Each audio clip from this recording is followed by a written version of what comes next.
We are live inside Labatt Memorial Park for Game 3 of the Inter-County Baseball League Playoff Series between the visiting Hamilton Cardinals and the hometown London Majors. Game 2 last night in Hamilton went to the Cardinals, and now this series is evened up at a game apiece, heading back to London for this crucial Game 3. Noah Smith and Dylan Baker here to call the action for you on a gorgeous Sunday afternoon here from downtown London, and we welcome you up here to the Game Day London broadcast booth for the BP8 Fitness pregame show.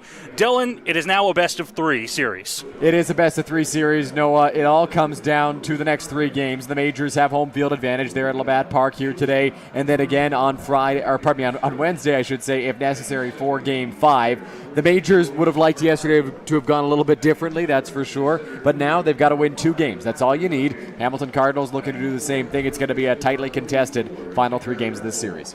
Dylan, when you get to playoff baseball, you could look at the score yesterday and the Hamilton Cardinals getting up there, right? Double digits in terms of run production. It's a win at the end of the day. Yeah. And the series is tied 1-1, whether that game was 4-3 in 16 innings or the score that it was.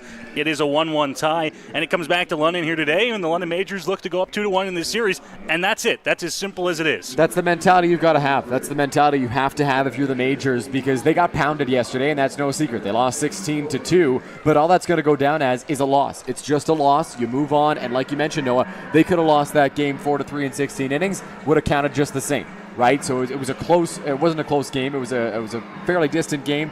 Hamilton with a boatload of runs throughout the contest, but in the end, at the end of the day, it's just a loss, and the Majors going to look to bounce back from it here today.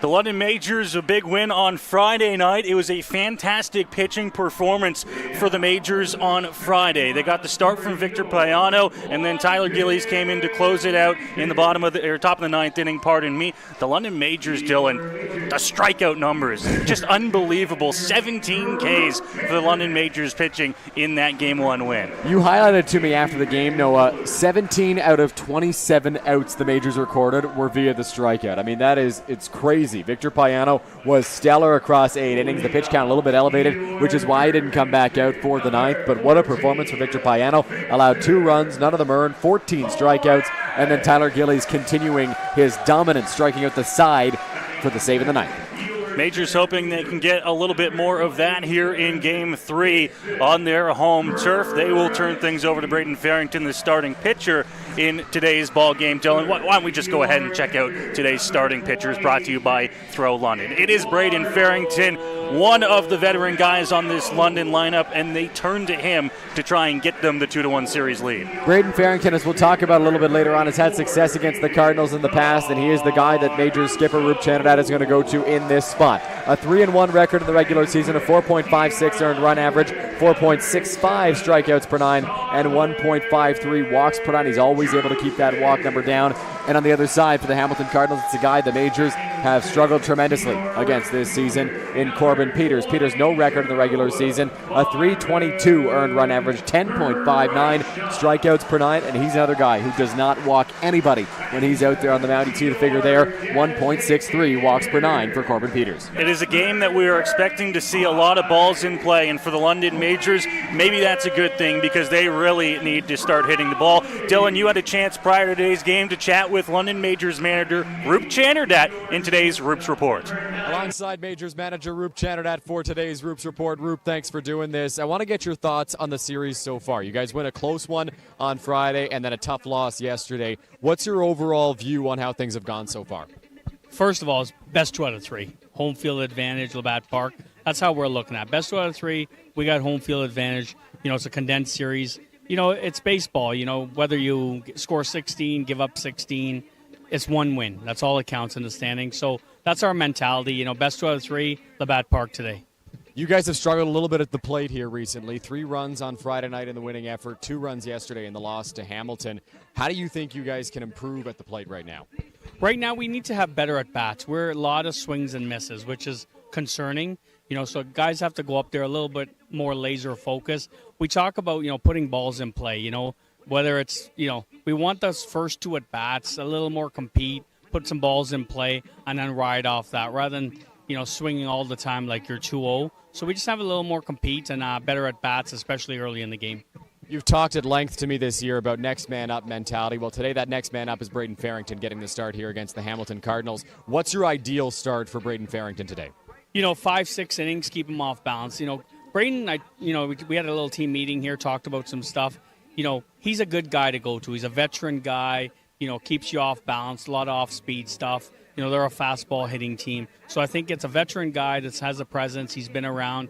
If he goes as he should, which I think he will, he gives you anywhere 5-6 good solid innings. That's what we're looking for from Fairzy. Roop, thanks a lot. Good luck today.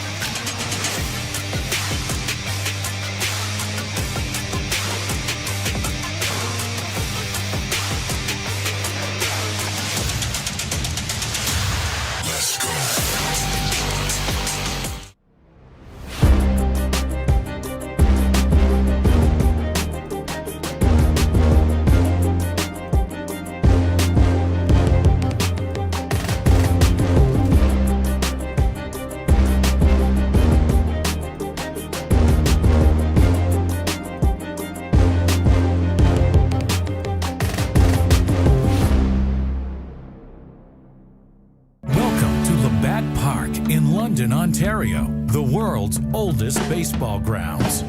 Now through Labor Day, book your guided tour and walk the same field as Ty Cobb, Fergie Jenkins, Honus Wagner, and some of baseball's most legendary players. View artifacts from over the years inside the original 1940 clubhouse. Experience baseball history in London, Ontario. Book your guided tour at labattparktours.ca. Back inside Labatt Memorial Park here in London. Game 3 of this IBL quarterfinal series between London and Hamilton. And things are back to where we started. It's a tie series, Dylan. And we've got a good one on tap for us here on this gorgeous Sunday afternoon here in London. A good one and an important one, Noah. I mean, this is a huge game for these two teams. You win today, you're 1 win away from moving on to the second round. Obviously, that's the objective for both sides. And there's the man the Majors are sending out to try to do it, and Braden Farrington. Farrington not making his first start against the Hamilton Cardinals this season. He has previously pitched against the Cardinals in a starter's fashion. 5 innings, 2 runs, 7 hits in his last start against the Cardinals. That came in the final week of the regular season. Against the Cardinals since 2019, pretty successful. 13 innings, 5 earned runs, 15 hits, 6 strikeouts, and that 1 start that came this year. Well, Dylan, you heard in your talk with Roop Chandat prior to today's game that he's expecting Farrington to go out there, and you know what? Hamilton's a fastball hitting team. Roop said that. They are a fastball hitting team. He's hoping that his steady dose of off-speed can help keep the Cardinals off balance a little bit in today's game. Let's go in before we get underway here and check out the starting lineup for the Hamilton Cardinals and who Braden Farrington will have to face just moments away here.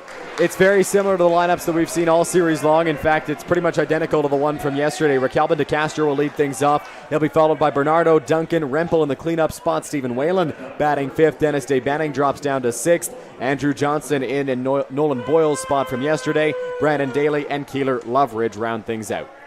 Corbin Peters, as we already know, will be the starting pitcher for the Cardinals, as we are ready to go here on a Sunday afternoon for Game 3 of this Intercounty Baseball League Series. And the first pitch from Braden Farrington will miss upstairs for ball 1. You saw Farrington's numbers since 2019. Specifically this season, he's pitched in 6 innings, 8 hits, 3 runs, 2 of them earned. This ball hit into left field. And the Cardinals into the hit column early here in Game 3. Exactly the start the Cardinals were hoping for, with Raquelbin DeCastro stepping up to the plate. You're always looking for a spark plug at the top of the lineup, and DeCastro provides that in the early going with that line drive single. 1 for 3 against Braden Farrington this year, coming into that at-bat with a single previously earlier in the year, and another one right here to start the Cardinals in the top of the first. So already in some opportunity here for the Cardinals. Leadoff man aboard to begin this ball game. Pitch to Bernardo is there for a strike, and Farrington gets ahead 0-1.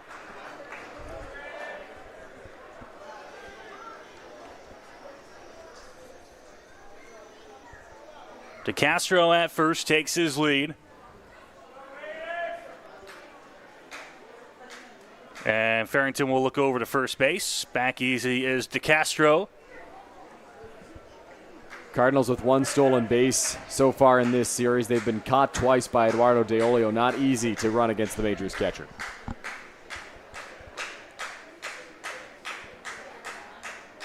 Not going, laying down the bunt, but that one's going to go foul down the third base line. Interesting that Luis Bernardo, the guy who's hit so well against the Majors this season and in this series, batting 4 for 7, 571 average across these 2 games, tries to square around and lay down a bunt.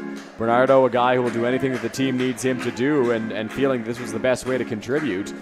Obviously not able to get it down on that bunt attempt. But has struggled against Farrington this year, and I think he knows it as well. He's 0 for 4 with a strikeout. He's reached on an error as well against Braden Farrington. Has not had the same kind of success against the Majors right-hander that he's had against the rest of the staff. Outer edge, just missing outside.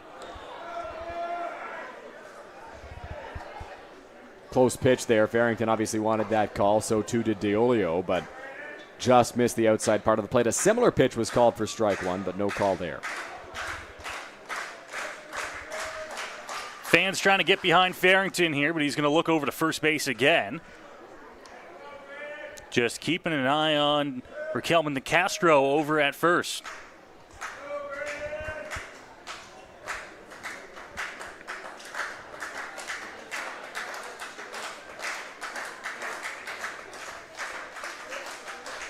Checks over his shoulder as he grabs his sign. Runner goes. Curveball is fouled off by Bernardo.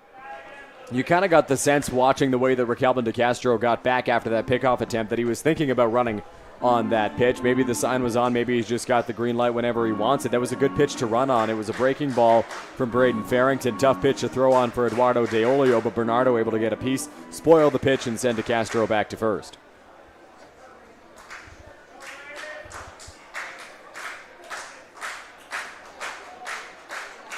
Short delivery and a swing and a miss. Bernardo down on strikes for the first out of the ball game.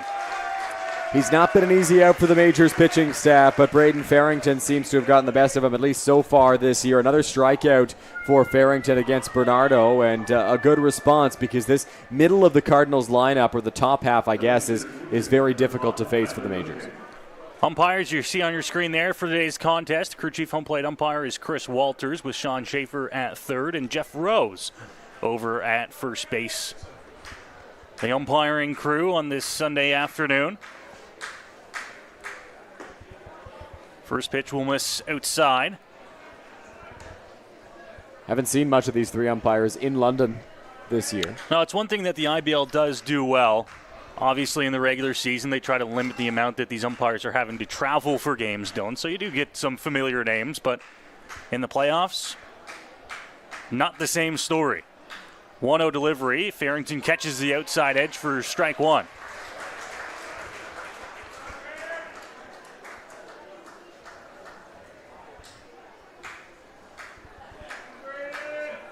Sun out in full force here this afternoon. Not a lot of cloud cover.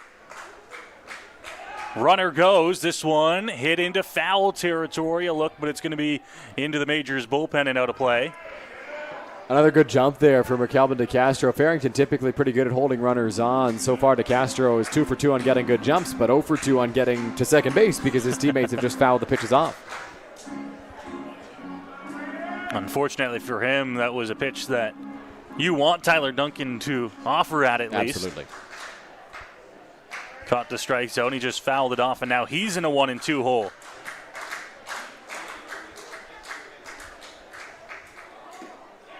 Just missing.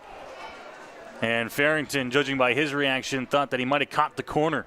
That's exactly where you want that pitch to be if you're Braden Farrington. If Tyler Duncan gets a hold of that pitch, he's not hitting it very far, probably right into the ground. So really good spot from Farrington, just doesn't get the call he was hoping for from the home plate umpire.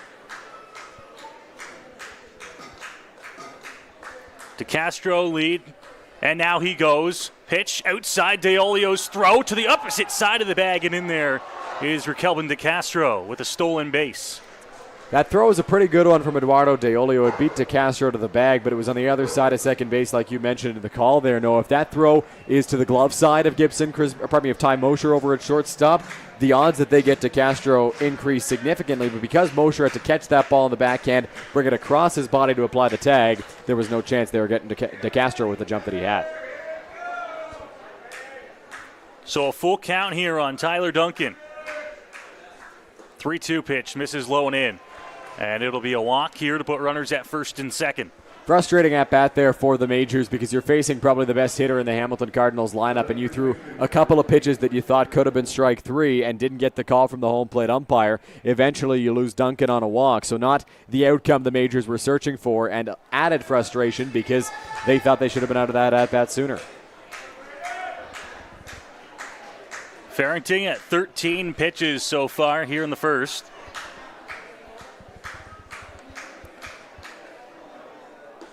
Delivers a pitch that misses down and away.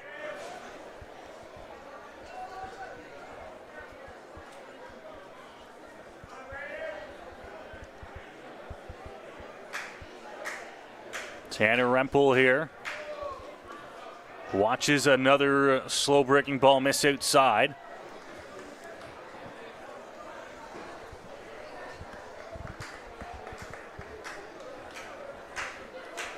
Puts him in a pretty good hitting count here at 2 balls and no strikes. Delivery from Farrington, and that one will miss for ball 3. Yeah, Farrington around the strike zone right now, just not quite clipping it. Not a guy who walks a lot of batters. He only walked 2 in the regular season, but so far having a hard time consistently finding the strike zone.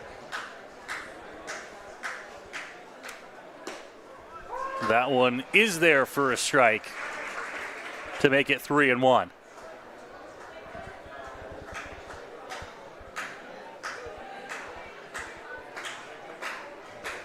In his 2 starts this season, he did not walk a batter. You mentioned the number throughout the entirety of the season, including out of the bullpen. Here's a 3-1 that swung right through by Rempel. Good change of speeds there from Farrington. Gets the chase from Rempel on a pitch that was in the strike zone. Normally that's one that Rempel would be looking to hit, but came up empty on the swing, and now the count runs full.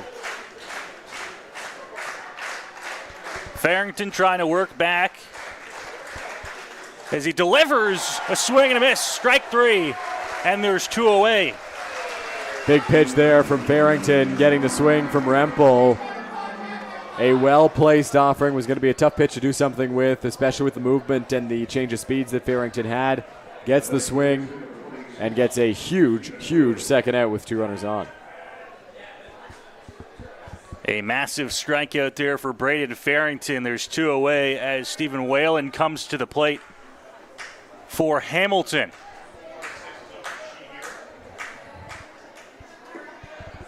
First pitch will miss low to him. Infield has stepped back a bit. Tristan Osika is in over at second base here for the ball game today.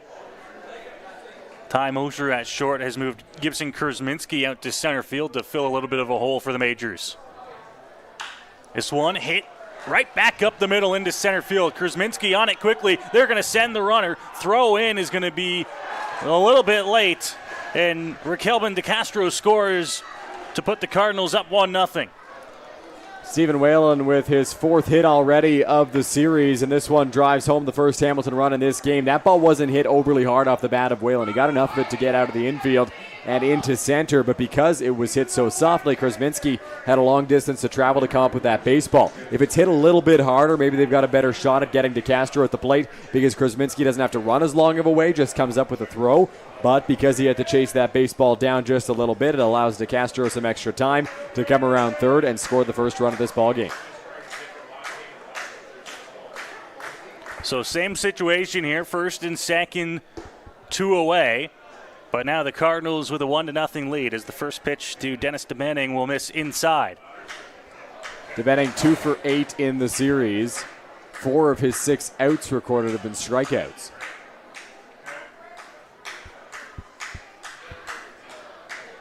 Farrington looking to get out of this inning as he misses outside.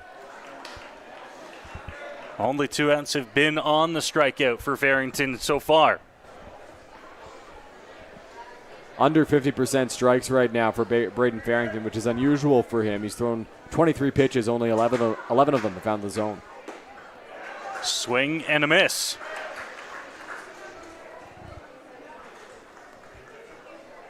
Farrington oftentimes is most successful because he does not throw as hard as some of his counterparts around the team and around the league. Can throw off the timing. It does not help if he's missing the zone. This one moves it to 3-1.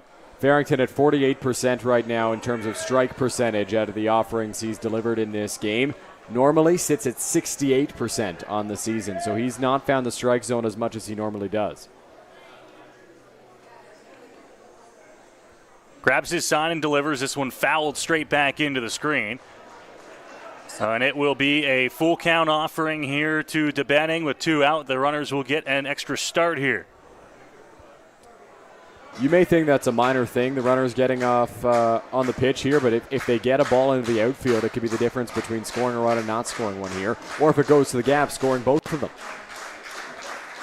There go to the runners, and strike 3 called.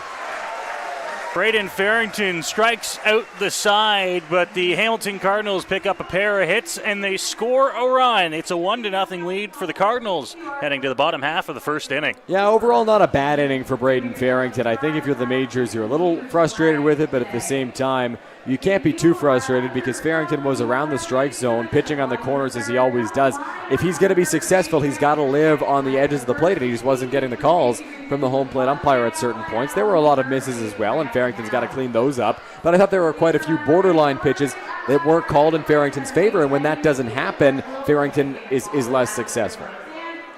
Well, for him, he's going to also need a little bit of help from the offense. That has been missing for the London Majors in games 1 and 2. Here's the lineup that the London Majors will send out there to face Corbin Peters here in game 3. Victor Plaz goes into the leadoff spot. He's got the highest average out of most majors with more than 4 at-bats. Brad Verhoeven is 2 for 4, but Victor Plaz 3 for 7, 429 in the series. He'll be followed by Gibson Krasminski, who drops from the leadoff spot to the number 2 hole. Then Eduardo Deolio, Caden Cardoso, Starling Joseph, Byron Reichstein, Cleveland Brownlee, a similar middle of the order to what we've been seeing all year long. Ty Mosher batting 8th, and Tristan Osika batting 9th here for London. The Majors as a team in this series hitting .219. That is a figure they will be looking to improve.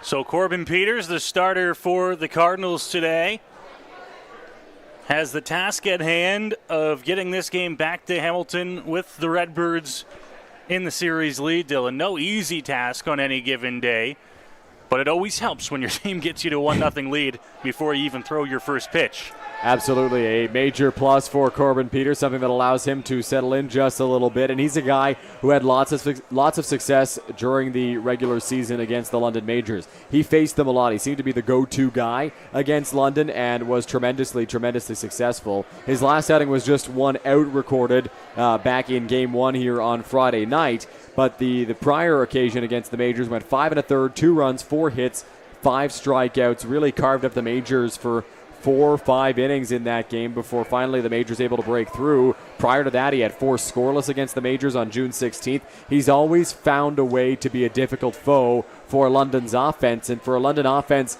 that is struggling right now, not the man they want to see on the mound in Corbin Peters. Well, the Majors are going to have to try and find that offense. It has been a rough little stretch here where they haven't been able to get guys on base, Dylan, and then when they haven't been able to bring them in. Somehow through that stretch, they have been able to win some ball games, but that's been off the back of some great pitching. Yeah, you look at that performance on Friday night. It was the Victor show, and we highlighted that in our players of the game, Victor Plaz and Victor Payano winning it. If Payano doesn't throw 8 strong innings, I don't know what the result of that game could have been, because it was only Victor Plaz providing the offense for London on Friday night. So the Majors need more contributors than what they've gotten here recently. So ready to go in the bottom of the first inning as Victor Plaz stands in and swings at the first pitch he sees.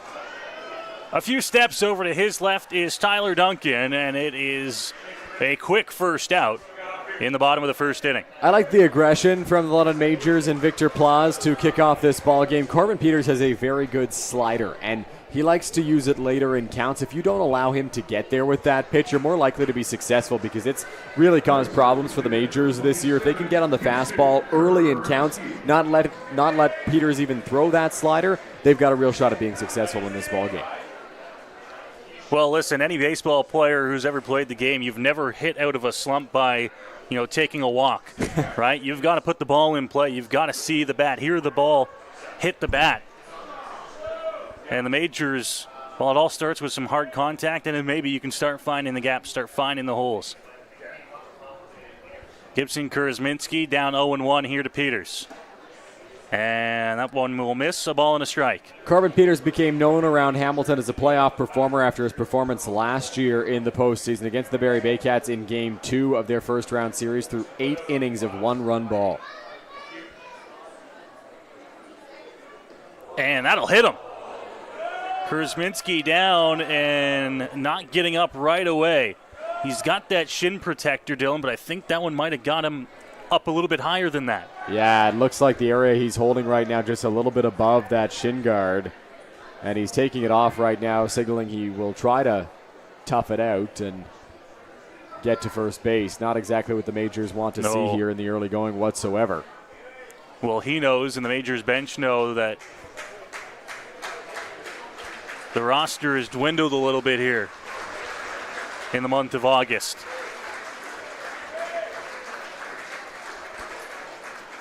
Applause from the crowd here as Kurzminski will slowly make his way down to first base. So the Majors will get a base runner aboard here in the bottom of the first inning with one out and see if they can do anything with that, Dylan. Yeah, we'll see what London is able to do here with Kurzminski. You'd imagine he's probably not looking to run, at least early in this count, after taking a pitch off the shin. He's probably in a little bit of pain right now as he tries to jog it out down the first base line. But London would love to capitalize and get that run right back against Corbin Peters. Set the tone early that they have come to hit today, because over the past couple of games they've struggled against Peters. They've struggled. We've mentioned that at length already. So a run here in the first inning would be absolutely massive.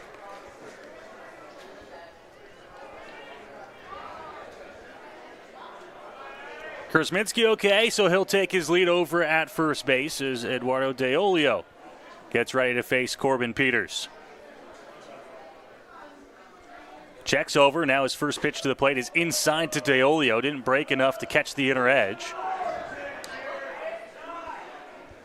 Starts him with a breaking ball there after going fastball to the first couple of guys. And that one, like you mentioned, Noah, just didn't quite come back over the plate enough. Peters has a look. Now the righty delivers. This one fouled back and into the screen. A foul ball. Deolio wanted that one, took a healthy cut at that offering from Corbin Peters. This year against Peters, 1 for 4 with a double and a strikeout.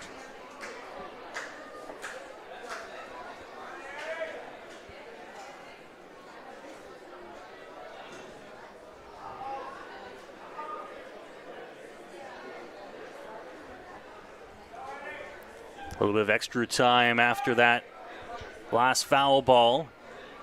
Peters grabs his sign from Bernardo. Swing and a miss. And there's that good slider from Peters. And it's deeper into account. A good slider there from Corbin Peters. There was a game here at Labatt Park where he threw pretty much only sliders to Eduardo Deolio, and Deolio really had no answer for it. You know it's a pitch that Peters loves to go to against anybody, but I expect Deolio to see a heavy dose.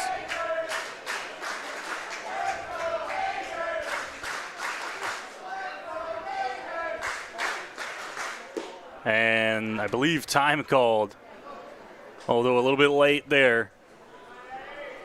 Home plate umpire had stepped out before the pitch was released by Peters. Yeah, time called late by Deolio. I'm a little bit surprised it was granted, to be completely honest with you, but Deolio and the Majors will take it. Got to look at maybe what Peters might come with here. This one hit in the air, left center, and Duncan back will have it to record the second out. That one just hung up off the bat of Deolio. Yeah, second pretty deep fly ball off the bat of the Majors up to this point. Victor Plaus led off with a pretty hard hit ball out to center field, but routine plays for Duncan. It's one of the biggest center fields in the Intercounty Baseball League, so Duncan had plenty of time to get over there and makes the catch. A lot of room to track down fly balls. So Caden Cardoso will get a chance to swing here in the first inning. It comes with 2 outs, and Kuzminski over at first base.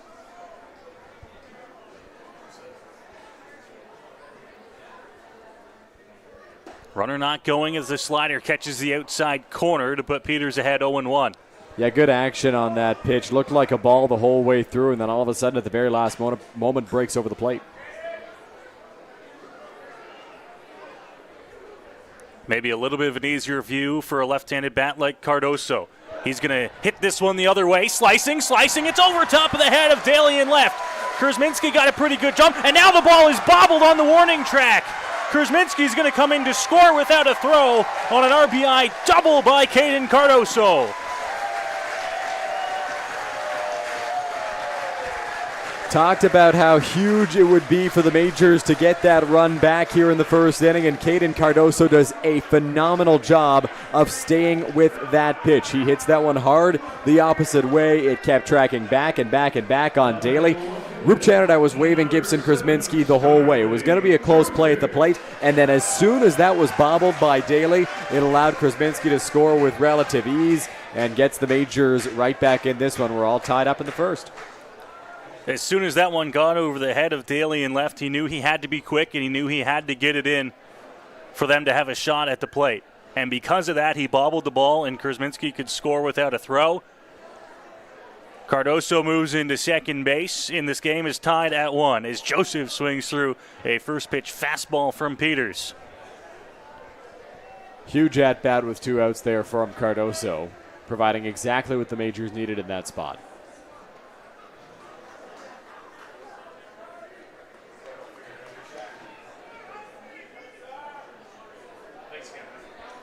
Peters grabs his sign. Now the righty delivers that one well outside. Talked about how Braden Farrington's been successful against Luis Bernardo this year. Corbin Peters has been successful against Starling Joseph. Joseph 0 for 5, 3 strikeouts against Peters in the regular season.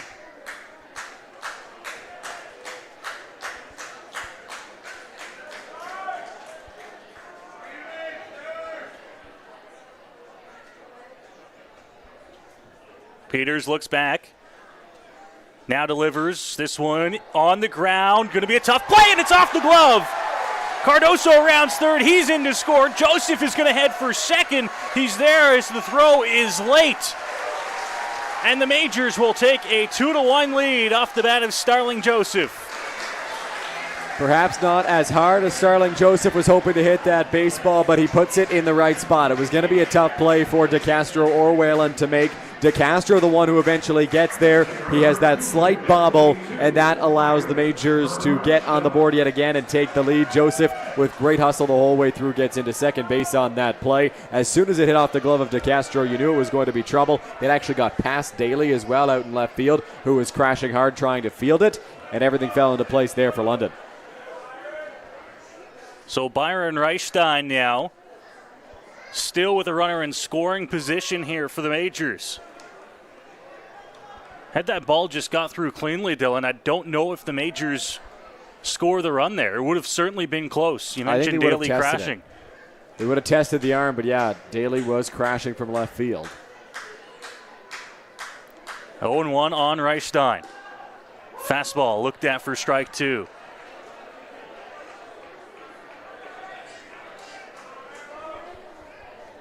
Back-to-back fastballs for Peters here have him way ahead in the count as he looks to get out of this first inning. Bernardo sets up outside. Fastball again. Reichstein hits this one into right field.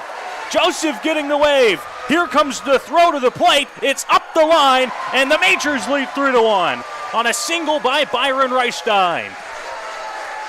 That's a great job by Byron Reichstein. You've got 2 strikes and 2 out. Peters could come with anything. Reichstein's got to protect, and he gets a pitch he can handle, puts it through the right side, hits it hard enough that it's not playable for Rempel, And that allows the Majors to plate a third run in this first inning, which matches their single game high in this playoff series. Bernardo set up outside on that one, Dylan. The location missed, and Byron Reichstein was able to get it into right field past the dive of Rempel. Now here comes Cleveland Brownlee looking to keep the inning going. 3 hits for the Majors here, have 3 runs across. Inside to Brownlee for ball 1. Brownlee in this series for the Majors, 0 for 2. Had a walk as well on Friday night. Did not play in Game 2 in Hamilton yesterday.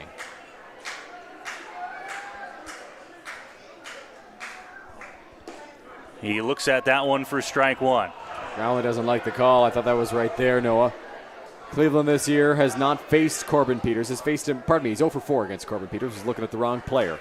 Brownlee has had a hard time against Peters this year. No hits in 4 trips.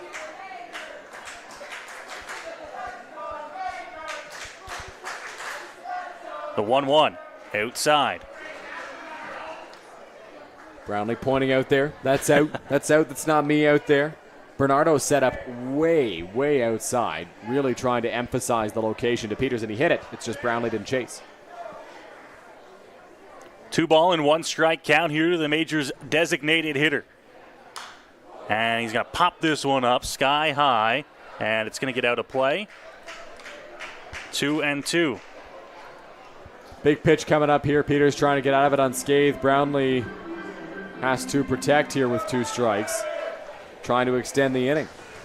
Peters has thrown 20 pitches here in this first frame, which is actually not terrible considering 3 runs have come in to score. In the dirt. Good block by Bernardo. Keeps Reichstein over at first base. Yeah, Braden Farrington you look at the other side of the coin. He had 27 pitches in the top of the first inning. Just 1 run came across to score. Now, in the case of Farrington, he threw a lot more balls than Peters has, and he walked a couple of guys. Peters has not done that. He's allowed hits so far in this first inning, so that will help keep the pitch count down. Well, his 3 outs as well came via the strikeouts, so a lot of pitches to get the outs. Corbin Peters, his first out took 1 pitch, so that always helps as well. 3-2, though. Ty Mosher is on deck. Here's the full count pitch to Brownlee. That one swung through. And a strikeout for Corbin Peters gets him out of the bottom of the first inning. But the London Majors strike for 3 runs on 3 hits and have taken the lead heading to the second inning here at Labatt Park on Majors TV.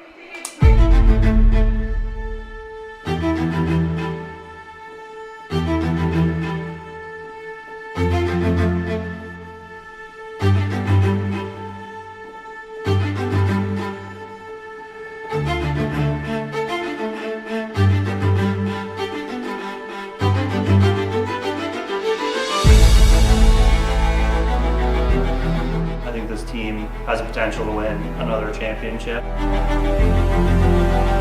All the boys have talked about it in the clubhouse, getting that 3-peat,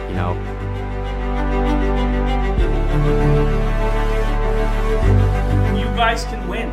You guys can win.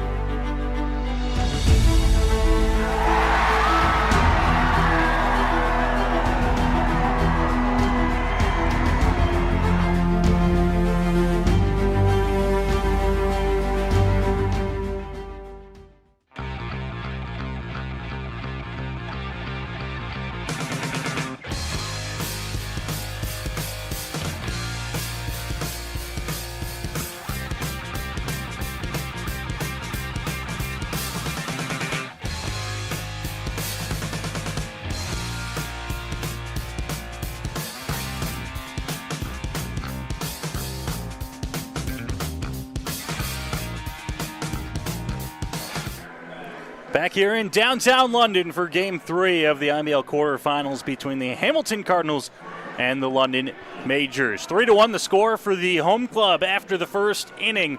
3 hits for the Majors, scored 3 runs. Dylan, and a much-needed response for London. Absolutely, Noah. You wondered how they would do in that bottom of the first inning against a pitcher they haven't had much success against this year in Corbin Peters.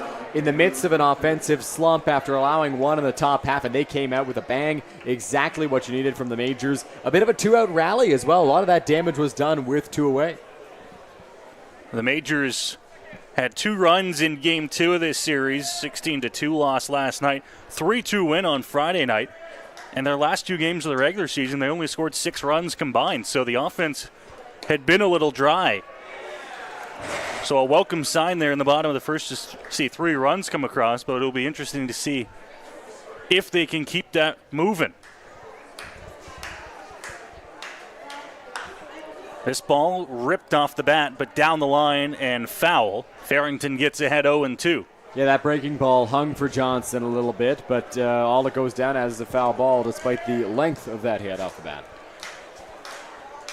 Well, and always good to see if you're a pitcher out there, you throw 27 pitches in the first, you give up a run, your offense answers for you. Swing and a miss. Farrington's got his 4th strikeout of the ball game. Talked to Braden Farrington before the game, Noah, and he mentioned to us, probably 4 strikeouts today for me in the ball game if I'm going well. Well, he's got 4 strikeouts through an inning and a third. Every single out he's recorded has been via the punch-out.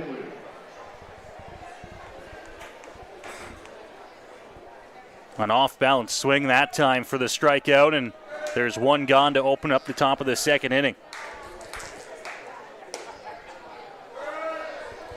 Misses inside, ball 1. Yeah, that one didn't quite. I think it might have been a little high, too. No, I don't think it broke down far enough on that breaking ball to Daly. Into the right center field gap. This one is going to split the outfielders and bang up against the wall. Getting a good jump and rounding second base goes Daly. He's going to be into third base with a throw. That's just a little bit late. A 1-out triple for Daly. The Majors outfield was very, very shallow against Brandon Daly there, and he put a charge into that baseball to right center field. No real shot for anybody. Krasminski, not only was he shallow out in center, but he was shaded a little bit towards the pull side, and Daly goes the opposite way with that one. All of a sudden, the Cardinals bring the tying run up to the plate and have a big run standing 90 feet away over at third.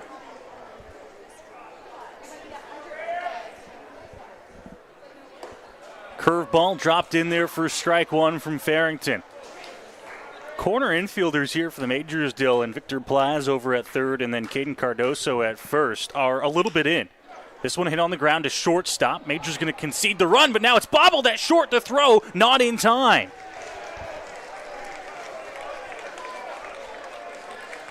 An error on the shortstop. Ty Mosher will score a run here for the Cardinals. Majors have been giving away too many outs defensively recently, and right there, a ground ball. That'll be an error for Mosher, and I mean, that's, the run would have scored regardless because there was 1 out, but you could have kept Loveridge off the base paths, and he's a pretty fast runner. To his credit, his speed did help him there in getting on base, but you could have kept him off the base paths if that one's fielded cleanly. The Majors were conceding the run, and as you mentioned, was going to come in to score, but would have been a second out, and the base is empty for Farrington. Now he's got 1 on, 1 away. Strike 1 to Raquelban de Castro. Back to the top of this Hamilton Cardinals lineup. 1 on, 1 away with the top of the order coming up as opposed to nobody on, 2 out with the top of the order coming up. That's a massive difference. Outside edge and just outside for ball 1.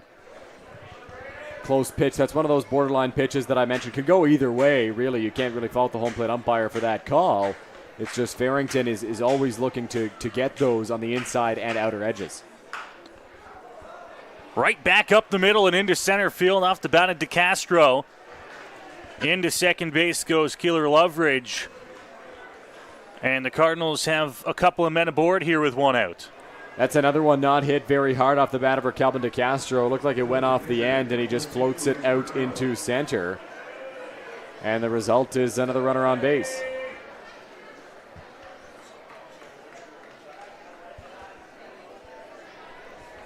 This will bring out Roop Chanderdat now for the Majors. if I saw correctly, Noah, I think he signaled something to the dugout bullpen area, and there was some movement. I don't see anybody going out there right now. But there is now a couple of majors walking to the bullpen. Gillies Springer. One of them, yeah. Interesting. Roop mentioned in the Roop's report prior to today's game, he's happy if Farrington gets him 5-6 innings. The pitch count a little bit elevated right now for an inning and a third at 37 pitches. So certainly not where he wants to be in terms of pitch count, and you wonder if that's what may be giving Roop pause here. A one-run game, pitch count starting to get high. For Farrington this year, his longest outing in terms of pitch count came against the Cardinals in his last start, but that was 47 pitches. This is already 37, and he's only in the second inning here. So he's not thrown 50 pitches at all this year. He'll be asked to do that and more if he wants to get through 5, which may, at this point, be out of the realm of possibility. Who knows? Well, with the bullpen already moving around at least a little bit here on the top of the second inning, Farrington has now faced 10 batters. 4 of those have reached via the hit. He struck out 4 of them, and then an error and a walk.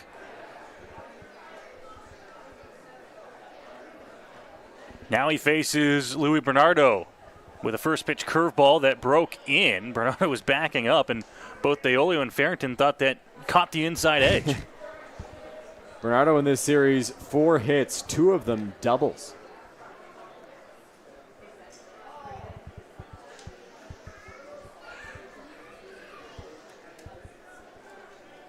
So Farrington ready again. Little check back. Now the runners go as this one is fouled off and out of play. Might have been a hit and run there, no, I don't know. Bernardo swinging at a pitch that seemed to be out of the strike zone from Braden Farrington, but you could tell just by the lead of Keeler Loveridge on the first pitch, he looked like he wanted to run. He had a pretty aggressive lead out there, and then obviously on the second offering, they both take off. So perhaps a called hit and run there for the Cardinals and Chris Piano as they try to make something happen and tie this game back up. The 1-1 pitch coming here. Runners not going this time as it's hit on the ground to shortstop. Throw to 2 in time. Back to 1. Got him! Majors roll the double play ball. And the Cardinals will be stuck with just the 1 run across here on the top of the second.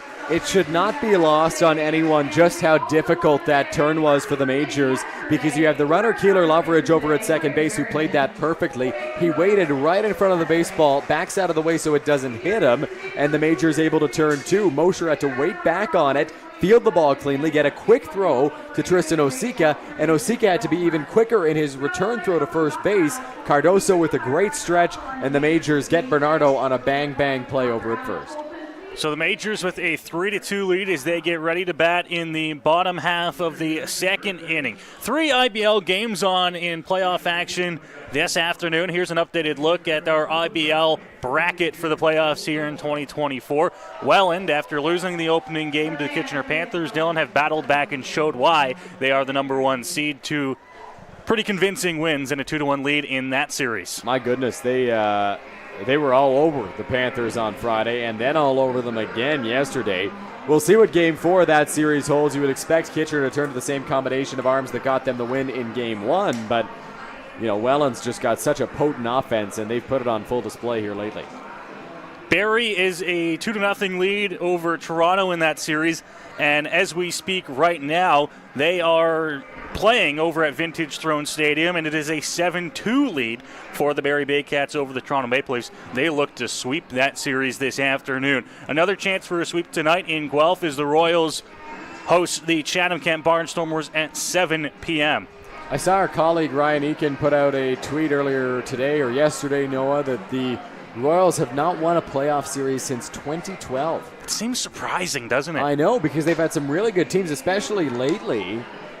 But it's been a while since the Royals have gotten out of the first round. This could be a first time since 2012, over a decade since they last made it out of the first round. Trying to take down some demons, if you will, here. Yeah. With this first round series against the Barnstormers. Chatham, a much closer game last night at Fergie Jenkins Stadium, but they could not come away with the win. And are left fighting to try and keep their season alive tonight on the road in Guelph at Hastings Stadium. That game once again, 7 o'clock start. So we will not be able to get you any scores likely by the time we're out of here. Knock on wood. Yeah, don't jinx it, Noah. Based on the start times, we should know the winner of the Barrie-Toronto game, as that one's fouled back into the screen. Peters here ready to face the London Majors lineup in the bottom of the second inning. They scored 3 runs in the bottom of the first. It'll be Ty Mosher, Tristan Osika, then back to the top of the London lineup. Offers at that one, 0-2. Good movement on that pitch from Corbin Peters led to a less than ideal swing from Ty Mosher. Checked it and pretty much went all the way around. One's inside and it hits him. An 0-2 pitch that got away from Corbin Peters, and the Majors will take that break as Mosher is aboard. Yeah, frustrating there for Peters. A lot of sharp break on that pitch, and it winds up clipping Ty Mosher, who will reach first, exactly what the Majors were hoping for. A leadoff base runner here in the second. Well, we'll see if they can find a way to have another inning like they did in the bottom of the first, as Tristan Osika strolls to the plate. Whalen is pulled in over at third base, expecting bunt, and that's why. An early show there from Osika as he pulls back on a ball that misses outside for ball 1. Yeah, Osika knows his job at the number 9 spot right now. You've got Plaza, who's hit pretty well in this series in the on-deck circle in the top of the order. Mosher's aboard. You got to get him over somehow. Shows early again. And this one popped up in play, and now some confusion. The throw to one, in time to get him. Nobody at third base, and what a heads-up play by Mosher as he strolls into third. That's some fantastic base running by Ty Mosher. Tristan Osika nearly beat that one out. Both Bernardo and Whalen went after it, and there was almost a collision there. Nobody covering third base with the shortstop DeCastro going to second. Whalen never bounced back to the third base bag. Mosher saw that all the way, never broke stride, and hustles into third base. A great job by the Majors shortstop. Osika showing bunt all the way, and I gotta say, Dylan, I don't want to say I had a little bit of a problem with the way that the extra innings were on Wednesday night here in our regular season finale, but we had 3 innings of extra innings there where you knew the guy was going to bunt, with the leadoff man getting put on second base. And nobody was showing bunt early enough to get it down. It didn't work once, did it? Not once did we see a bunt move a runner over. I think maybe once. Yeah. Maybe once. But, the whole ballpark knows you're bunting. Yep.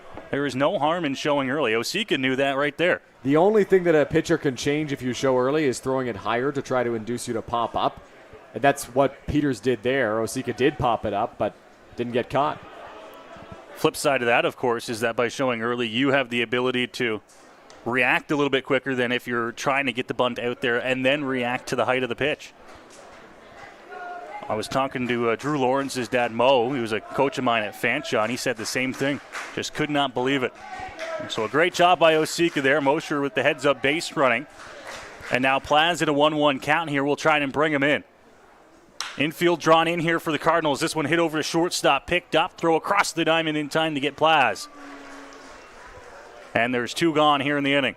Good play there by Recalvin DeCastro over at shortstop. He let it eat him up just a little bit, but because the infield was in, Mosher unable to score on that one. A strong throw to first, and the Cardinals are 1 out away from getting out of this jam.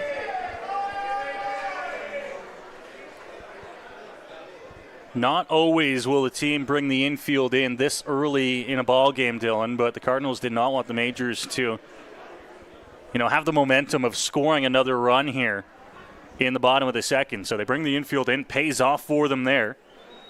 And now it'll be up to Gibson Kurzminski with 2 outs in the inning.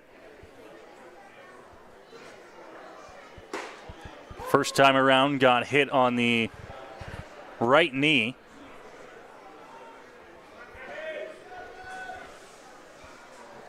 Ended up coming around to score. 0-1 count on him here, Peters. Setting up way outside now. A throw down. In there safely is Mosher, but not by much. Really close play, heads-up play there by Bernardo and Whalen trying to get Ty Mosher. He had a pretty big secondary lead with Whalen not paying much attention to him on the first pitch. And then on the second offering, Bernardo said, we're not going to let that fly here, and wanted to keep Mosher close to the bag. Well, I thought Bernardo was setting up an awful lot outside Dylan for that pitch, and that's because it was designed as a pitch out. Swing and a miss by Kurzminski, and it's 1-2. If I'm not mistaken, we saw a pitch out from Hamilton on Friday night, did we not? It's something that Bernardo likes to call and the Cardinals like to try to use.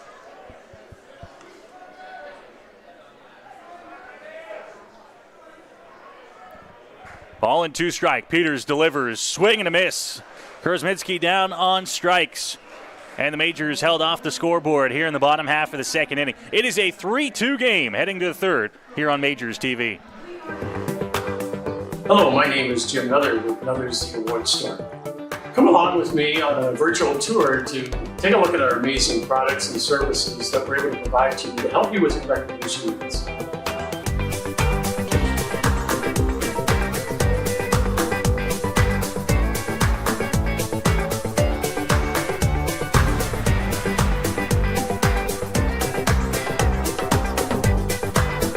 London International Airport provides a stress-free, easy and comfortable passenger experience. Visit flyyxu.ca to see our affordable sun destinations for winter.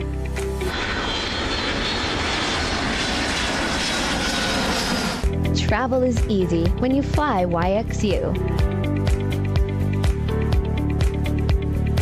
When you need a night out, Throw London is on point. With an atmosphere that's a cut above, Throw London brings together the best in knife throwing, axe throwing, and darts. So it's the perfect spot for a date night, night out with friends, leagues, and team building for the office. You've got to be 13 or older to throw pointy objects and 19 plus to enjoy their fully licensed offerings. It's the best spot in London for some fun with an edge. London's original knife throwing. Check them out at 2190 Dundas Street East and online at ithrow.ca. That's ITHROW.ca. Back here on Majors TV as you get a look at the crowd trying to hide from the sunlight. It is a hot one at the Forks of the Thames today. Everybody trying to grab some shade where they can. Yeah, it is. I don't want to put it in scorcher territory, Dylan, but we had a pretty cool last week and a half in the London area and much of southwestern Ontario. So when you get a day up here, I think it was expecting to reach the feels like 35 territory today. So yeah, it's pretty hot out there in the sunshine. A lot of the fans taking cover underneath the main grandstand here at Labatt Park and being treated to a pretty good ball game so far. 3-2 Majors as we head to the third. I don't know what your morning was like. No, I spent it coaching one of the teams that I coached. We were outside, and you could really feel that 35 that they said it felt like. It was a hot one out there. It certainly was. I popped outside for a little bit, did some stuff around the yard, and promptly retired to the house. It's a cool gardener off. lately, eh? Cool off. Yeah, when you're a homeowner, you have stuff to do. It's crazy. Tyler Duncan will lead off the third inning here for Hamilton. First pitch will miss inside from Farrington. It's 1-0. Duncan walked his first time around. Back in the first inning. Cardinals scored one in the first, one in the second. Here's the 1-0 from Farrington. That's there for a strike, 1-1. Farrington's pitch count now at 42 pitches. We saw some movement, but no action in the Majors bullpen in the second. There are 4 pitchers standing out there now, but no throwing. It's going to be a situation where the leash is fairly short. That one drops in there, and it's strike 2. They want Farrington, as we've touched on with your conversation with Roop, they want Farrington out there for 5 or 6 innings today. But they also don't want this game to get out of reach. Here's the 1-2 from Farrington. That one fouled off by Duncan at the plate. He'll stay alive. The other thing to consider, too, is if this series goes 5 and Farrington stays around the 40-50 pitch mark, would he be available on Wednesday if needed, either out of the bullpen or to start? All things you've got to consider if you're Majors manager Roop Chanadat, but he's focused right now on winning today's game. Here's the 1-2. That one hit hard off the bat at Duncan, just foul. And so we'll try again on 1 and 2. Yeah, and from our view up here, just foul. That ball was awfully close down the line. I'll be honest, on first look, I thought it was fair. Oh, I agree with you for sure. That ball was hit down the line. First base umpire Jeff Rose right there. Yep. Saw that one about as clearly as you can right in front of him at the first base bank. Perks of standing right over the line, right? Being on that line gives you the best view of where that ball is. Here's the 1-2 from Farrington.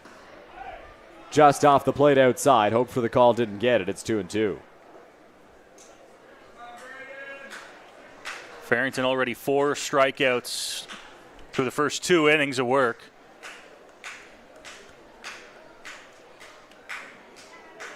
The 2-2 home. Breaking ball hit hard right back up the middle, and that's going to be a base hit for Tyler Duncan to lead off the 3rd inning. So the Cardinals a leadoff base runner here in the 3rd. Second time they've done so against Farrington tonight.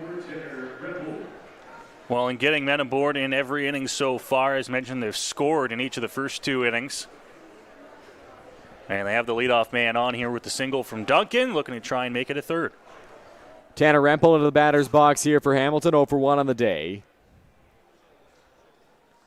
Long look down at 3rd for the signs from Rempel. Batting .333 in the series coming into this afternoon's contest. First pitch from Farrington, a breaking ball that falls in there for strike 1. Key for Farrington here, of course, other than avoiding the hits, is going to be not falling behind batters. Struggled with that a little bit in his 27-pitch first inning. 0-1 breaking ball. That one just misses, and it's 1 ball and 1 strike here. Farrington set a new season high in pitches at 48 and then now 49. 61% of them have been strikes.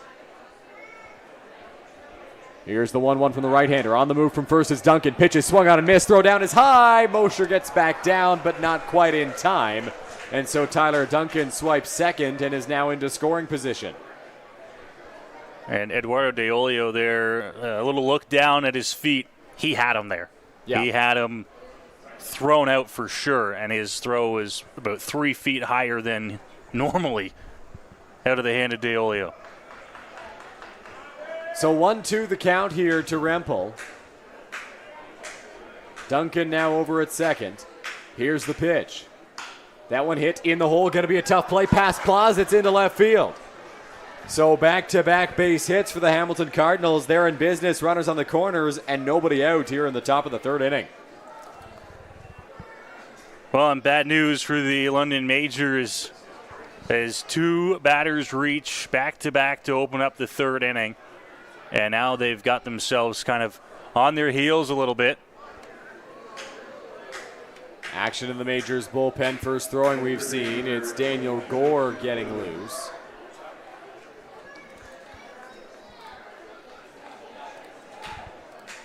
Stephen Whalen into the batter's box, drove home the Cardinals' first run with an RBI single.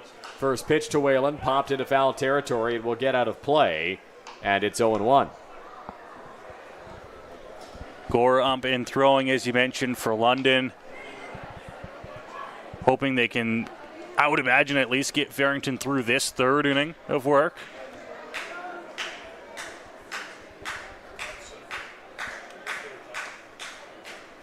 Oh, 1 count. The right-hander sets. Here's the pitch. Outside corner, 0-2. Way ahead on Whalen here.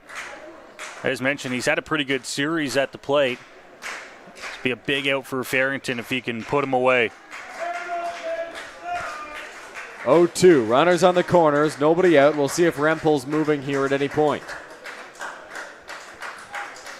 Here's the pitch. Not running. Off the plate outside. 1-2 to Whalen.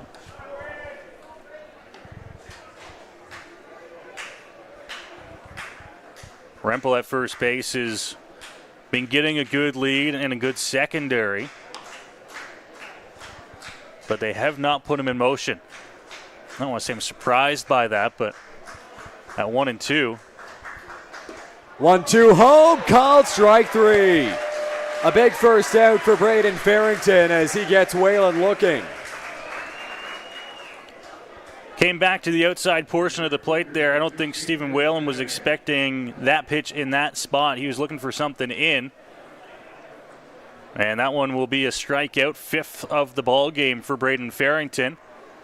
and a big first out. Now that puts you in a spot where a double play ball can get you out of this inning. Middle infield is thinking just that, shaded towards a double play. Pla's playing back over at third. Cardoso holding the runner on at first. Dennis Day-Benning in the batter's box. First pitch. Dennis Day-Benning sends that one high in the air to left field. Turning and looking, Starling Joseph. That ball is out of here. Dennis Day-Benning delivers a big blow in the top of the third inning. A 3-run home run that puts the Cardinals ahead 5-3.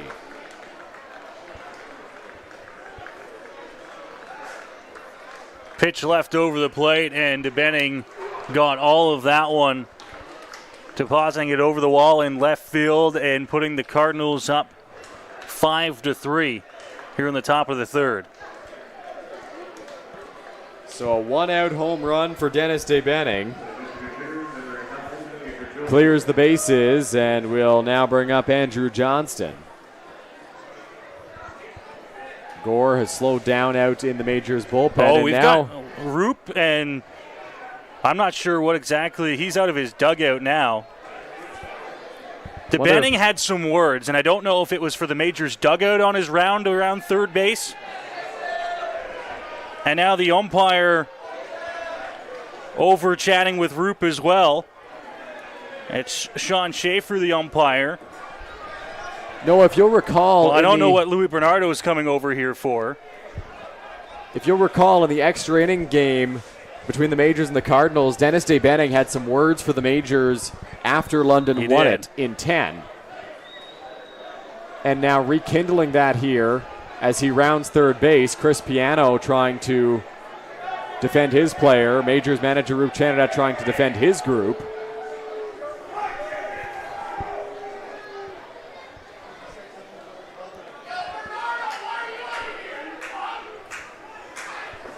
Everybody on edge here as we get this sorted out.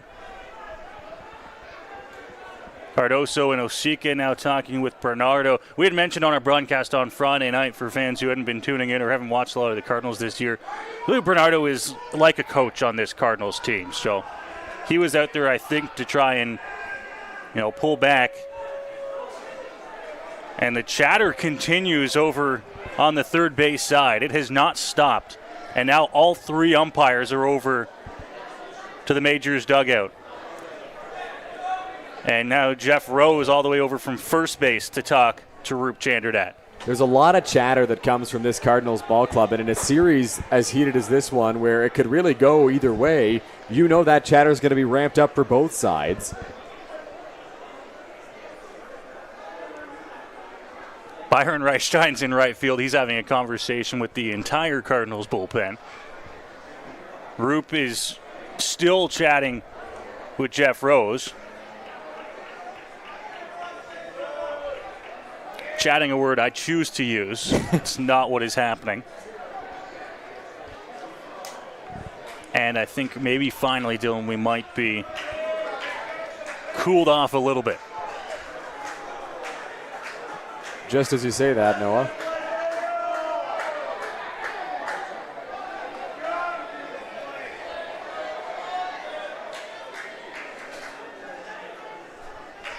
All right, let's get back to baseball here. Johnson in the batter's box against Farrington.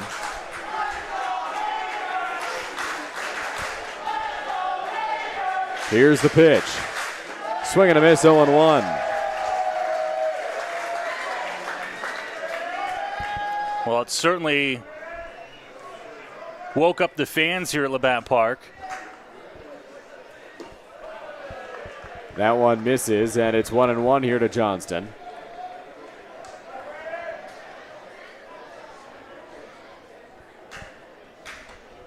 One home. Off the plate, 2-1.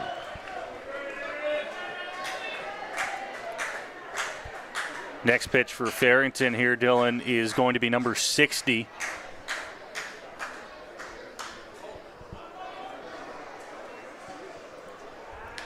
Fouled off there, and it's 2-2. Daniel Gore is ready down in the Majors bullpen. He's only throwing at this point to stay loose.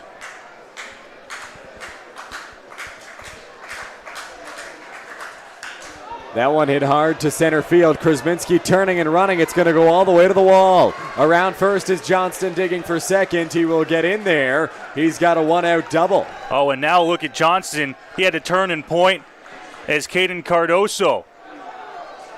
Things are not done here. What's the point? I just don't get it, Noah. Why are we aggravating situations here? I don't understand. Osika is now run back to, I don't know if it's calmed down, Cardoso, but things appear far from done here in London on this Sunday afternoon.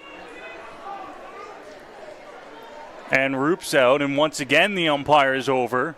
I think Roop wants to come out for he's coming out for a mound visit, which is likely going to be the end of the line for Braden Farrington with Daniel Gore ready. But anytime he crosses out towards the lines now, the umpires are going to be on their toes. Well, we've got a pitching change brought to you by Throw London. We'll take a break and be right back on Majors TV. Hey there, my name's Will. I'm the owner of Throw London. This is some of the staff that helps us out here from day to day to keep things moving. We have other people that work with us too. They're not here today, and we'd like to thank them for helping us and helping you. If you're not sure what you'd like to throw, an axe or a knife, we can take care of that for you. We throw the axes, knives, we have darts, shovels. You don't need to do anything. You don't need any experience whatsoever. We'll take care of that as well. If you happen to win a league and you have that competitive side, you get your name on this League of Legends wall, which is amazing. If you like to have a cold beverage, we can serve that for you as well. So when you're thinking about doing next event, friends, family, corporation, or just a hangout, come on and think about Throw London.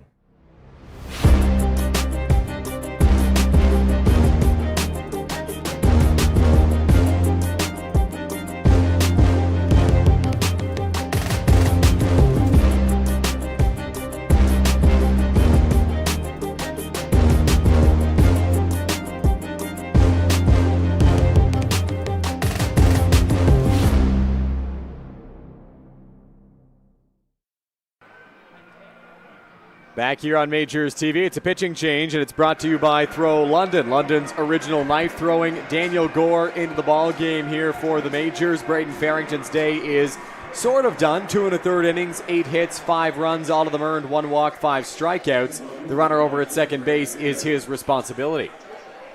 They will turn things over to Daniel Gore out of the Majors bullpen here. 16 games for the Majors this season. Has started 2 of those. ERA at 4.52. Does not have a record. 0 wins, 0 losses. In 28 innings pitched. Has struck out 31 batters. First pitch here is fouled off by Brennan Daly for strike 1. Daly was 1 for 1 against Farrington. Gore trying to limit the damage right here. Farrington allowed the home run to DeBanning and then the long double to Johnston, and that was the end of the night. Or afternoon, I should say. 0-1 home. That's there for strike 2.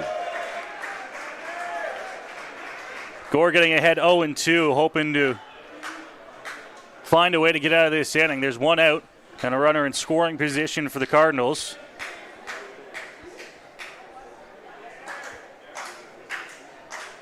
Here's the 0-2 home from Gore. Breaking ball. Doesn't get the call, and it's 1-2. Just didn't break enough. And it was close, but missed on the inside edge.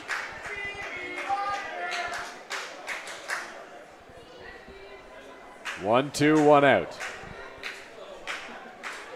Ready on the mound, Gore. Here's the pitch. Breaking ball. Hit hard, right back up the middle. It's a base hit.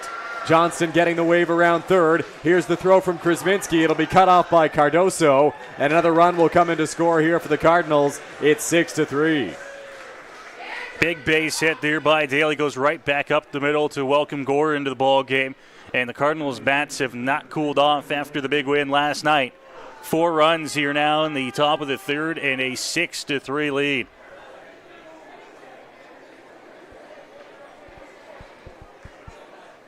So Keeler Loveridge, the number 9 hitter, into the batter's box.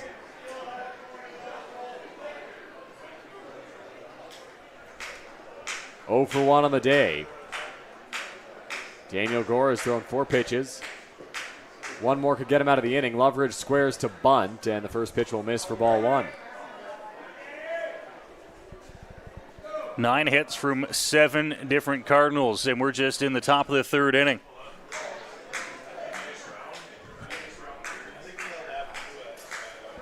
Daly at first base for Hamilton, not with a big lead. Squaring around again is Loveridge. That one fouled off on the bunt attempt, and it's 1-1.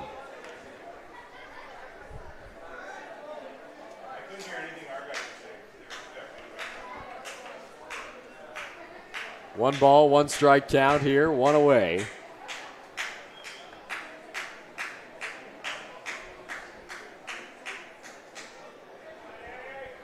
Daly over at first. Gore ready on the rubber. Here's the pitch. Loveridge squares again. Gets this one down. It's a pretty good one. Plaus charging. Bare hand throw to first. It gets past Osika into right field. Getting around third is Daly. He's going to get the wave to the plate, and the Cardinals add on another. It's 7-3. There wasn't a whole lot to do there for Victor Plaus, but barehand that one. And he got the throw to one in enough time, but it was off the money to Osika, who was covering. And another run comes across to score in a big 5-run inning now for the Cardinals.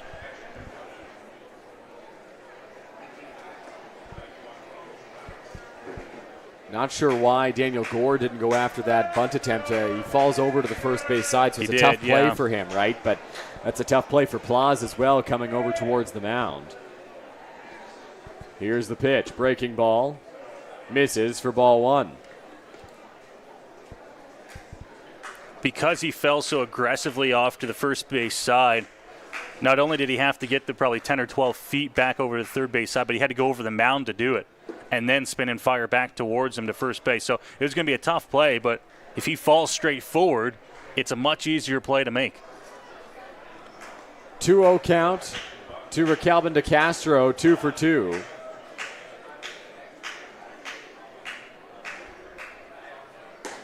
That's there for a strike. It's 2-1.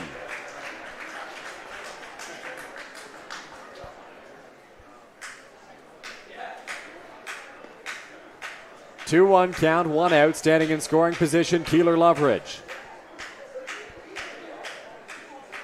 Here's the offering. Fouled off, and it's 2-2.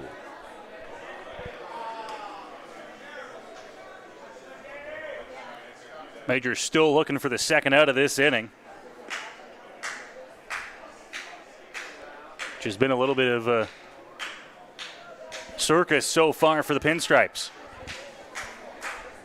Gore trying to put away DeCastro and get a second out here. The pitch on the ground, back to the mound. Gore was going to go to third. Plaus will apply the tag, and we get a second out here in this third inning. Gore got that back quickly. He looked over to first base before, out of the corner of his eye, he saw Keeler Loveridge breaking into third and realized he had enough time to throw him out, and he did. So not only does he get rid of the lead runner, he gets the second out on the board here. And now we'll try and get the Majors back out onto the bats. It has been a bad inning and not a great start to the ball game for the Majors, but if you can get out of it here, far from out of the ball game. DeCastro standing at first, Bernardo ready in the box. Here's the pitch. Off the plate outside for ball one.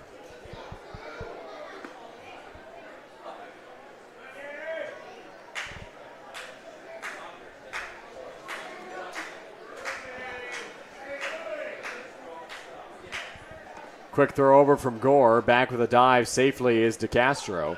Gore 13 pitches since coming into the ballgame in relief of Braden Farrington, 8 of them strikes. Good for 61%.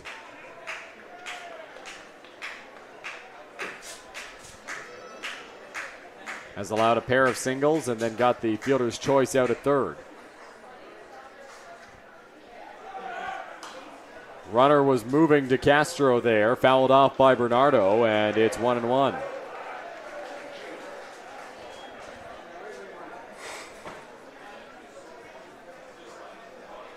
Still a spot here where the Majors looking to find an answer to the Cardinals' 9 hits. Pitchers have not been able to solve Cardinals hitters this afternoon. 1-1, 2 away. On the move again, DeCastro. That one fouled off again by Bernardo. Cardinals up to 23 runs in their last 2 games. 16 yesterday, 7 so far today.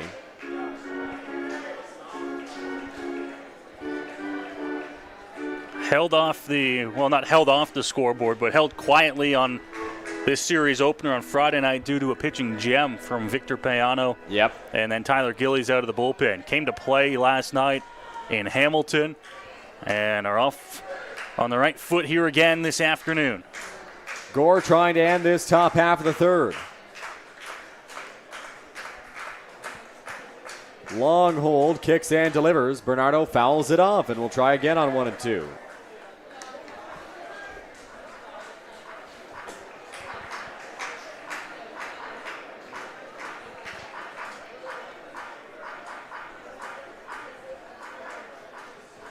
One, two out. Gore trying to retire Bernardo for the third time today. Here's the pitch. Low and away, 2 and 2.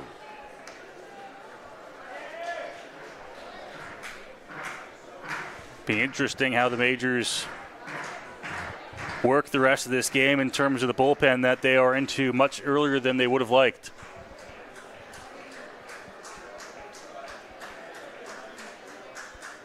No action out there right now for London. Gore trying to get out of it. On the move again, DeCastro, and fouled off again by Bernardo. 3 pitches in this at-bat where DeCastro's been running, and 3 pitches where Bernardo's fouled it off.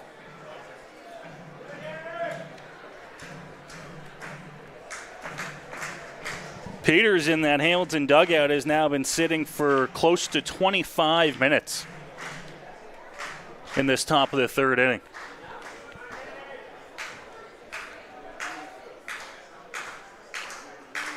Two away. Here's the pitch. Swing and a miss, strike 3. Finally, Gore gets the out here to end a very long battle with Bernardo and a very long top of the third inning for the Majors. Yeah, very long. They are going to need to try and get back on the bats here. Trailing by a score of 7-3 heading into the bottom of the third. London's got some work to do. It'll be the right spot of the order to do some damage. 3, 4, and 5 for the Majors. Deolio, Cardoso, and Joseph. Cardoso drove home the first Majors run on a double. Starling Joseph then drove home Cardoso on a single before Brian Reitschein had a single to drive home Joseph. So this was the part of the Majors lineup that got runs on the scoreboard earlier on in the ball game, and they're going to try to do the same against Peters, who will warm up as if he is coming into the game fresh because he had to sit, like you mentioned, for a very, very long time.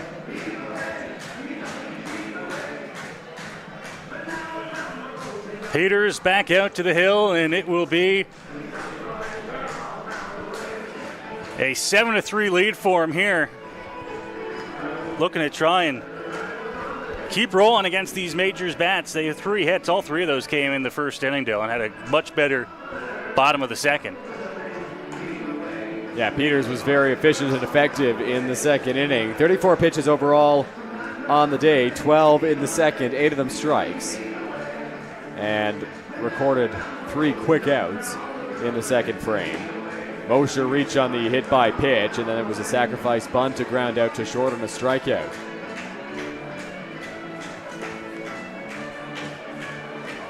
Eduardo Deolio did not reach back in the first inning. He flew out to center field. Cardoso, as mentioned, doubled Joseph's single.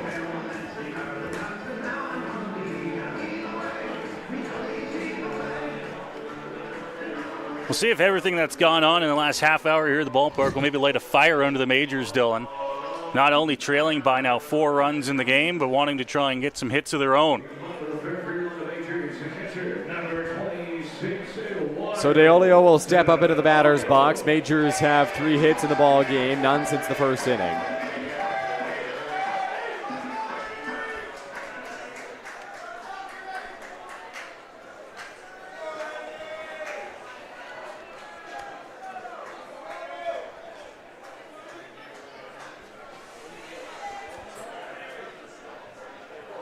Here's the pitch.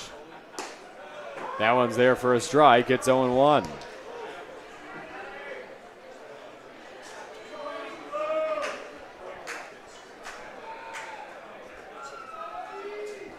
0-1 count to DeOlio. Peters from the windup. Here's the pitch. DeOlio sends this one out to center field. Duncan breaking in, and he will track this one down for the first out.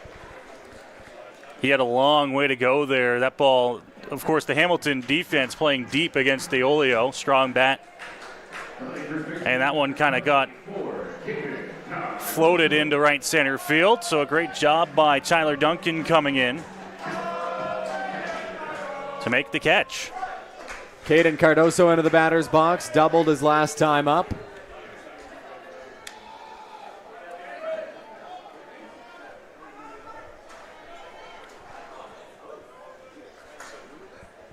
Here's the pitch. That one up and away for ball one.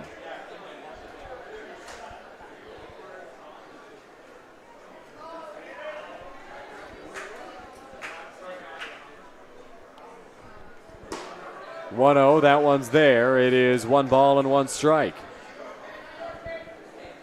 Peters hasn't missed a step here back into this bottom of the third inning.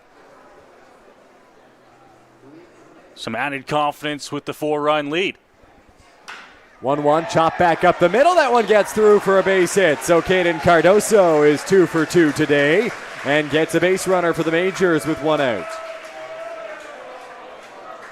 Well, it's just a base hit, but they'll take it off the bat of Cardoso up the middle. And now Starling Joseph will hit next for the Majors. Already a hit today.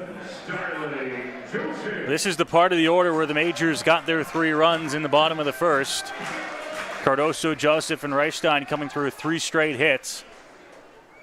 They'll look for this part of the order to do it again and see if they can get some offense going here in the bottom of the third.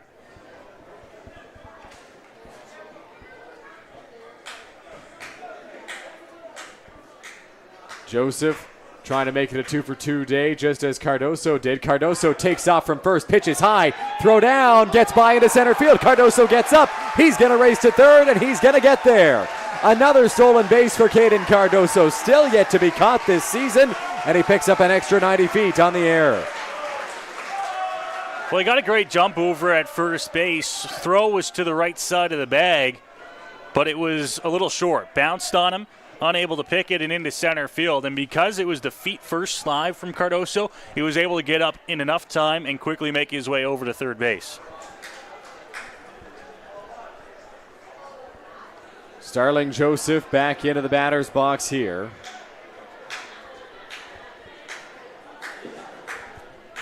(1-0) the count, and Peters will disengage.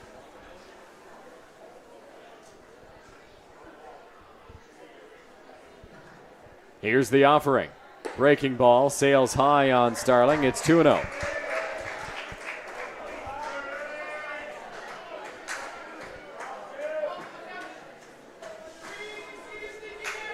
Two balls, no strikes.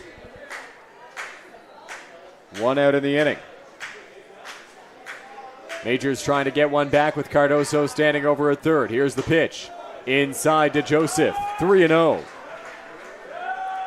Didn't miss by a whole lot on the inside edge. Bernardo held it for an extra half second there to try and get the call. 3 balls and no strikes here.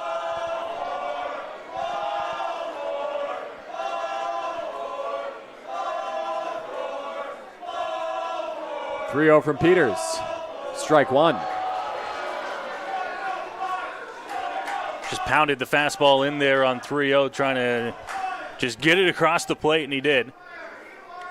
3-1 hitters count here for Starling Joseph now. Joseph resets. He's ready to go against Peters.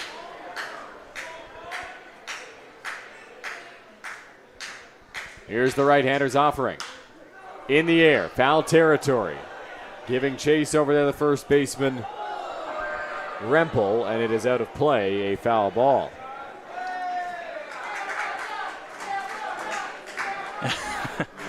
Souvenir for one of our crew. Did it go up and get Zach up there? It did. It found him. I think he had to make one step to the left to get it. Full count, 1 out. Cardoso standing over at third. Joseph ready in the box. Here's the pitch. Breaking ball. Joseph gets a piece and stays alive. We'll try again with a full count. Peters from 3-0 down has worked this back to a full count, made a good pitch there. Starling able to foul off, stay alive. Now he'll wait to try and find a way to get this run in from third. 3-2, one away. Here's the pitch. Upstairs, Joseph doesn't chase, and it's ball 4. A great battle there between Peters and Joseph. Starling wins it and will take a free pass. Got the hands going, but was able to hold off and not offer at it. So that'll put runners at the corners. Byron Reichstein, he had a single first time around, scored a run. And another good spot here to try and help out the Majors on offense. Reichstein looking to do damage here for London. Tying run is on deck in the form of Cleveland Brownlee. Here's the pitch. That's there for strike 1.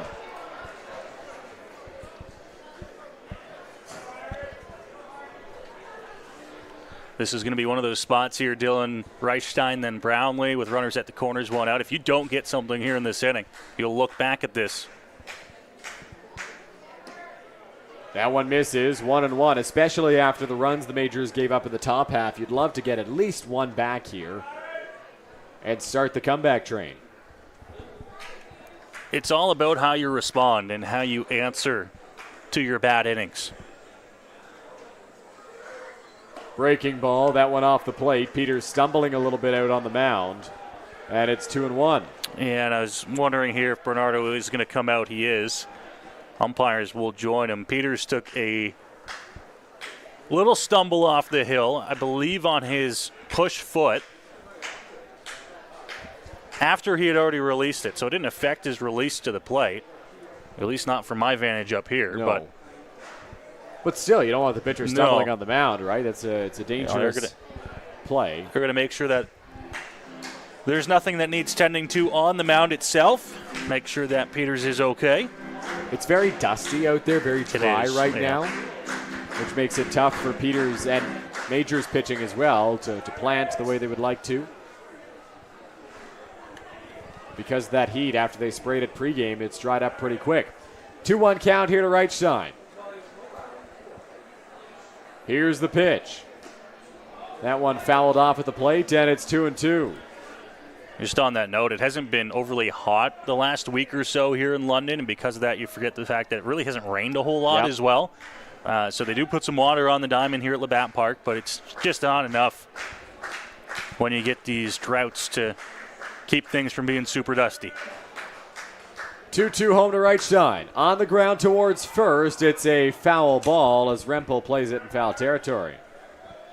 He thought about attacking this ball and pushing forward, but that would have put into play the option of it being fair, so he just lets it roll a little bit, bounces foul, and we'll have another 2-2 pitch coming.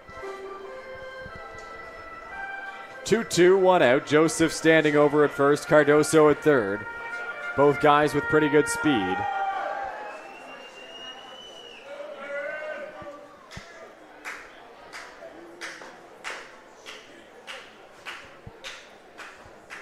Here's the pitch to Reichstein. In the air, left center field, hit pretty well. Chasing after it, Daly and Duncan. It's going to go all the way to the wall. It bounces up against the fence. Cardoso scores. Joseph getting the wave around third. Here's the relay to the plate from DeCastro. Up the line, it's by Peters. And that will score Joseph. Reichstein heading into third base. And the Majors have trimmed the deficit to 2. It's 7-5. Great piece of hitting there by Byron Reichstein, sending that ball into the gap. And I don't know what Corbin Peters was doing up on the line there. He actually got in the way of Bernardo being able to field that ball. And I'm not saying they would have had a play, but it would have been close at home plate. Instead, the ball skips to the backstop, and Reichstein moves into third base. So we're going to get a mound visit here for the Hamilton Cardinals. Chris Piano will go out to talk to his pitcher, Corbin Peters. There is action in the Hamilton bullpen. I believe it's Stephen Hospital, but it's tough to tell from here. And he just got up. So this is not a pitching change for Corbin Peters and the Cardinals. Simply getting Hospital loose in the event they need a rescue mission in this inning. Cleveland Brownlee will step into the batter's box here, representing the tying run. Struck out his first time to the plate. Now with the runner at third base. Look for a different outcome here. 2 runs across for the Majors here in the inning. Here's the pitch from Peters. Off the plate outside, that one skips away from Bernardo, and Reichstein will come in to score. So the Majors have cut the deficit to 1. It's 7-6 in the bottom of the third. Well, that's what we talked about, Dylan. Whether or not you tie this ball game in this inning is irrelevant. It's all about how you respond after a 5-run top of the third inning. And the Majors respond with 2 runs off the Byron Reichstein double, and then Byron coming in to score on that last pitch that got away to make it a 1-run ball game.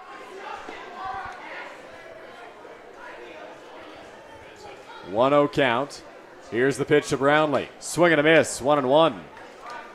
And a welcome sign maybe for the Majors as well. Their last 2 regular season games, as well as games 1 and 2 of this series, highest run output has been 4. 6 here already in the first 3 innings of this ball game. 1-1. Brownlee chases the off speed out of the strike zone, and it's 1-2.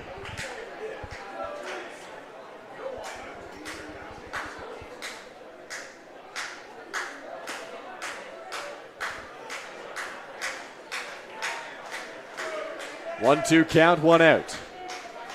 Brownlee ready in the box. Here's the pitch. That one misses, 2-2.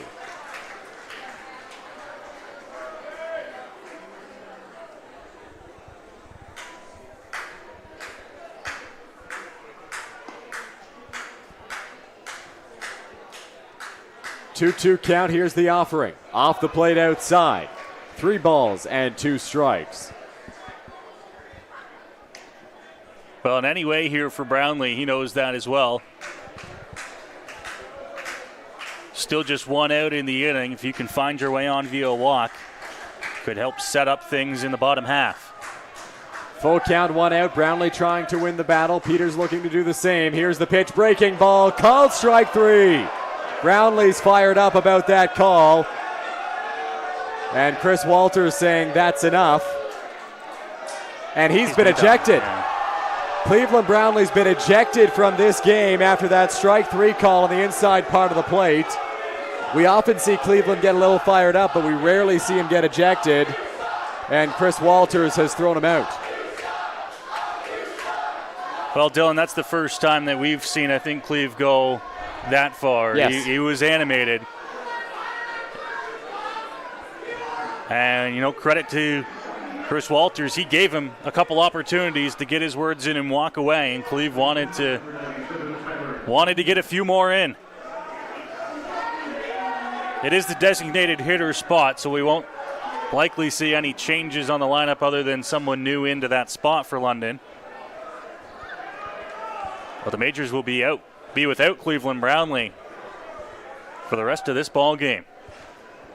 So Ty Mosher into the batter's box for London. 2 out, nobody on. Majors down 1. Mosher hits this one into the hole. Going to be a tough play. Nice job by Loveridge getting over. Throw to first is in time to end the inning. But the Majors, they get 3 runs back. They trail by 1. It's 7-6 Hamilton.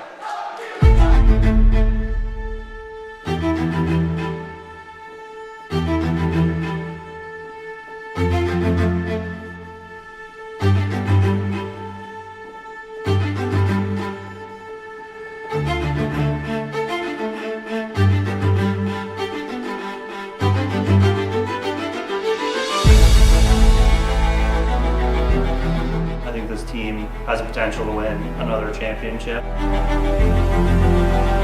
All the boys have talked about it in the clubhouse, getting that 3-peat,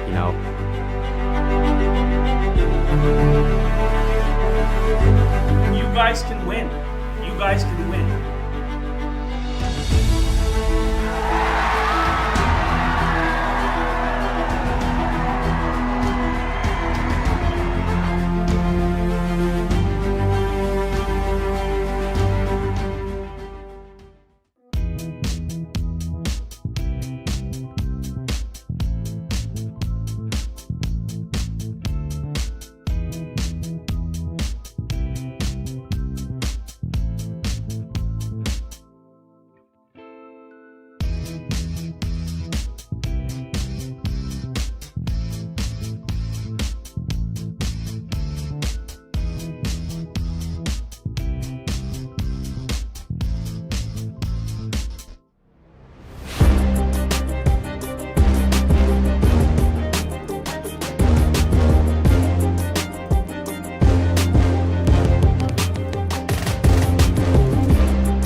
Back here for the fourth inning. Daniel Gore out to the mound once again for London.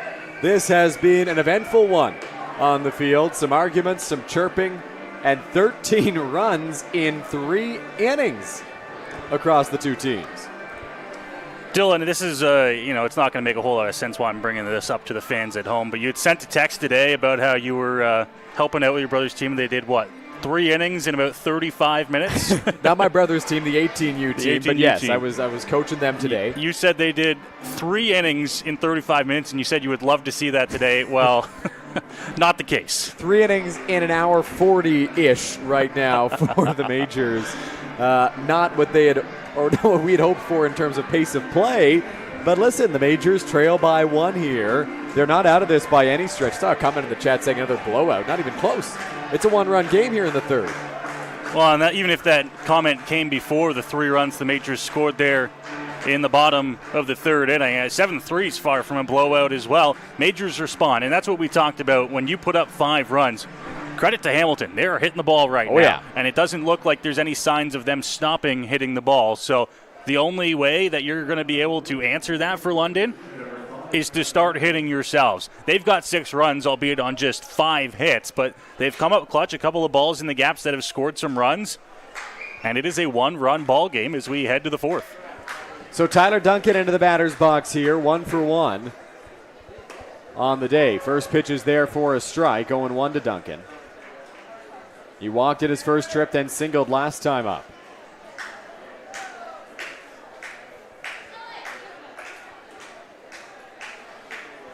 Oh, 1 home.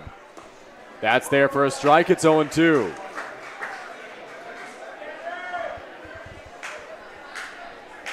Gore is going to be in this game for the Majors, I would imagine, for at least a couple innings as long as things go somewhat smoothly, because they also do need some innings out of him. Into the windup goes Gore. A hesitation. The 0-2 in the dirt, 1-2. So if he can have some success and calm down the Hamilton bats, then it'll go a long way for the Majors in this ball game. It has been a busy end of the season and start to the playoffs for the Majors. Last 7 calendar days, they've had 1 off day. Here's the 1-2. Inside. Perhaps if DeOlio had set up in the middle or on the inside, they get that call, but because he had to reach a little too far in there. Well, yeah, exactly. It looked like a pretty good pitch, but DeOlio moved to the outside portion of the plate. Pitch came to the inside, and he had to reach for it. Get a look at the arm warming in the Hamilton bullpen. That pitch from Gore misses on the breaking ball, and it's 3-2.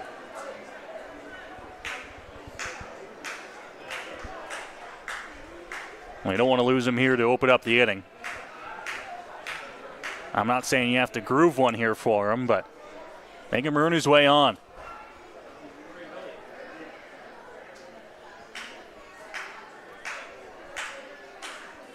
Full count here to Duncan.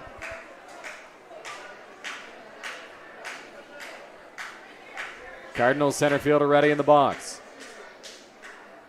Here's the pitch. Fouled off. We'll try again on 3-2. Cardinals hitters today have blocked just once. There's a couple of errors against the Majors that they've reached on. Aside from that, they've been hitting their way on base. Gore ready. Here's the 3-2 home. Breaking ball hit hard by Duncan out to second base. Waiting on it is Osika. His throw to first in plenty of time, and there's one gone now in the 4th. Well, a great job there to get the leadoff man here in the top of the 4th and get that first out. Now see if you can use that, get a little momentum off that first out. Take a step towards a clean 4th inning here. Would be the first inning with a 0 on the scoreboard for the Majors today if they can get through this 4th without allowing a run. Allowed 1 in the 1st, 1 in the 2nd, 5 in the 3rd. Here's the pitch from Gore. In there to Rempel, 0-1.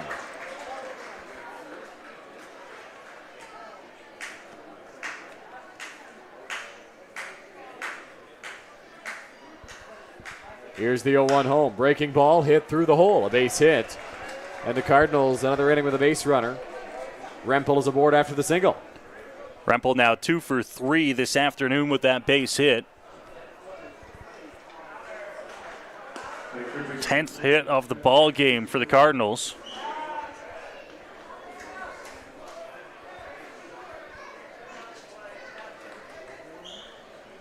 We have it on our score as 11th hit of the ball game.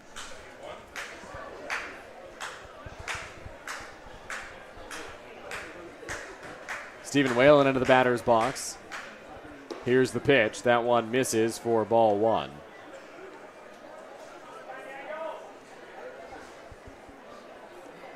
Louis Bernardo, who's struck out twice, the only Cardinal without a hit so far.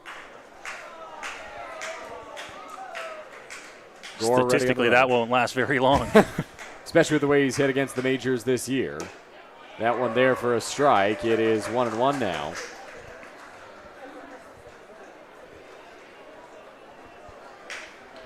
According to Point Street, Keeler Loveridge also does not have a hit.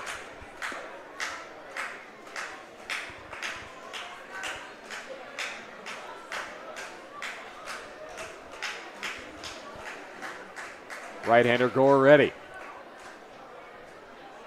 Dancing over at first, Rempel. Long hold from Gore. Here's the pitch. Rempel running. Cue shot off the bat of Whalen, a foul ball. Rempel almost started twice there for second base, and it was a long hold from Daniel Gore that had him kind of just waiting. He ended up going after all, but I think because of Daniel Gore holding onto that ball for so long, it threw him off a little bit. He didn't get a fantastic jump. Ball was fouled off and out of play, though. 1-2, 1 out. Rempel over at first. Gore trying to put away Whalen.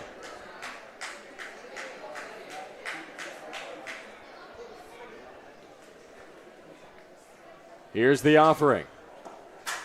Missing. 2-2.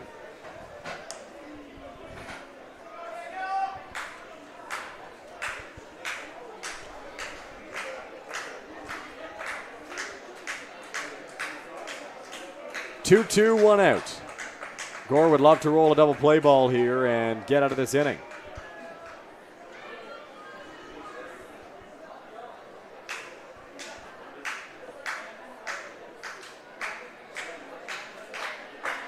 Offering is up and away. Count now runs full at 3 balls and 2 strikes.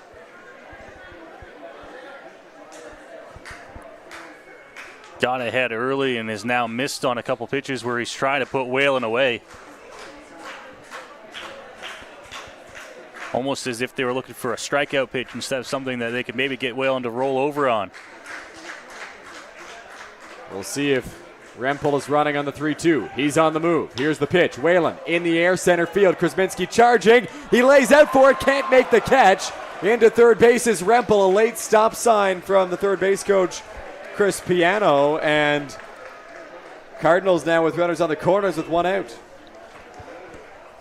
Krasminski that close to making the catch out in center field as he laid out for it, outstretched, and just had it bounce off his glove. So a base hit for Whalen. Rempel moves up. He was running anyways to third base. They'll hold him with 1 out and DeBanding coming to the plate. I thought they had a pretty good shot at maybe scoring him there. Yeah, it would have been a close play. Cardinals elect to play it safe with DeBanding, who went deep at his last time up, coming up. Hoping DeBanding can drive home some more runs for Hamilton. Swing and a miss, 0-1. It's always a game of numbers, even in the head.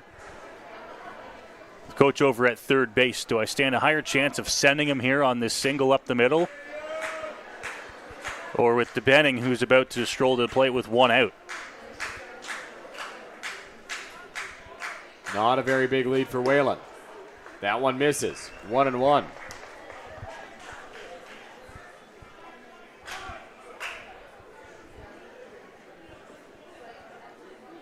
Time called here.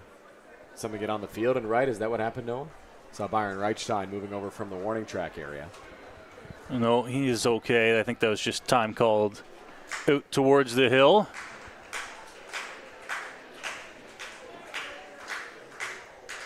1-1, 1 out. Gore ready's on the rubber. Here's the pitch. Cue shot. Over the head of Gore. Going to be a tough play. Osika tries to apply the tag. Throw to first. In time double play. Tristan Osika. A heads-up defensive play to get the Majors out of it and keep the Cardinals off the board in the fourth. Well, and what a play by Osika.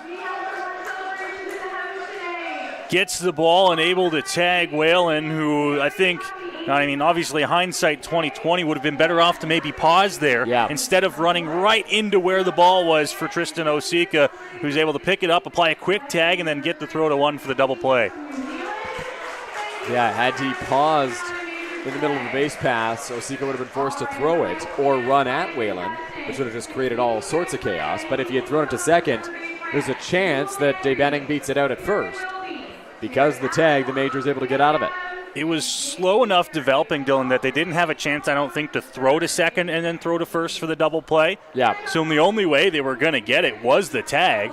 And Whalen, as mentioned, ran right into it. It looks like we are going to have a pitching change for the Cardinals. We'll bring you who that is after this by Throw London.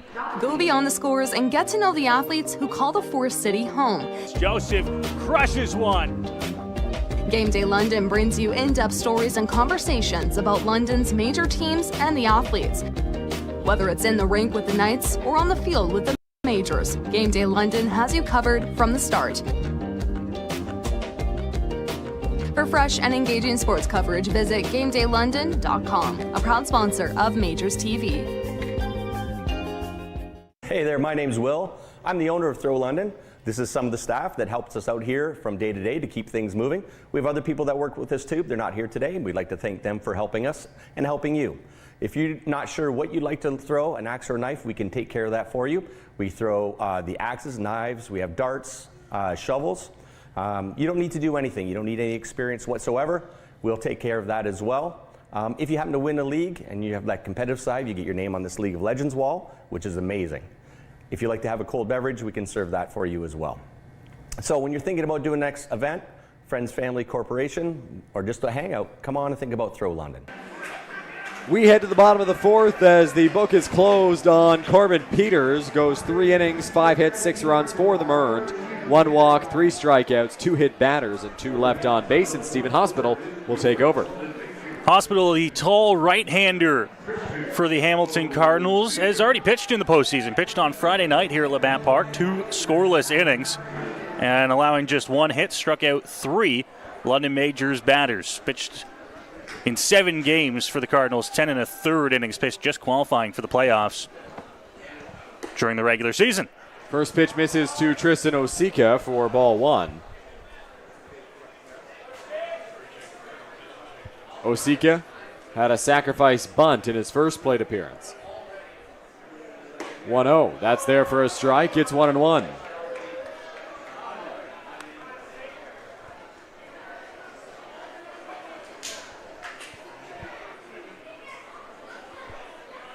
One count. Here's the offering. Fouled off by Osika. It's 1-2 now. Osika trying to get this inning started for London, who for the first time in the top of the 4th inning put up a 0 on the board. Thanks in part to a double play ball.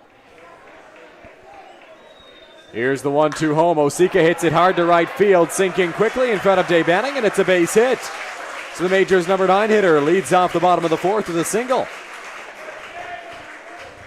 Good piece of hitting there as he hits that ball into right. And as you mentioned, sunk very quick in front of Dennis DeBetting, who didn't have a chance at it. And the Majors have the leadoff man on here in the bottom of the 4th inning. So Victor Plaz into the batter's box here for London. 0 for 2 on the day. Flew out to center field to lead off the ball game and then grounded out to shortstop in his last trip. Osika, pretty good speed over at first base. We have seen him run this season. Has not attempted a steal in the playoffs. Going around a bunt is Plaz. Takes a strike. It's 0-1 as he shakes his head.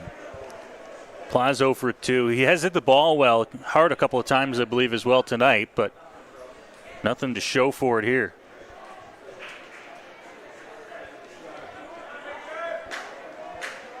0-1 count here to Victor Plaz. Squares around again. That one off the plate outside, and it is 1-1.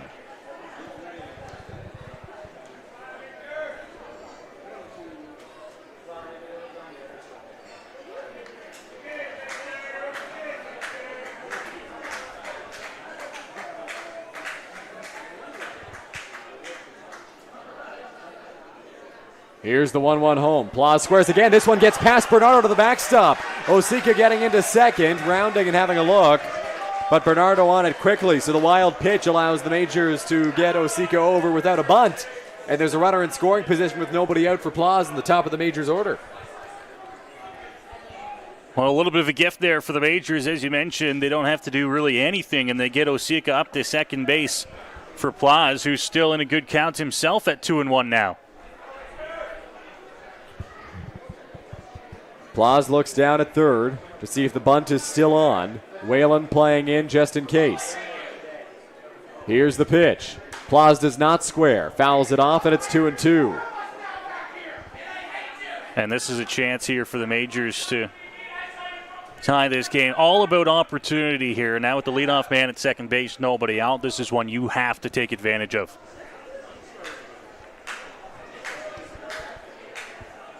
2-2 to Victor Plaz. Hospital ready on the mound.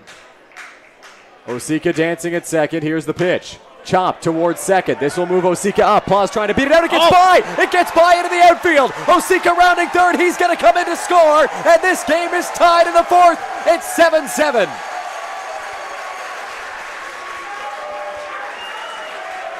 That was about as awkward as a play as it could have been off the bat of Victor Plaz. He chopped it, and I mean chopped it sky high over to second base. And Keeler Loveridge, who was coming in, trying to get to that ball as quick as he could, didn't get the glove down all the way. It snuck underneath his glove and allows Osika to score and tie this game at 7.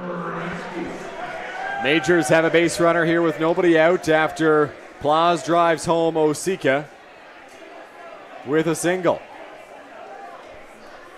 Krasminski 0 for 1 on the day. He'll square around a bunt. Get it down. Right back to the mound. They may have a shot at 2. Hospital to second for 1. DeCastro on to first. Not in time. So the bunt doesn't quite work how the Majors would have hoped as Plaz is set down at second. Well, that bunt was in a perfect spot for Hospital to try and turn that double play ball. Krasminski was able to get down the line quickly and bail himself out there. The fielder's choice will keep a runner aboard here for Eduardo De Olio. So Eduardo De Olio into the batter's box here for London for the third time today, 0 for 2. And they forgot the bat on the field. Bat boy was distracted. Lots going on down there. The Majors just scored a run, so a lot going on at the Majors dugout. Eduardo faced Stephen Hospital on Friday night. Took a second pitch single against the Cardinals right-hander.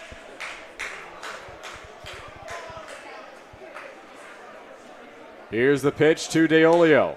Outside corner, strike 1. The moans and groans from the fans here at Labatt Park. They thought that pitch was off the plate, framed pretty well by Bernardo. They respond a lot to the players' reactions. De Olio shaking his head. Crowd's right on the umpire. 0-1, 1 out. Krasminski over at first. Quick throw over from Hospital. And back with the dive is Gibson. Good example of that is when Cleveland Brownlee takes an at-bat. If Cleve thinks it's off the plate, then it's time for the crowd to let the umpire know it. 0-1 to De Olio. The pitch from Hospital. Outside. That one just off. 1-1. They went to the same spot. That one an inch and a half further out and doesn't get the call. Game plan, at least to start the at-bat here, has been to work away from De Olio. We'll see if that changes here as they work through this at-bat. 1-1 count, 1 out. Here's the pitch. De Olio swings through it, and it's 1-2.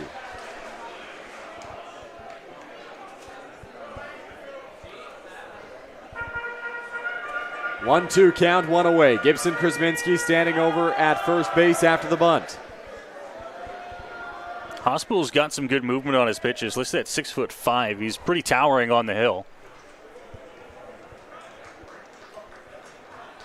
1-2 from Hospital. DeOlio chops it over the head into the outfield. Charging hard around second, heading towards third, Krasminski. Here's the throw from DeBanning. It's cut off by DeCastro, and the Majors have runners on the corners after the one-out single from Eduardo DeOlio. Well, they haven't been pretty, but the balls in play for the Majors this inning have been getting the job done. And this one by DeOlio just kind of chopped it the other direction. Got it into right field, heads up base running, not breaking stride was Gibson Krasminski. And the Majors a chance to take the lead here. Cardoso was 2 for 2 against Peters. Go ahead run standing over at third base for London. Here in a dramatic bottom of the 4th inning. We've got lots of baseball still left to play. No, we're in for a treat. First pitch from Hospital on the ground to second. This could be 2. Loveridge, DeCastro on to first, not in time. The Majors take the lead as Cardoso beats out the fielder's choice. No mistakes on the infield there, but it just didn't develop as quickly as they would have liked over at second base. Loveridge, the shuffle throw over to DeCastro, whose strong throw across the first could not beat Caden Cardoso. And as you mentioned, the run comes in to score, and the Majors back out in front. Starling Joseph into the batter's box here for London. 8-7 Majors lead in the bottom of the 4th inning.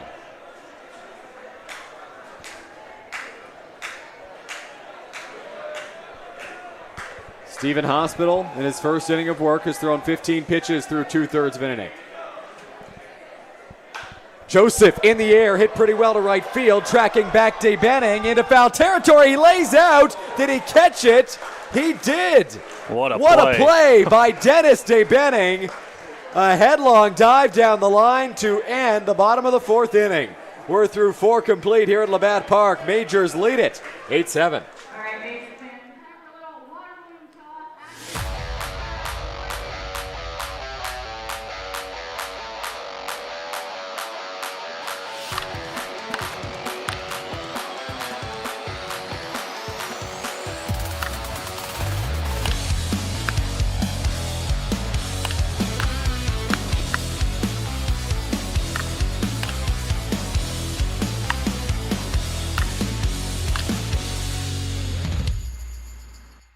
When you need a night out, Throw London is on point. With an atmosphere that's a cut above, Throw London brings together the best in knife throwing, axe throwing, and darts. So it's the perfect spot for a date night, night out with friends, leagues, and team building for the office. You've got to be 13 or older to throw pointy objects and 19 plus to enjoy their fully licensed offerings. It's the best spot in London for some fun with an edge. London's original knife throwing. Check them out at 2190 Dundas Street East and online at ithrow.ca. That's ITHROW.ca. London International Airport provides a stress-free, easy and comfortable passenger experience.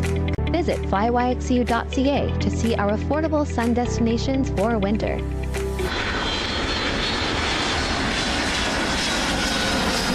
Travel is easy when you fly YXU.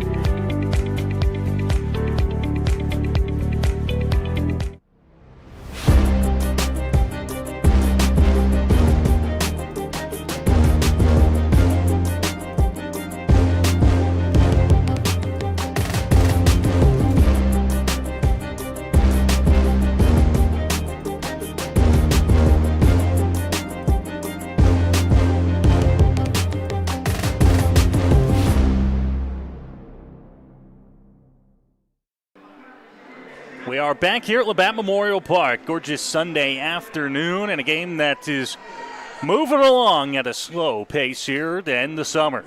8-7, the Majors lead after 4 innings here at the ballpark. 2 more runs in the bottom of the 4th for London have given them the lead back after Hamilton took a 7-3 lead on a 5-run top of the 3rd. Lots going on and still tons of baseball to be played. So we are far from over this afternoon here in a crucial Game 3. That one came inside, almost hit him, and it's going to be ball 1. Daniel Gore is out on the hill again for London.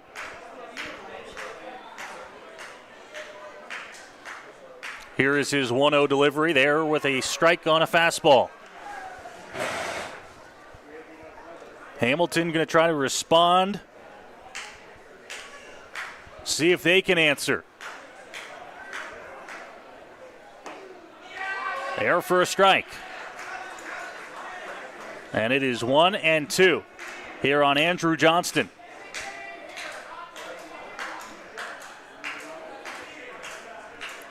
Gore shakes off a sign. Now gets one he likes. Goes into his windup. Strike 3 called. Johnston was looking at 3 straight pitches, and that fastball on the outer edge gets him looking for out number 1.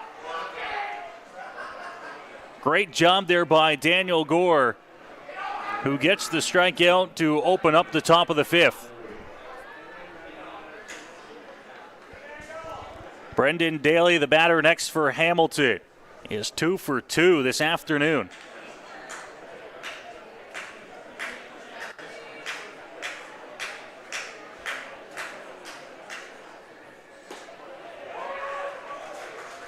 Strike 1 opens it up for Daniel Gore.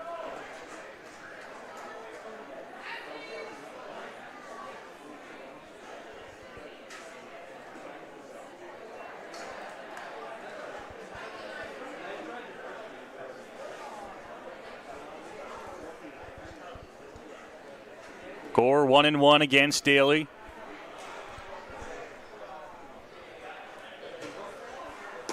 Pitch outside corner. Daly thought it was away. Looked maybe a hair on the edge, but the benefit goes to Daniel Gore, and it's 1-2.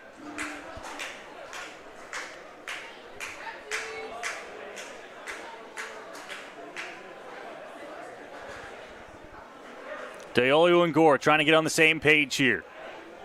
Ready for the 1-2 pitch.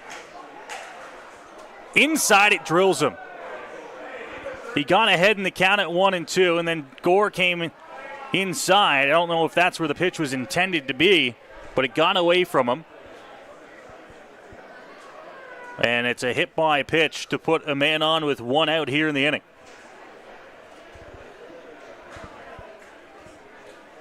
Which will bring up Keeler Loveridge.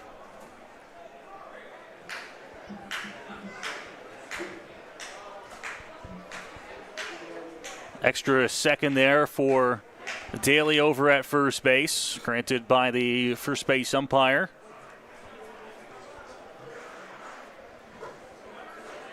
Making sure that he is A-OK.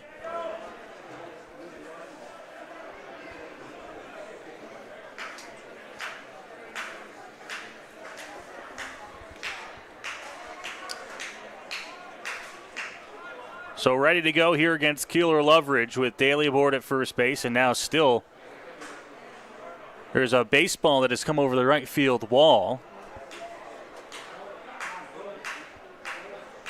Popular place for the youngsters to play.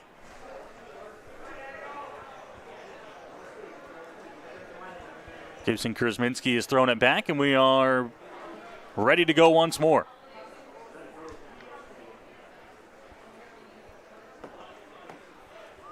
Loveridge squares around a bunt, puts it down on the first base side, and it's a fair ball.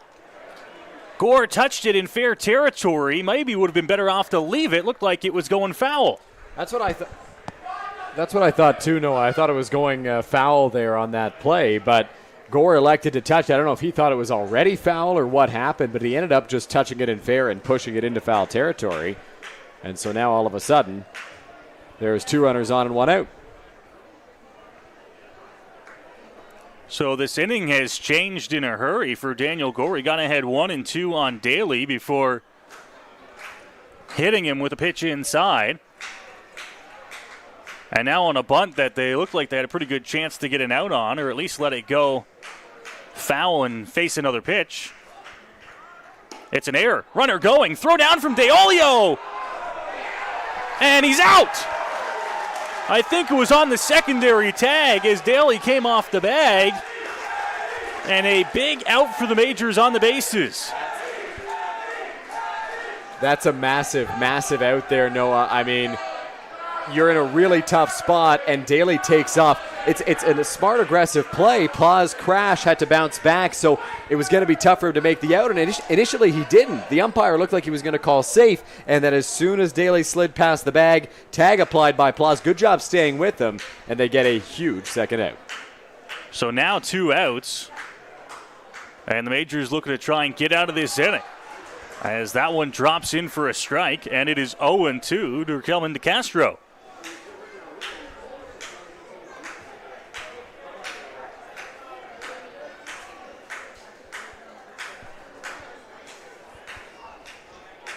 Gore here.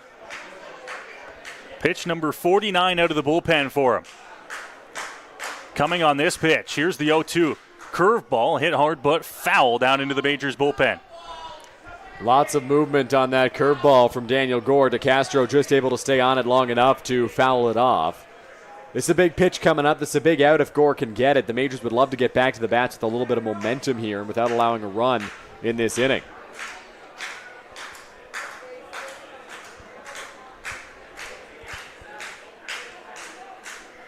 Loveridge, a couple of steps on the lead over at first base. Not overly aggressive as the 0-2 pitch agreed upon and now comes to the plate outside, reaching for it. Deolio just barely holding on. Yeah, big job by Eduardo Deolio to block that one, and he makes the stop nicely. It didn't look like it was a typical curveball from Daniel Gore that just happened to be outside. It had a little bit of heat on it. Not easy for Deolio, but he makes the save there, if you will, and keeps the runner where he is.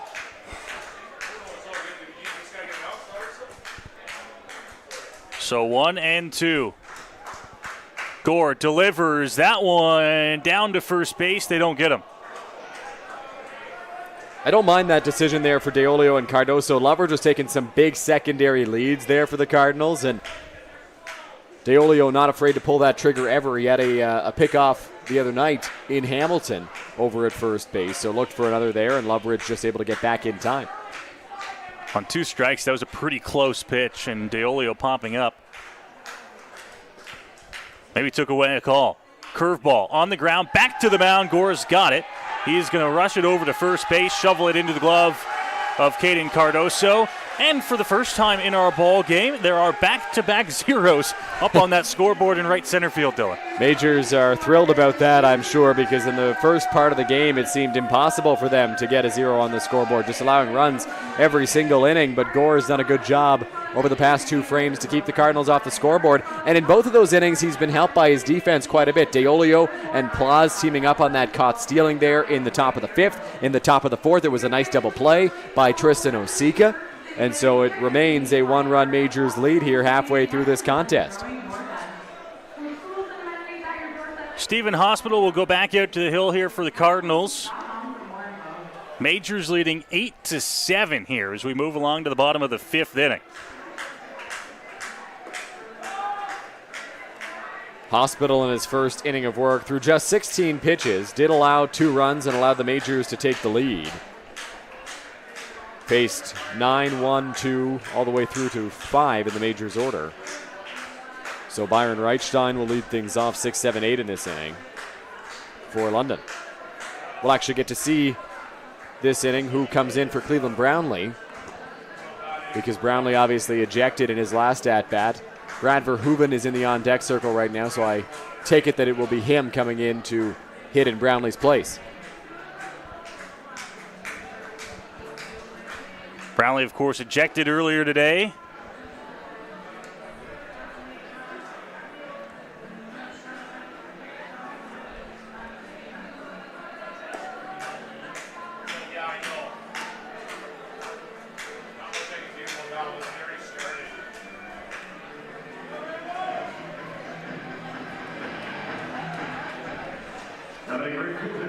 Number 22, Byron Reichstein. Reichstein in the ball game today is 2 for 2, including a big double to the left center field gap that plated a pair for London. He will look to try and lead off the bottom of the 5th inning here for the Majors, as that one is outside from Hospital. 1 ball and no strikes.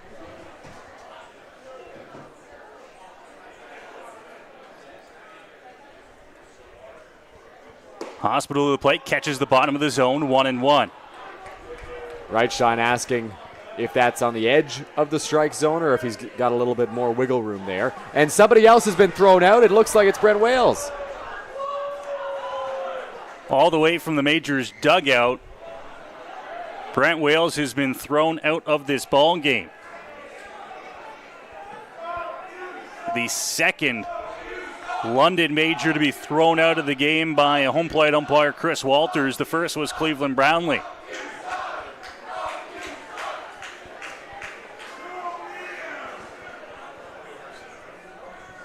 One and one here. Brownlee hit hard over to second base, picked up on a hop by Loveridge. He'll throw out Reichstein at first. That one hit pretty hard off the bat of Byron Reichstein over towards second base, but Loveridge positioned perfectly, makes the play and the throw to get the first out of the inning.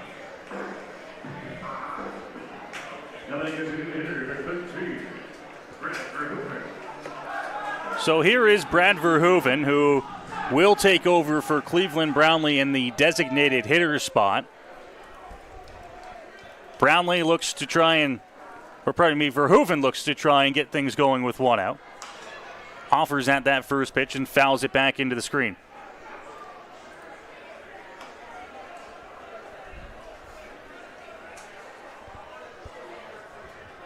Oh, and 1 here for Stephen Hospital, who has gotten ahead. Hospital looks, delivers. Verhoeven off the end of the bat, dying quickly and into center field, a base hit. Sometimes all you got to do is just get a piece of it, and exactly what Brad Verhoeven did there with the single. Yeah, a little bloop into center field, but the Majors will take it. Brad Verhoeven reaches base with one out in the bottom of the fifth inning. He's now 3 for 5 in these playoffs here, Noah, in this first round, so having a strong start to the postseason for London.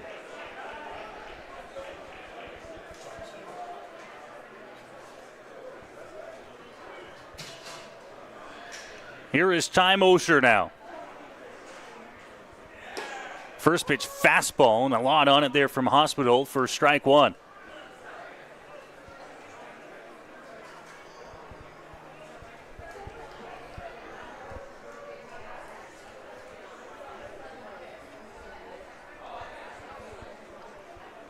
Verhoeven's lead at first base near the cut of the grass. Not going here. Laying down the bunt is Mosher. Hospital only looks to first base, where he will retire Ty Mosher for the second out of the inning. Yeah, that one bunted right back to the mound. Majors trying a sacrifice bunt with one away. Just looking to move a guy up into scoring position, see what they can manage with a runner in scoring position and 2 out here. Mosher has laid down several sacrifice bunts this year and gets another one down there. Listen, if you can do it with less than 2 outs, it's never the worst at-bat you can have. You move a guy up into scoring position, and now what you've done is you've given Tristan Osika a chance to score a run with a base hit. He singled his last time up. All right, in terms of productivity, works better than a pop out, a fly out, fielder's choice, anything of the like. So he'll take it. The Majors will take it. Verhoeven at second. Hospital checks back, now delivers to the plate. That one picked out of the dirt by Bernardo, who now will come out front of home plate and I think wants to chat with Hospital quickly here. Didn't make it more than a step onto the grass. It's a good defensive play by Bernardo there. Last thing you want to do is move Verhoeven up an extra 90 feet.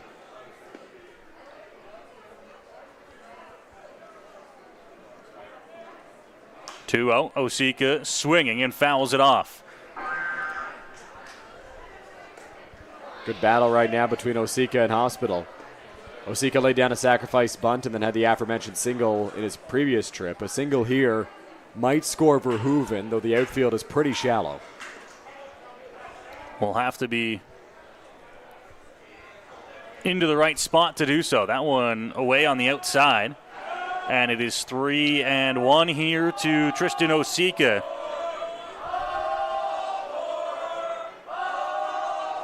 Fans trying to urge on a fourth ball. to put Osika on for the top of the order with 2 outs.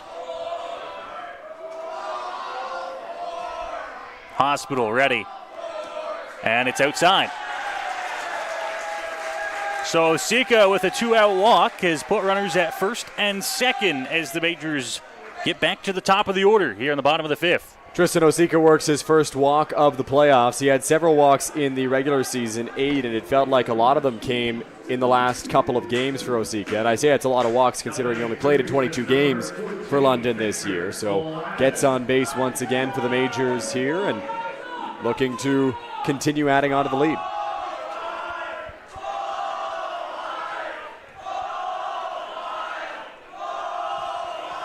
Here is Victor Plaz.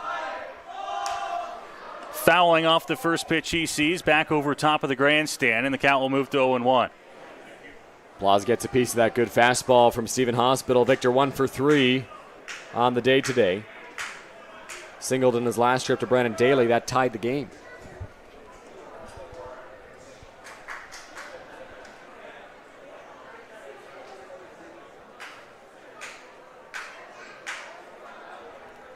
Here's the delivery. Right there for strike 2, and it is 0-2 on Plaz. Plaz checking to see if that's on the outer edge of the plate.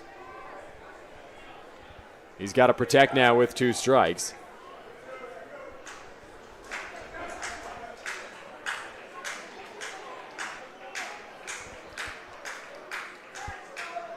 Here's the delivery. Fights off an 0-2 pitch and gets it out of play. Good job by Plaz fighting that one off. Like you mentioned, Noah, Hospital yet to record a strikeout in this outing for the Cardinals. Through 2 scoreless on Friday night out of the bullpen. 3 strikeouts in that outing for Hospital. Inside and just barely missing Victor Plaz. He just got that elbow out of the way. It looked like the lead elbow he was heading towards. Yeah, fell over because of his effort to get out of the way of that pitch. Moves the count to 1-2.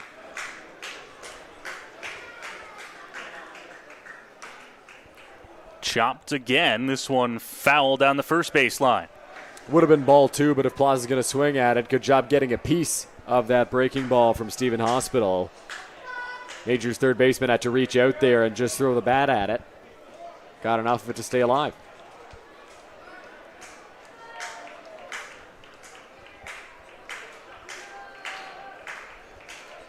Verhoeven at second, Osika at first. Here's the 1-2 delivery. Popped up. Foul territory towards the wall, and that one's going to drop. That was a tough play for Rempel getting over towards the wall. And I don't think he was going to have a shot unless he got there in a hurry. No, Rempel had a lot of foul territory to cover. There's a lot of foul territory here. And a bit of an awkward slide into the fence there has him down. Yeah, he is down just into the shot of our camera there. Up against the wall on the far side. It was a slide that he went into, Dylan. Making his way towards the wall. It was going to be a tough play. And we hope he is okay. As the training staff tends to him there.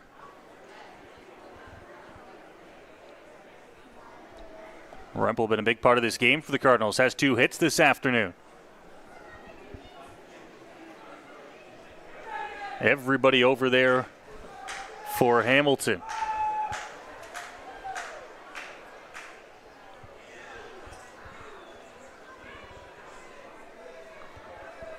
Training staff over. He is now sitting up, which is a good sign.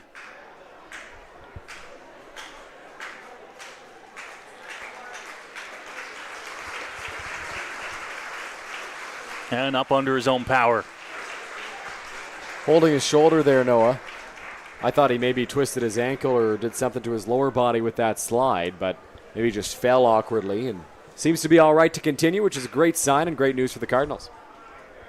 So he'll head back to first base, and we will get this at-bat back underway shortly. Also, just minutes ago in Barrie, the Baycats 18-9 winners over the Toronto Maple Leafs. They are the first team to move on into the IBL's second round.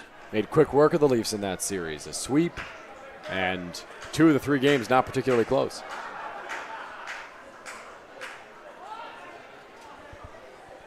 One and two here as Hospital looks to try and get through the majors. This one fouled off by Plaz. And the bottom of the 5th stays alive for at least one more pitch. Good battle brewing here between Victor Plaz and Stephen Hospital. Plaz has fought off some tough pitches. 5 foul balls in this at-bat.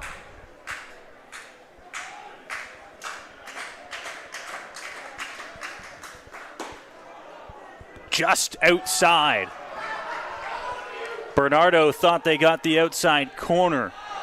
Didn't look terrible from here, but does not get the call. Misses outside, and Plaz lives to see another pitch.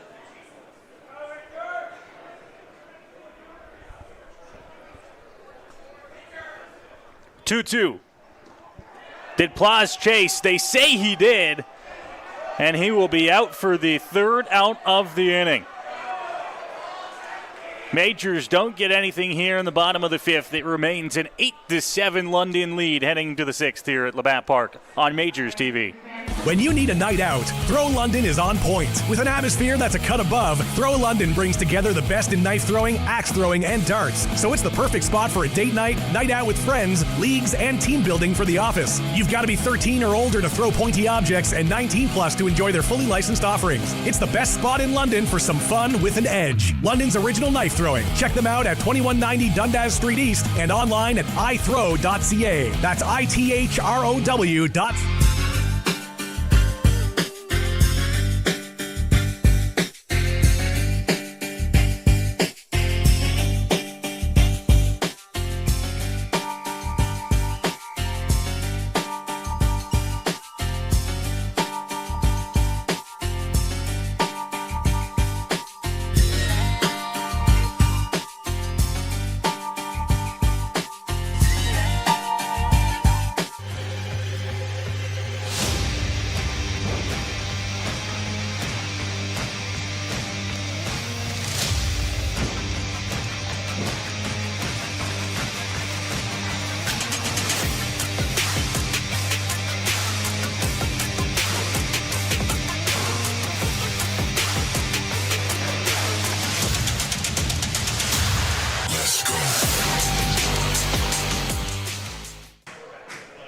Back here at Labatt Memorial Park in London, 8-7 is the London Majors lead as we go to the top of the 6th inning. Noah Smith, Dylan Baker joining you here to call this game on Majors TV from the Game Day London broadcast booth. And Dylan, this game, although maybe moving along slower than we'd expect, has seen just about everything, I would say. I mean, anything you could want in a baseball game, we've seen it here at Labatt Park on this Sunday afternoon. We've seen ejections, we've seen home runs, we've seen errors, we've seen doubles, we've seen a triple, I think, if I'm not mistaken. I mean, what more could you ask for? It's been back and forth, it's been exciting all throughout, and London trying to hold on to the lead that they've got here as we enter the 6th.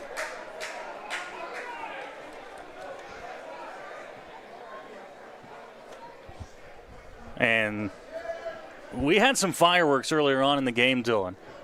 And things don't look as animated now, but down over by the London Majors dugout, Chris Piano and Rup Chanardad still chatting. Yeah, it looks a lot calmer than the first interaction, standing side by side as opposed to nose. But the umpires aren't going to want to let this go away without getting an explanation on what's being talked about, given everything that's gone on earlier today. Absolutely.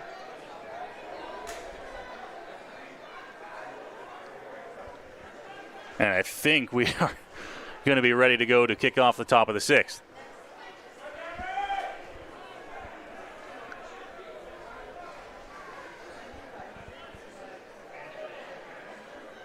Daniel Gore so far for the Majors has been strong since he entered this ball game. 2 2/3 innings, has thrown 52 pitches, allowed 1 run. It was unearned.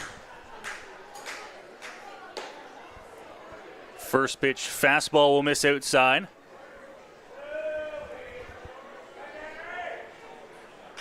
Daniel Gore is over 50 pitches as he begins this top of the 6th inning. Came in to replace Braden Farrington. Struggled a bit in today's start. They'll check down, and Bernardo goes around for strike 2. Bernardo not happy with that call from the first base umpire.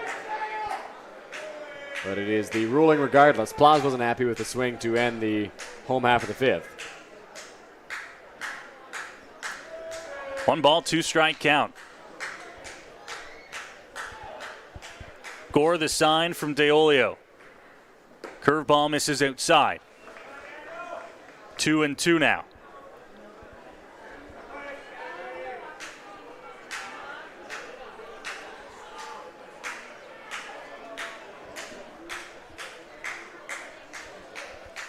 DeOlio sets up on the corner. This one fouled back by Bernardo. He was on that fastball just underneath it, though. Daniel Gore getting up there in pitch count as mentioned. The highest number of pitches that he has thrown this season was 88 back on May 31st against Brantford. That's a long ways from today. This one chopped and foul again. And the reason I mentioned that is because perhaps Gore is no longer quite as stretched out as he was back on May 31st. Yeah, not something he hasn't done in the past, but it's been shorter relief appearances as of late for Daniel Gore. Through 65 in his lengthy outing against the Royals not long ago. 2-2, and that one's going to come in and hit him. So Bernardo will be aboard to lead off the inning here as that one got away from Daniel Gore. Yeah, 2-2 pitch, obviously not intending to hit Luis Bernardo, but gets him nonetheless, and will put him on base here in the top of the 6th. That is the second batter that Daniel Gore has hit this afternoon. And both of them have come on 2 strike counts. The first one 1-2, this one 2-2. So just not counts you really want to be hitting guys in.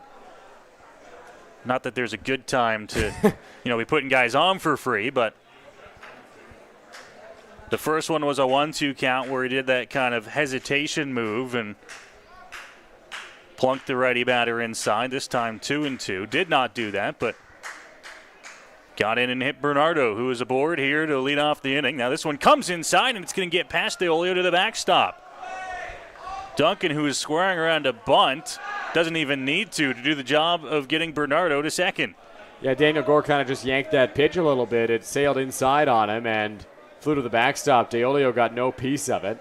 I thought for a moment it might have hit the foot of Duncan, but he didn't react to it at all. And there was no signal from the home plate umpire, so tough break there for the Majors. And a big chance here for the Cardinals now. Have that game-tying run at second base, nobody out to kick off the inning.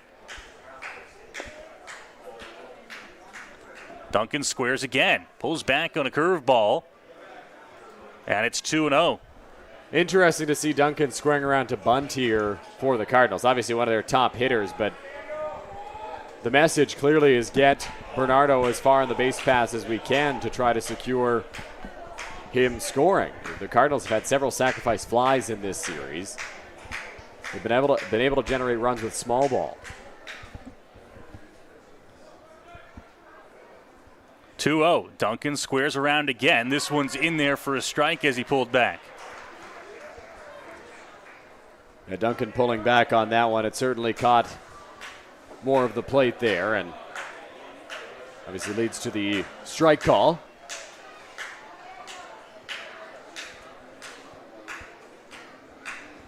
Corner infielders to the edge of the grass, but not a whole lot further.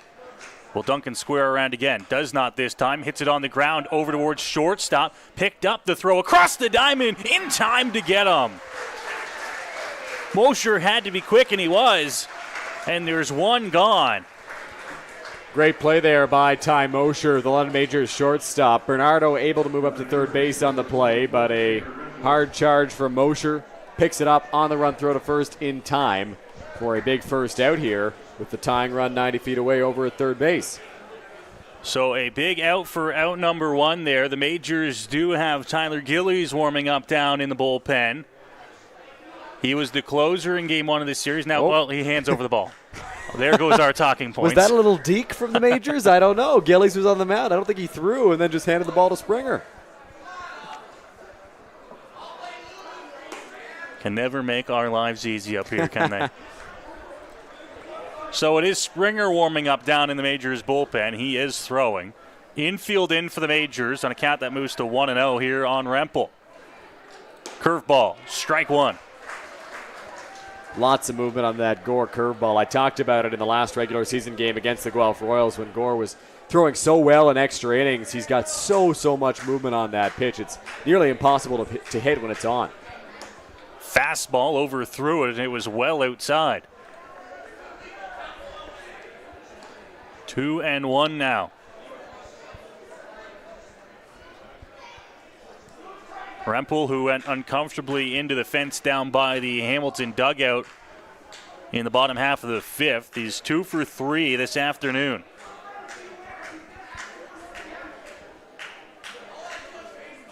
Curveball, just missing on the corner. 3-1.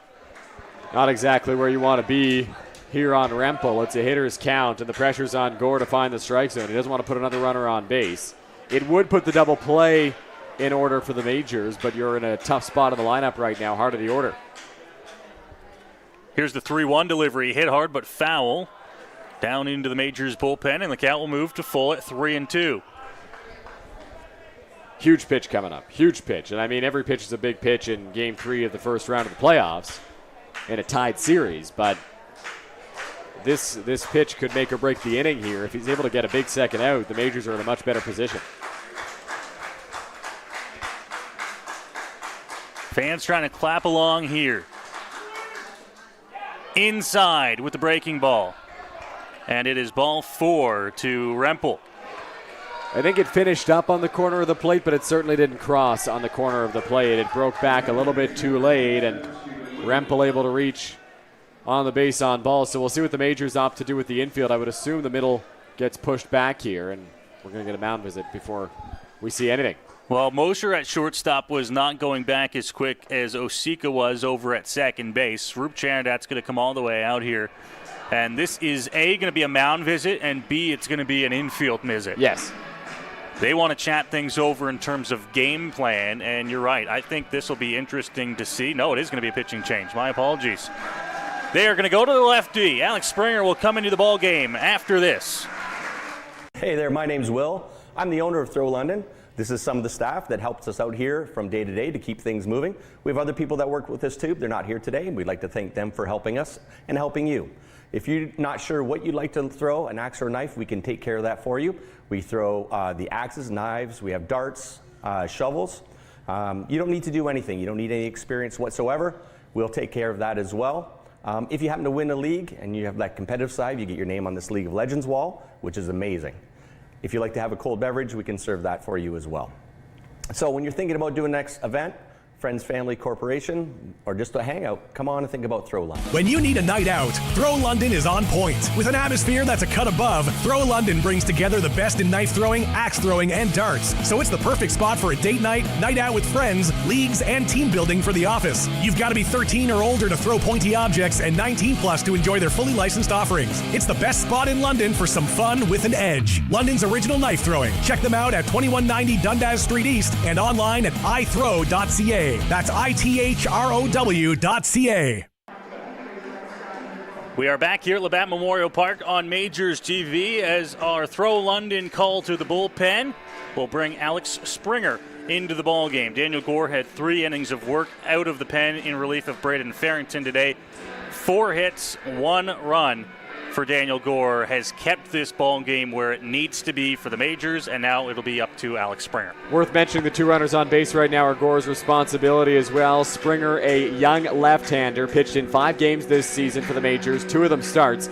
Pitched to the tune of a 1.68 ERA across 16 innings, 17 strikeouts, 3 walks. His last outing was dominant, fantastic, exactly what the Majors needed against the Guelph Royals on August 21st. Took a no decision, but went 7 innings, allowing 2 runs, neither of them earned, 5 hits, 1 walk, 8 strikeouts. He comes in a tough spot with runners on the corners and 1 out, tying run at third, go-ahead run over at first. Dylan, our question going into break was, what are the Majors going to do with the infield? They elect to try and turn 2 up the middle with runners at the corners, 1 out here. Stephen Whalen is the batter. He is 2 for 3 this afternoon for Hamilton.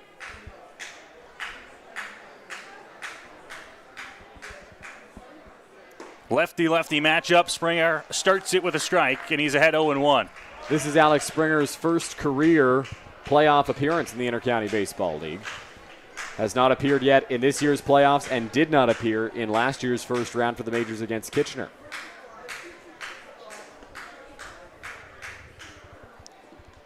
In the dirt, late takeoff. Deolio fakes the throw, but in is Rempel, safe at second. And this will bring the infield in now for London. That's a great read by Rempel, and that's a huge play because he picks up 90 feet there and eliminates the double play. He had to be quick with it because if Deolio found it in a hurry, they had a shot at throwing him out. But he's able to pick up 90 feet, puts 2 runners in scoring position, puts all the pressure on the Majors, and they don't have that easy out of a ground ball double play.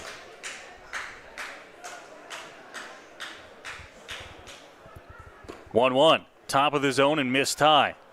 2 balls and a strike here on Whalen. Yeah, not a bad pitch there from Alex Springer, but it did just cross high and doesn't get the call.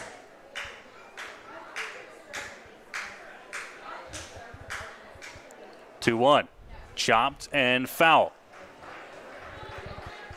On deck is Dennis DeBenning. He has had one of the bigger blows in the ball game today, if not the biggest blow for the Cardinals. Yeah, that 3-run home run for DeBenning, a huge hit in this game.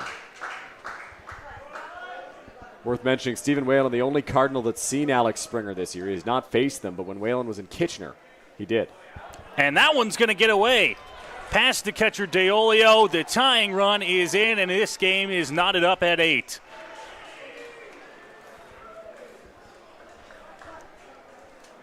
Tough one there for the Majors. A pitch that just gets away from the catcher, Eduardo Deolio, to the backstop. Not only cashes the tying run, but also puts the go-ahead run 90 feet away from scoring. 2 wild pitches now in this inning for Springer, in this at-bat for Springer.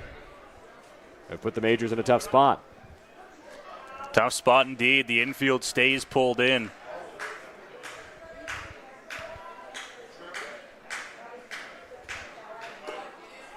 Swung through that one.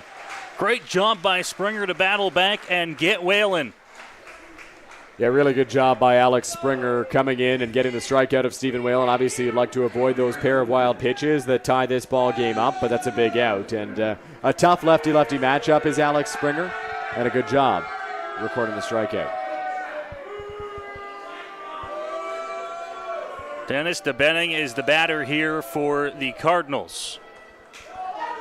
Go-ahead run stands at third base, and Springer will have to try and get the Majors out of this inning. Lefty delivers up high with a fastball for ball 1.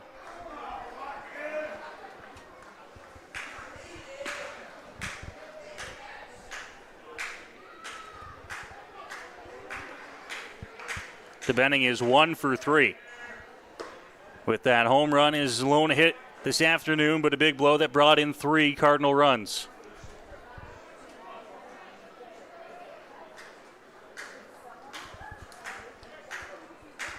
I would not be surprised here if Springer and the Majors somewhat work around DeBenning. Popped up, out of play, foul ball. Yeah, we'll see what they opt to do. 2-1 count. They went after him a little bit more with that 2-0, but obviously you don't want to fall behind 3-0 in the count. They're certainly going to be cautious with him.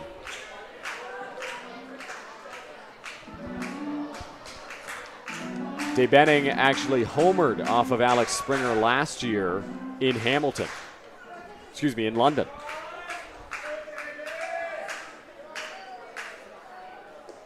That one low in the dirt.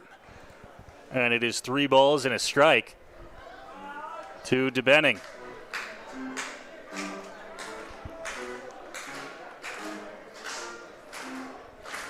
Game tied at 8-8.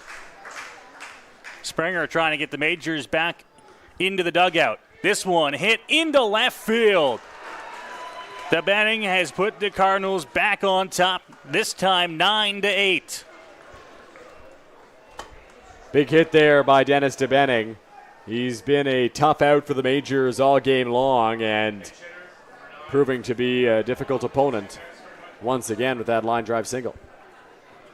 Has now driven in 4 of the 9 Cardinal runs this afternoon.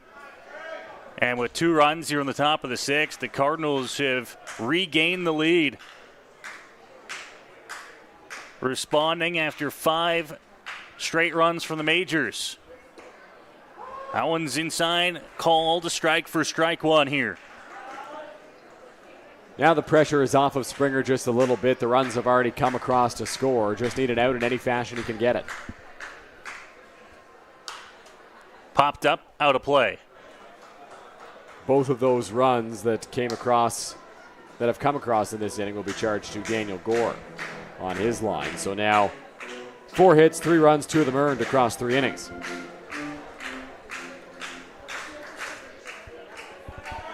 Up 0-2 on Johnston.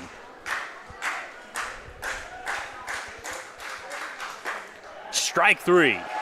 Johnston down on strikes for the 3rd time this afternoon. Springer works out of it, but the Cardinals get 2 and lead this game 9-8 as we head to the bottom half.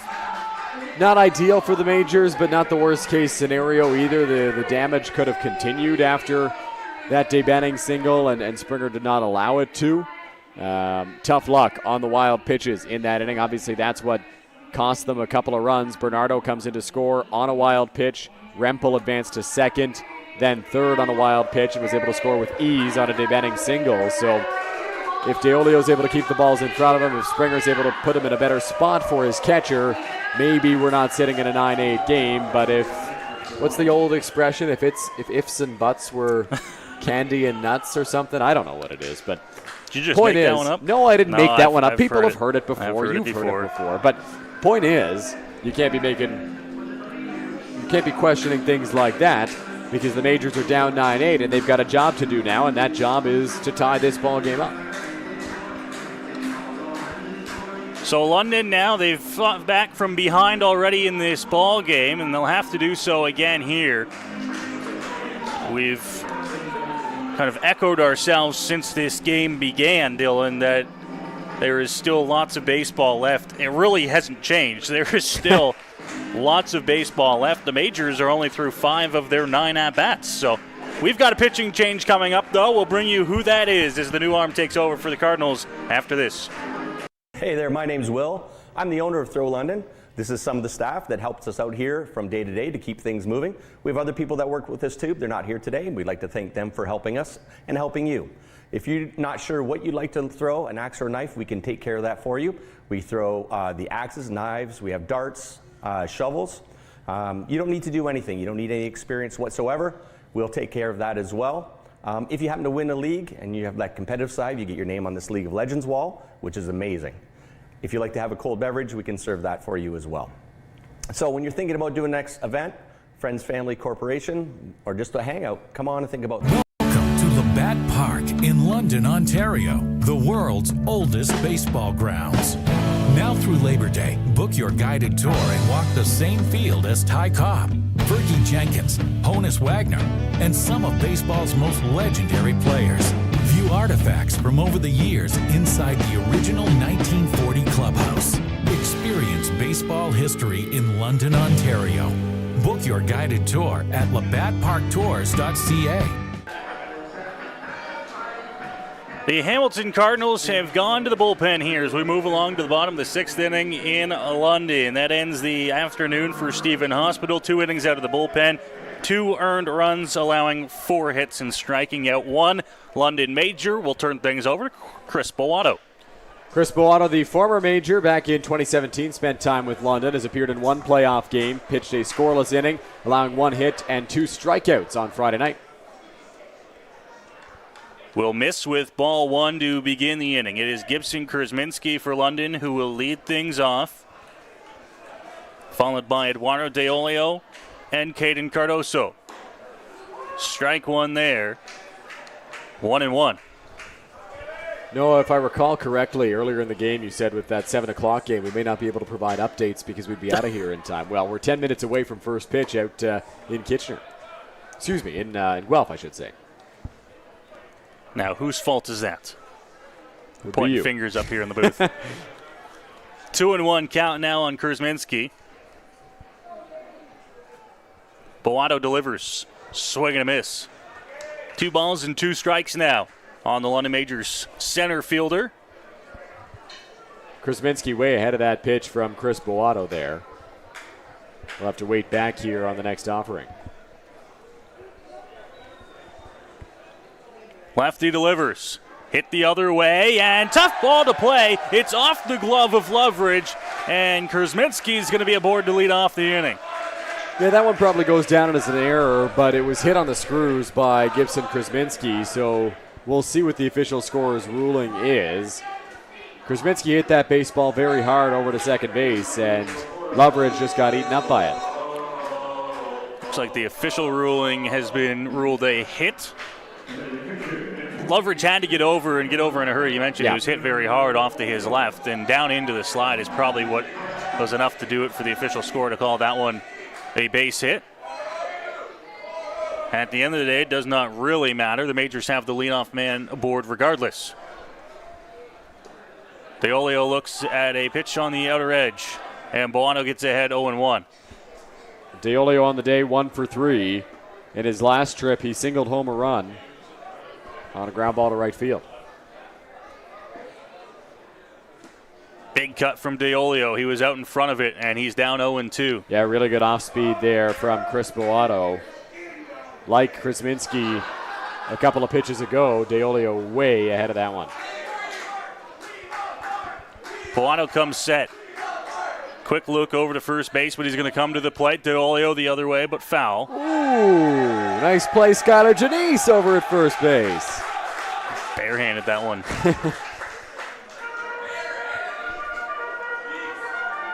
You can see on our center field camera there, Dylan, this is the time of night we were dealing with when we began our ball game on Wednesday night, the regular season finale. It's just about 7 o'clock hour where the sun is peeking over the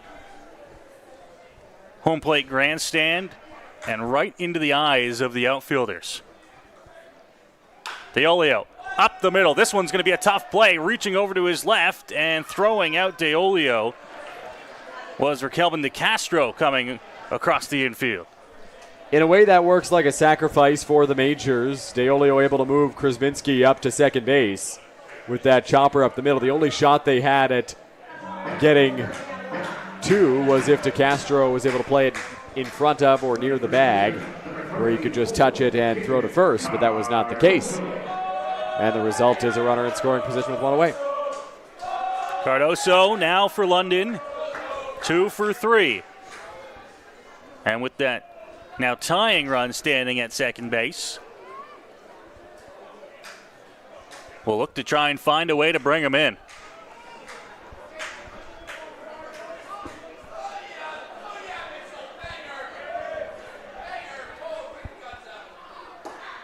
Strike 1 called on the outside corner.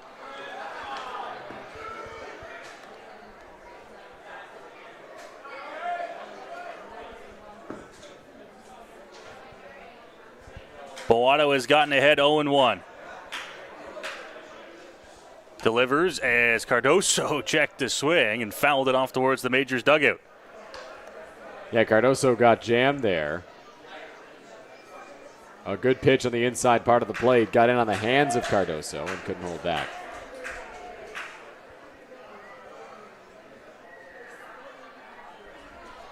So he's going to be an 0-2 hole here, trying to battle against Bowato. hit the other way. Off the end of the bat, coming in the left fielder, and there to make the catch is Daly. And there's 2 away. Routine play there for Daly out in shallow left field. Wondered for a moment if it was going to sink quickly enough for Cardoso to reach, but not the case.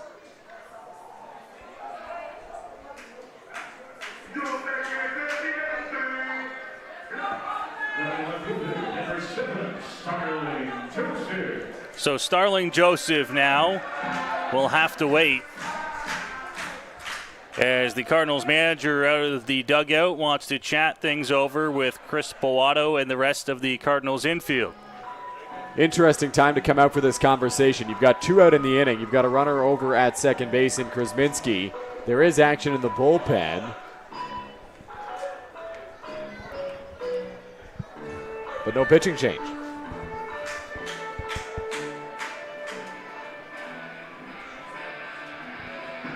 Just trying to think back. That was 3 batters, correct? Cardoso so. Would have been the 3rd. Correct, so yes. Could have made the move if they wanted to get rid of the righty bat of Joseph against the lefty, but they're going to stick in there. I don't know if anybody's ready down in the Hamilton bullpen. But it's going to be Starling Joseph to face Chris Bellato. 2 outs. Tying run at second base here in the bottom of the 6th. Delivers inside for strike 1. Good pitch there from Bellato. Finds the inside corner to Starling. Joseph, no argument about that one.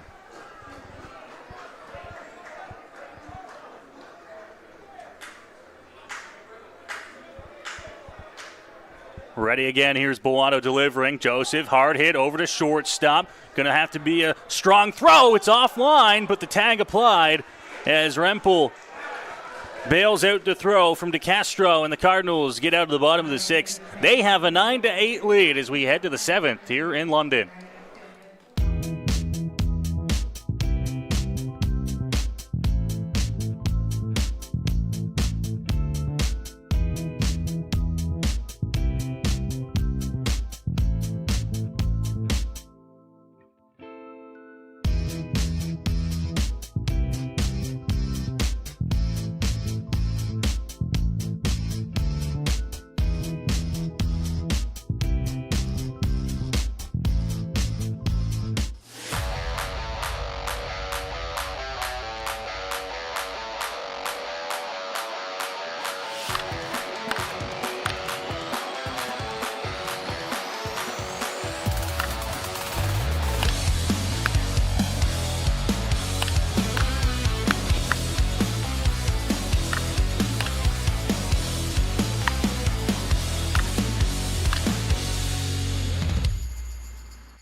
Get suited up with us for our big night. We went to Collins Clothiers. They had suits and tuxedos in various colors and styles. The staff helped us pick exactly what we wanted. They custom fit our suits for the perfect fit. They even matched us to our date's dress. It was so much fun trying on suits with the boys on the VIP night. They even got us pizza while we tried clothes on. For prom kids, of course, are going to be the best dressed. We felt so confident and looked amazing.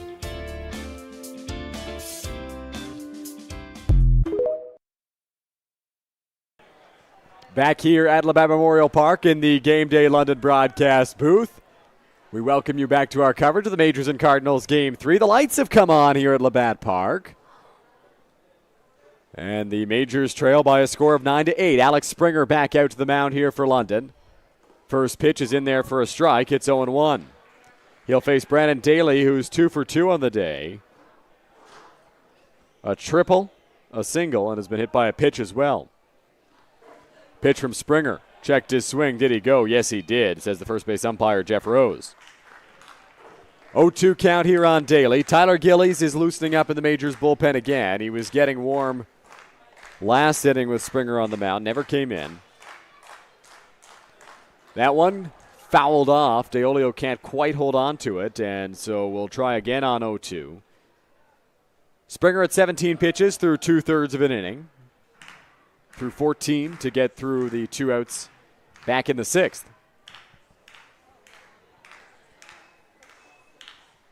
Left-hander looks in for the sign from DeOlio. Comes set. Here's the 0-2 pitch. Upstairs, 1-2.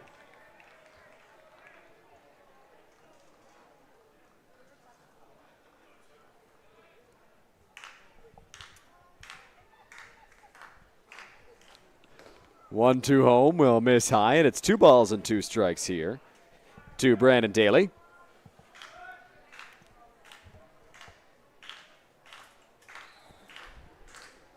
Daly trying to get on to lead off the 7th inning for the Cardinals as they search for some insurance. Here's the pitch. Upstairs. Count now runs full. So from 0-2 to 3-2 for Alex Springer on the mound.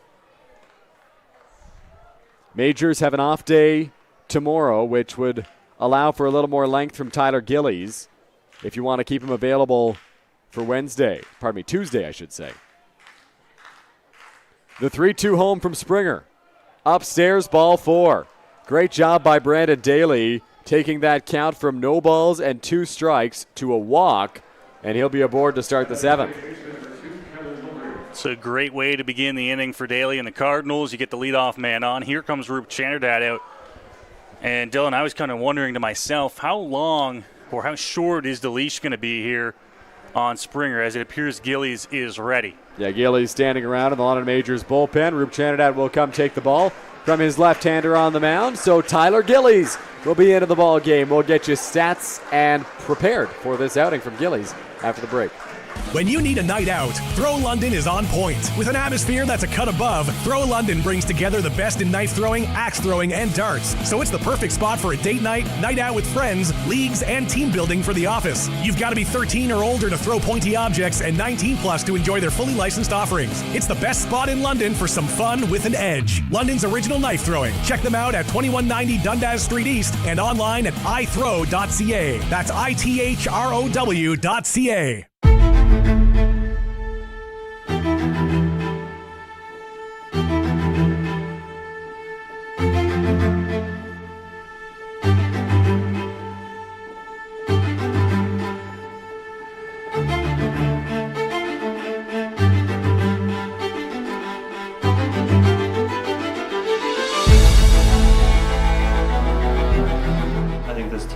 Has the potential to win another championship. All the boys have talked about it in the clubhouse, getting that three-peat, you know.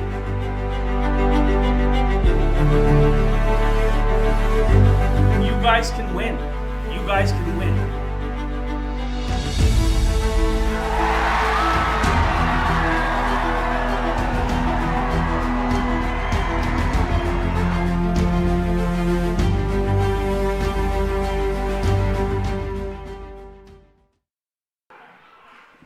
Back here on Majors TV, Tyler Gillies takes the hill. The day is done for Alex Springer. 2/3 of an inning, 1 hit, 1 walk, 2 strikeouts.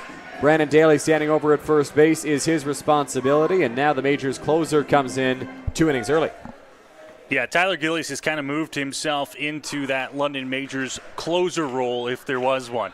He picked up the save on Friday night in Game 1, was electric. 3 straight strikeouts to win the game for the Majors in the top of the 9th inning. He is called in early here in the top of the 7th, but his job is to keep this score for the Cardinals where it is. First batter to greet him is Keeler Loveridge. We've seen him square around a couple of times tonight. He'll do so again here. First pitch is in there for a strike. It's 0-1. Gillies, a hard-throwing righty. He's got an electric fastball, and he loves to use it. 0-1 count.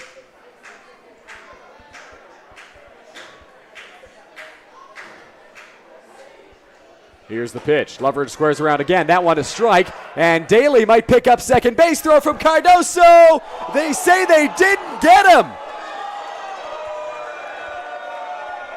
Somehow, Daly got around that tag from Mosher. And he's now in scoring position. That is tough for the London Majors. We don't have a replay to show, but it wasn't a fantastic tag, Dylan. The tag was up a little bit high, and I think the Cardinals get bailed out because of that. 0-2 count here to Loveridge. Gillies takes a breath and tries to reset after that call at second base. Here's the pitch, a fastball high. It's 1-2. Gillies now in a tough spot because he's got to deal with a runner in scoring position when the Majors were hoping to be bailed out there. 1-2, breaking ball, no bite from Loveridge, 2-2.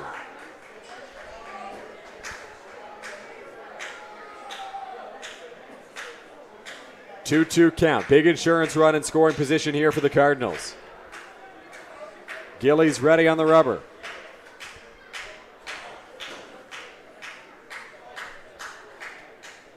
Here's the offering.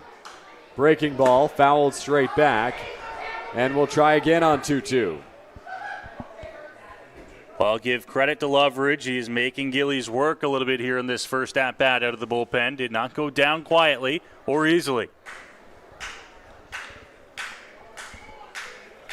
Already a 5-pitch at-bat here for the Cardinals second baseman. Nobody out here in the 7th. The pitch from Gillies. Misses, 3-2. Did not come down enough. Second straight 0-2 count to go to 3-2 in this inning. This time it's Gillies in danger of losing the batter. Trying not to lose him here. The 3-2 home. Line straight back at the backstop, so we'll try it again on 3-2. Well, as I said, Loveridge just continues to battle at the plate. He's watched a couple pitches that were close, did not offer, and then the ones that were strikes, he's been able to foul off. 8th pitch of this at-bat coming. Gillies ready. The 3-2. Swing and a miss, strike 3. A big first out for Tyler Gillies as he puts away Keeler Loveridge, and will turn things back to the top of the order. Came back to the trusty fastball, blew it by Loveridge, who just could not fight off another pitch. Big first out there. But Gillies, he knows job's not done yet. Top of the order coming up here for the Cardinals is Raquelman DeCastro. Steps into that right-hand batter's box. DeCastro 2 for 4 on the day for Hamilton.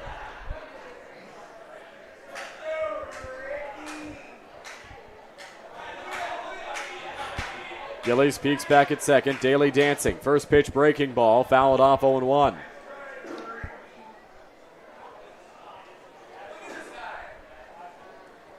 DeCastro has 2 hits. He's scored a run so far today.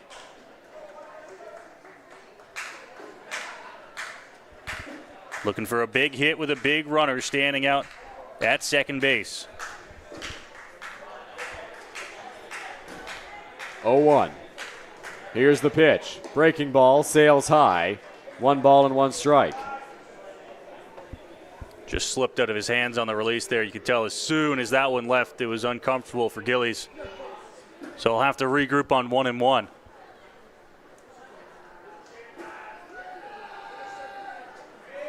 Daly in scoring position at second. Here's the 1-1 home. Fastball sails high. 2-1.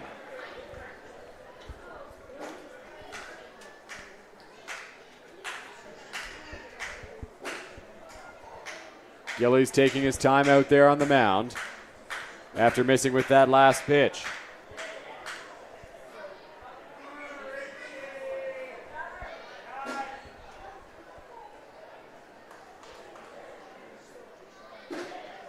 Long look in at DeOlio. He'll set. Here's the 2-1 home. Upstairs, 3-1. Gillies just missing his spots right now. Up in the zone as well. Try and see if he can pick up that location near the bottom of the zone and just pound it.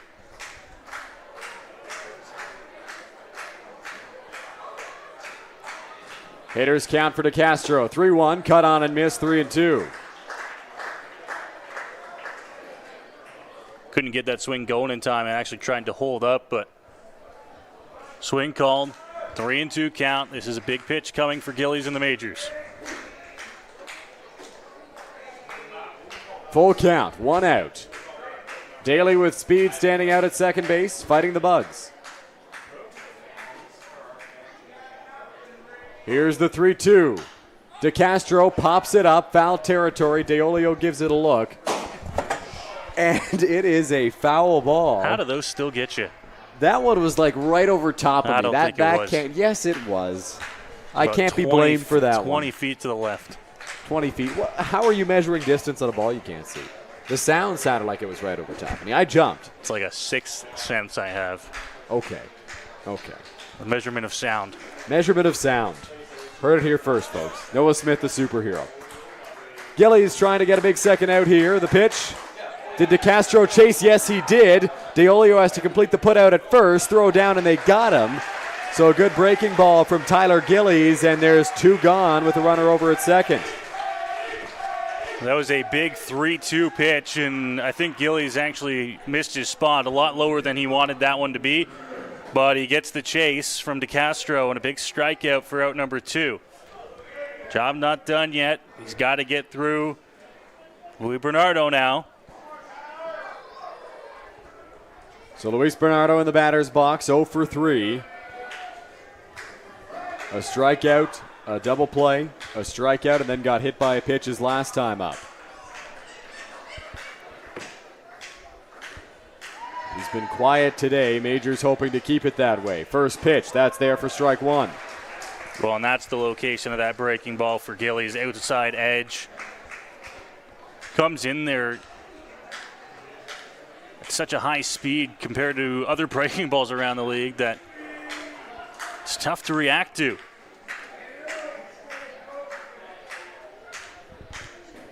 The right-hander comes set. Here's the 0-1. That one fouled off by Bernardo, now 0-2.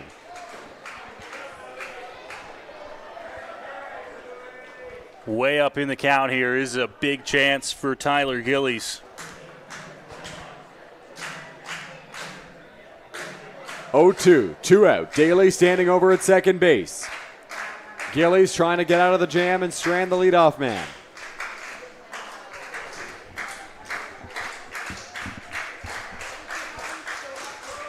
The 2-strike pitch. On the ground to shortstop. Mosher charging, scoops it. On the run, throw to first. In time to get him. And the Majors escape the jam unscathed. What a play by Mosher at shortstop. That was not an easy pick and throw over to 1, but he does a great job and gets the Majors out of that jam. It was a little short hop at the end that he had to contend with. Similar play to the one that Loveridge tried to make over at second base earlier on the Victor Plaz ground ball. Came up empty on that one. As it is stretch time at Labatt Park, they're throwing something. Shirts? No, I think they're little foam batting helmets. That's what it looks like. Isn't that cool? Yeah, it's unique. I'll get one up here. Let's see if we can yell loud enough at Curtis. You ready? 3, 2. I'm kidding. We're not going to yell on the headsets. You just got to hope that you can see us up here. He's going to run out at some point. There are lots of them there. I think he's out. Wonder if anybody on the field wants one, too. Maybe a player would like a little London Majors batting helmet. Here in the bottom of the 7th, Cardinals lead 9-8. They put up 1 in the first, 1 in the second, 5 in the third, 2 in the 6th.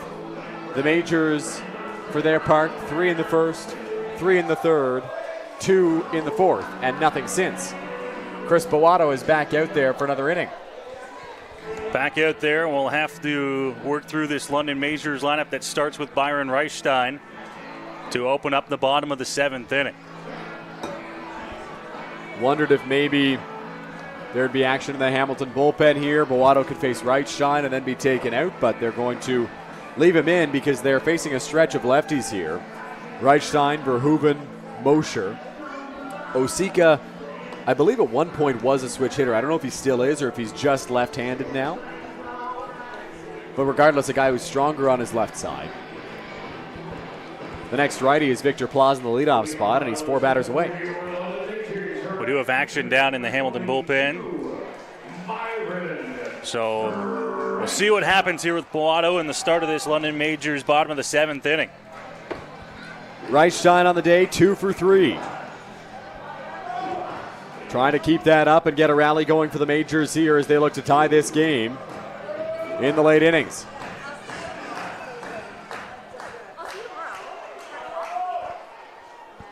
Into the windup, the Hamilton lefty. First pitch breaking ball there for strike 1. Reichstein needs to try and find a way to get this inning going for London against Beato, who can at times be a crafty lefty to hit against. Into the windup. Here's the 0-1. Reichstein hits it hard right side. It's a base hit. A leadoff single for London, exactly what the doctor ordered from Byron Reichstein. He's 3 for 4 today. Well, he's having himself a pretty good day at the plate, and he hit that one on the screws into right field. Dropped in front of Dennis DeBenning, and he is led off the inning with a hard hit single. Brad Verhoeven will step into the batter's box here for London. He blooped a single into center field his last time up. Noah, what do you think? Bunt on here? It's got to be at least thought of. Whalen at third base is in on the grass. He knows it's coming. Squaring around Verhoeven. Popped foul. It's 0-1. We've talked about it at length, almost ad nauseum throughout the course of the game, about how getting the guy into scoring position, a leadoff man at that, has been important for both these teams. We've seen a lot of sacrifice bunts. At least attempts to move them over. Verhoeven in game 1 had a pinch hit sacrifice bunt. He does have the ability to get him down. Left-hander Beato looks in for the sign and comes set. Reichstein the lead off at first and time called at the plate, I believe, by Verhoeven.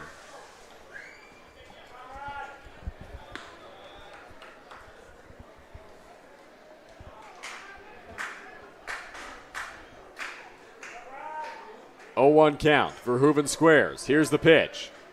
Gets this one down towards the mound. Beato backs away. Bernardo takes charge. Throw to first in time. And Beato goes to cover third to ensure Reichstein can advance to another base. Well, a great job by Brad Verhoeven to get that bunt down, and does his job moving Byron Reichstein up to second base and in scoring position for the Majors.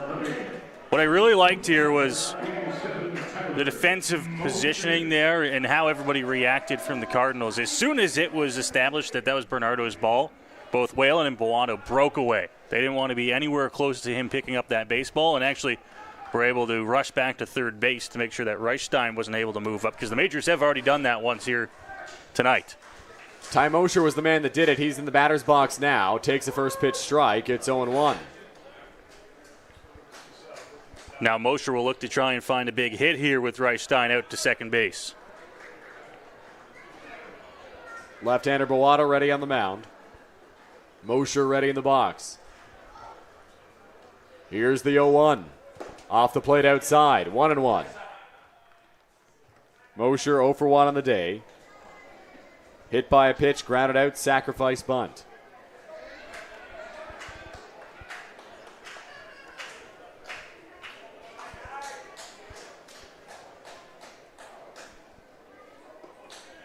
Beato comes set. Here's the pitch to Mosher. Hard hit ball. Back up the middle. Past the dive of Loveridge into center field. Reichstein getting the wave around third. Here's the throw from Duncan. It is not in time. The Majors have tied it.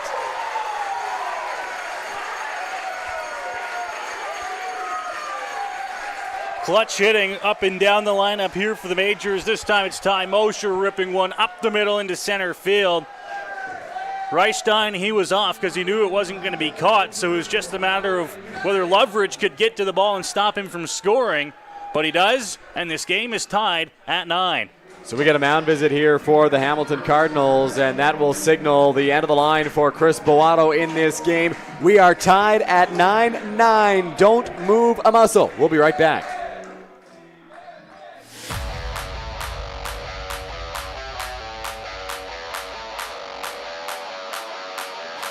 Hey there, my name's Will. I'm the owner of Throw London.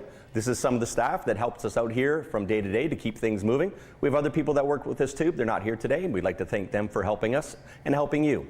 If you're not sure what you'd like to throw, an axe or a knife, we can take care of that for you. We throw the axes, knives, we have darts, shovels. You don't need to do anything. You don't need any experience whatsoever. We'll take care of that as well. If you happen to win a league and you have that competitive side, you get your name on this League of Legends wall, which is amazing. If you like to have a cold beverage, we can serve that for you as well. So when you're thinking about doing the next event, friends, family, corporation, or just a hangout, come on. Hello, my name is Jim Nuther with Nuther's The Award Store. Come along with me on a virtual tour to take a look at our amazing products and services that we're able to provide to you to help you with your recreation needs.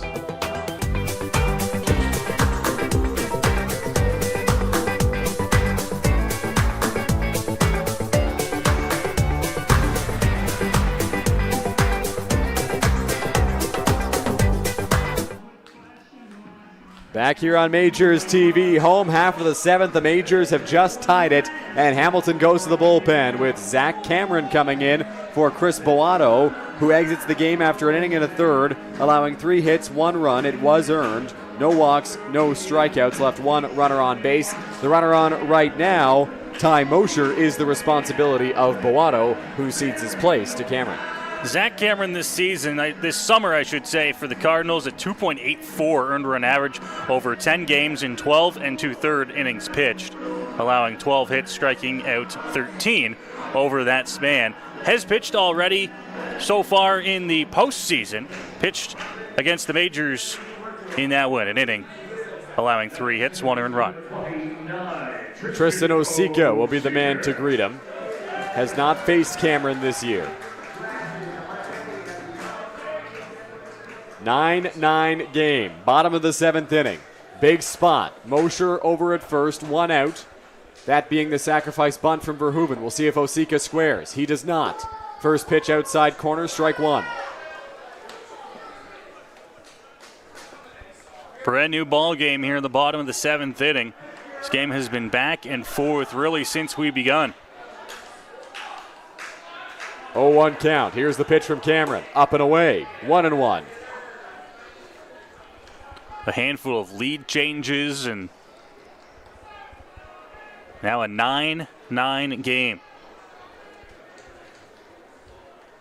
Right-hander looks in for the sign. Comes set. Here's the pitch. On the move from first, Mosher swing and a miss from Osika. The throw is high. It is into center field, and the Majors catch a break. Oh, did they ever catch a break. Ty Mosher on what was, we can only assume, a hit and run, was dead in the water. Yeah. He was halfway to second base when he broke down and stopped because that throw was going to beat him by a second and a half. But he watched as the throw sailed over the head and into center field. So he gets bailed out. Now a runner in scoring position on the error. 1-2 count here to Osika. Here's the pitch. Off the plate outside. 2-2.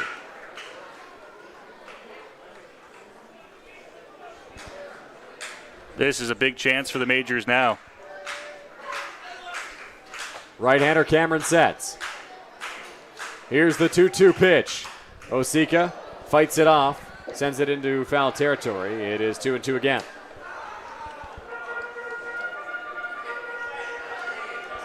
Well, on 2-2, this is a chance for Osika to battle on a pitch until he gets one that he can hopefully drive into the outfield. Outfield is shallow. Here's the pitch from Cameron. Osika fights that one off, and will try once more on 2-2.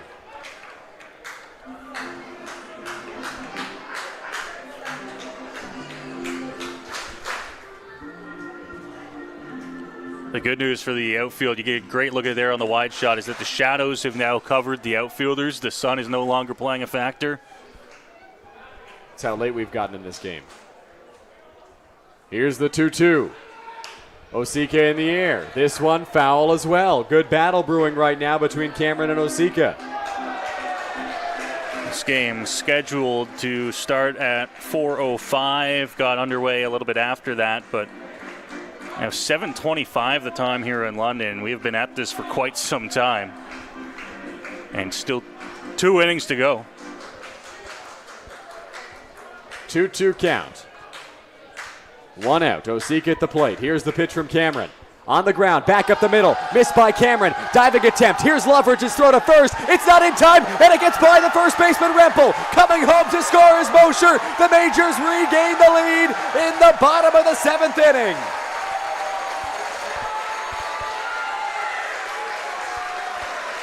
That ball was hit in the perfect spot off the bat of Osika.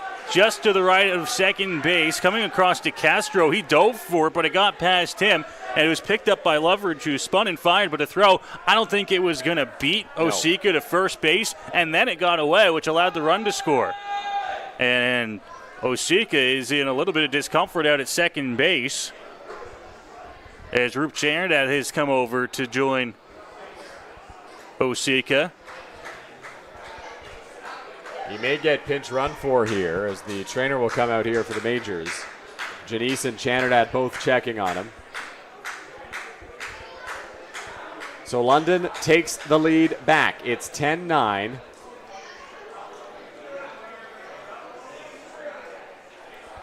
Osika taking a moment behind the base.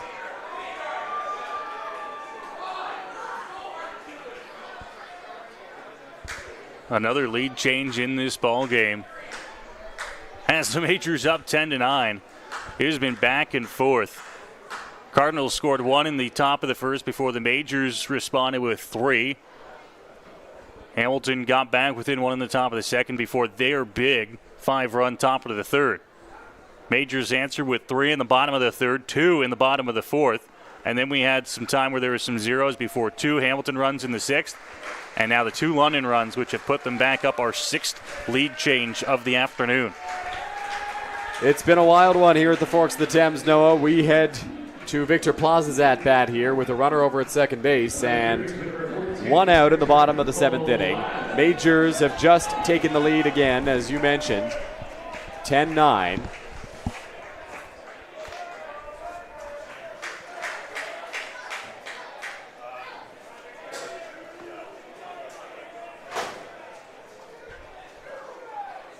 Cameron sets on the rubber. Here's the pitch to Plaz. Off the plate outside, ball 1. Plaz 1 for 4 this afternoon. Would love to find his way back into the hit column with that runner standing out at second. Here's the 1-0. Plaz fouls that one off. It's 1-1. The job now for the Majors is getting some insurance, Noah, because they have not had any really, aside from that first inning where they were up 2. There's been no insurance at any point that they've led. That has been the largest lead for the Majors all afternoon. Yeah. Was that 3-1 lead heading to the top of the second. And as we mentioned, it didn't last long. Nope. Cardinals got 1 in the top of inning number 2. Hits are even at 13-13. Score separated by a run. Pitch to Plaz, fouled off. It's 1-2. Largest lead of the afternoon was Hamilton when they went up 7-3. And even that didn't last long. London responded with 3 runs in the bottom of the third.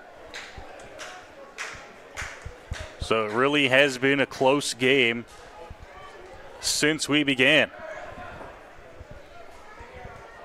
Cameron looks in for the sign and sets on the mound. Here's the 1-2. Breaking ball. That one misses. 2 balls and 2 strikes.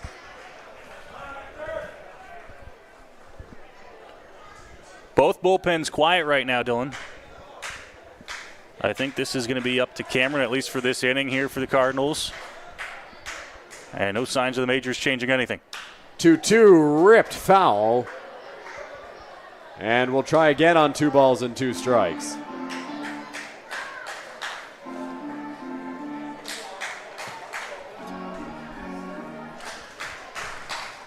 Majors trying to take a 2-1 series lead here today if they can emerge victorious against the Cardinals.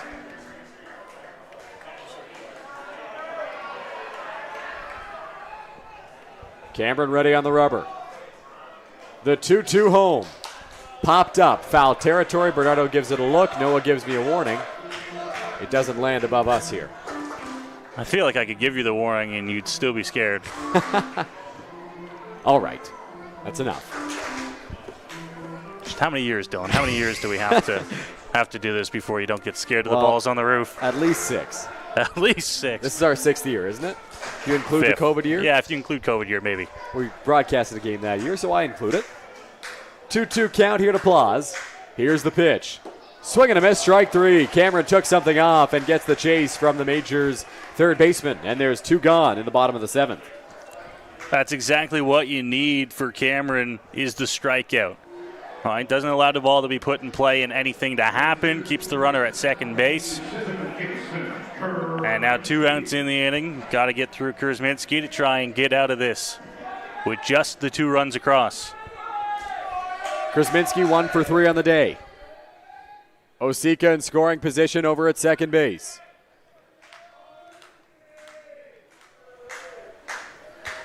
Cameron trying to wiggle out of it for the Cardinals. First pitch high, ball 1.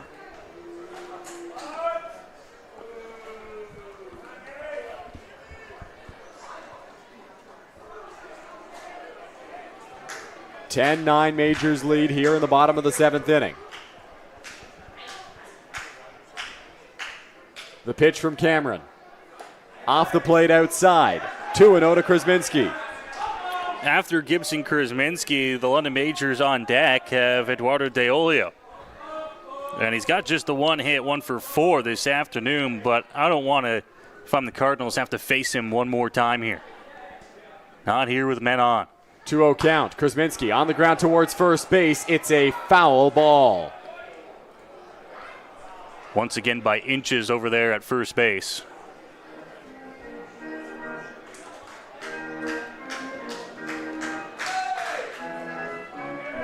So 2-1 to Kurzminski here against Cameron.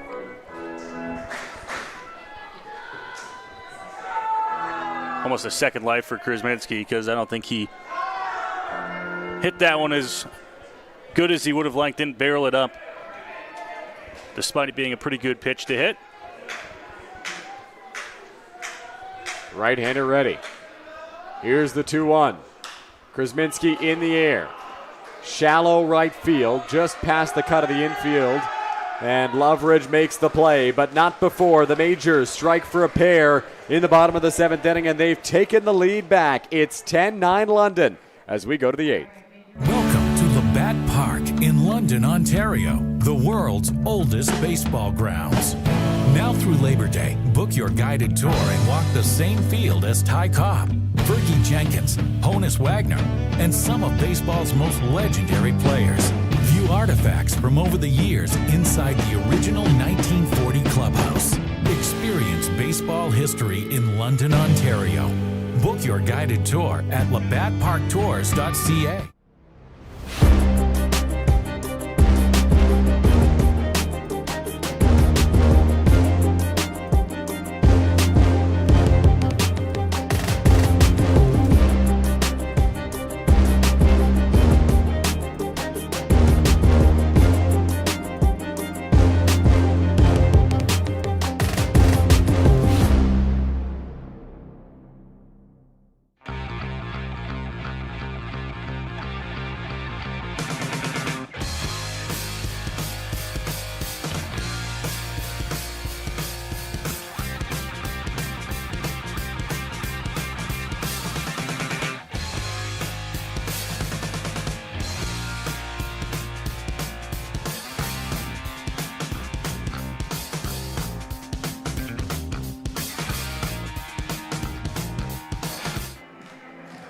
Back here on Majors TV as we head to the 8th inning of a chaotic game. We'd like to take a moment to thank Through Thick and Thin Pizza, our official food sponsor of Majors TV, for providing us with some great pizza every single Majors game.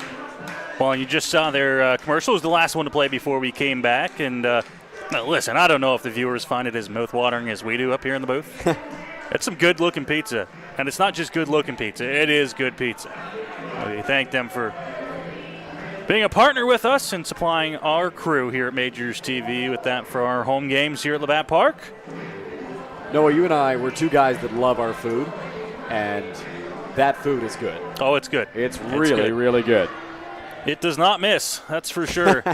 we get a couple of pepperoni pies and a cheese pizza every single game. We're so lucky. We're really lucky here in the really Bat Park. Speaking of lucky, this game has had something for everybody. We've been lucky to be a part of it here as Tyler Duncan steps into the batter's box. First pitch from Tyler Gillies, a breaking ball to Duncan, and it's 0-1.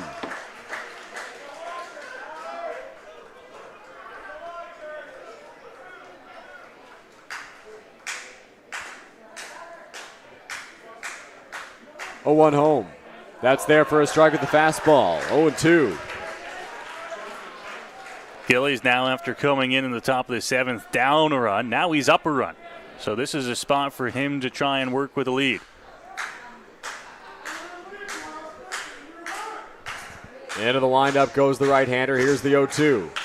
Hit hard right back up the middle, and Tyler Duncan starts the 8th inning with a single. Well, when you're up 0-2, that's not what you want to see. It was hard contact back up the middle, but a great piece of hitting by a great hitter. And Duncan gets aboard for the Cardinals to begin the 8th. So that will bring up Tanner Rempel. Tanner Rempel. I knew it didn't sound right when I said it. Rempel 2 for 3.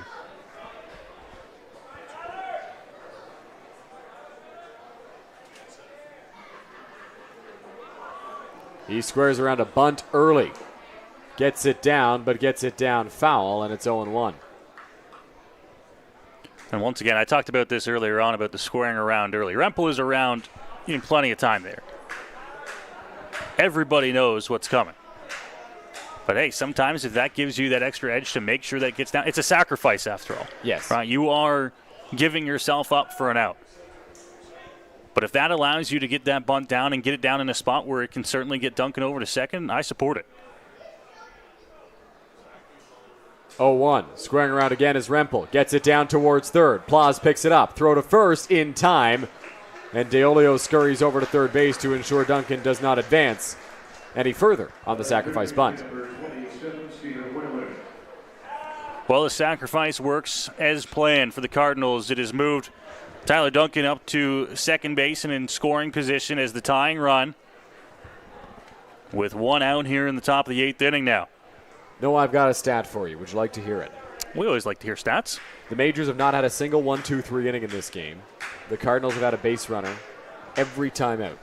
Now, I didn't look at that stat for the Majors, but it's quite possible it's been the same for the other side as well. It feels like it's been one of those kind of days, you know? I can confirm the Majors have had a base runner on in every inning as well. So no 1-2-3 innings at the park today at all, as Stephen Whalen fouls off the first pitch he sees. And it will continue for at least another half inning here, of course, with the runner Duncan out at second. Some days you show up to the ballpark and you get offense. Some days you show up and you get pitching. Well, today has been an offense day. It sure has. 19 combined runs between the two teams here in the top of the 8th inning. The 0-1 home. Whalen fouls it off. 0-2. And not to discredit some of the work by the bullpen pitchers on either side. There are certainly zeros up on that scoreboard. But overall, as you mentioned, the 19 combined runs, 27 combined hits, and some sloppy defense as well, 6 combined errors. 0-2 count. Gillies sets on the rubber. Here's the pitch. Upstairs. Whalen doesn't bite, and it's 1-2. Tried to blow that one by Whalen. We mentioned high fastball that time, but he did not get him to bite.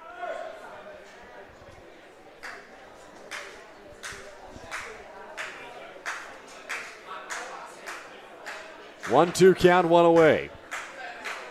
Gillies sets, peeks back at second. He delivers. Swing and a miss, strike 3.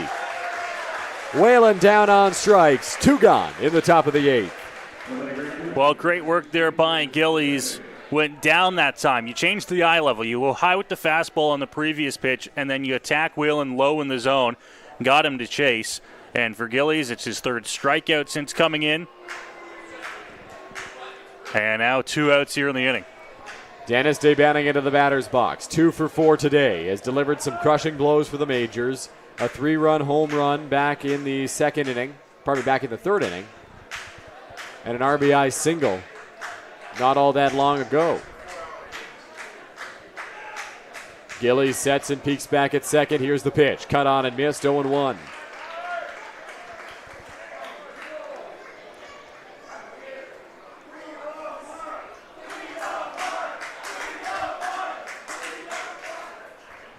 Gillies has been steady with the fastball dosage here out of the bullpen, as he always is. His best pitch as far as I'm concerned. Getting ahead of a lot of batters, and now ahead 0-1 here. 0-1 count, 2 out. Here's the pitch. Cut on and missed at the breaking ball. It's 0-2. Best pitch fastball. 1A and then 1B with that off-speed pitch. They complement each other so well. 0-2 count, 2 out. Runner in scoring position is the tying run in the form of Tyler Duncan. Dennis Day batting at the plate. Tyler Gillies sets on the rubber. Here's the pitch. Breaking ball, no bite. 1-2. That was a good pitch on 0-2 to try and get the chase, but DeBenning had good eyes on that one. And we'll get another pitch here. Gillies steps off and is in some pain here. Roop Janardad's going to come out of the dugout for London, as well as the training staff. That arm is hanging. This is not a good look. Not a good sign for the Majors.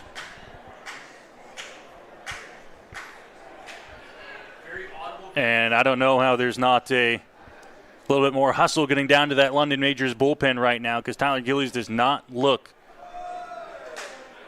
good at all. He keeps shaking that right arm. We've already seen this year, Dylan. He has battled through some pain and discomfort. Yeah. He wants to pitch. And he's being checked on right now by Roop Chanderdat. Skylar Janice is throwing in the Majors bullpen. They might give him a warm-up pitch or two here. I'm surprised he's even getting this. No, I thought he was done right away. Well, we'll see how this first warm-up pitch, or I guess practice pitch, goes for Gillies.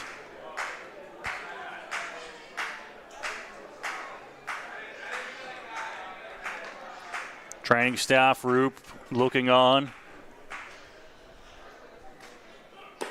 Of course, had great zip to it right in the strike zone, eh, Noah?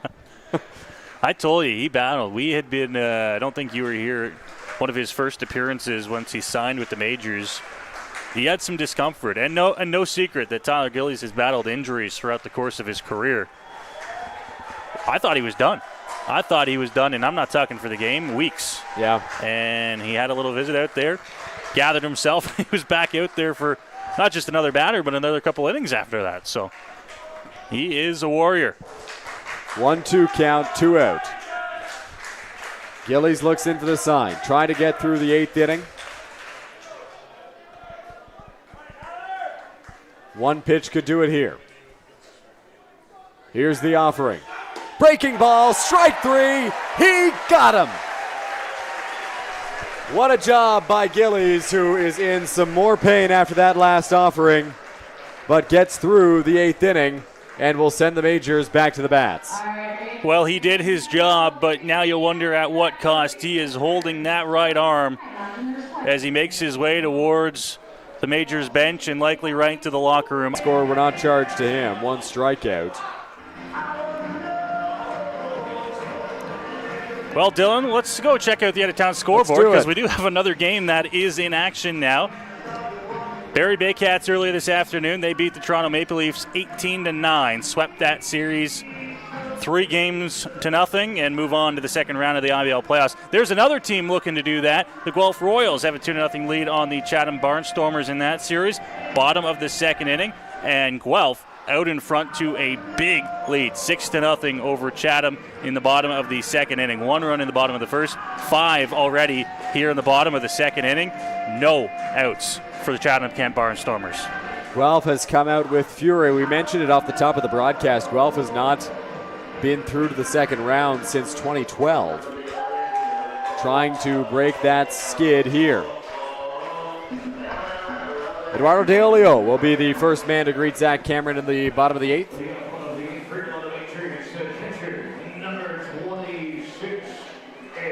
DeOlio is 1 for 4 on the day. 2 flyouts, a single, and a ground out.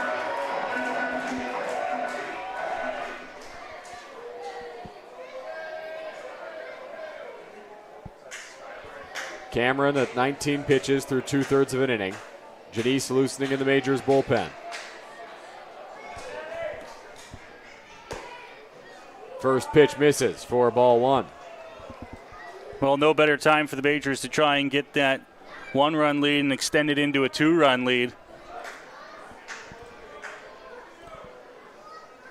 1-0 breaking ball. DeOlio sends this one into center field. It's going to get down for a base hit. So a leadoff knock for Eduardo DeOlio and the Majors.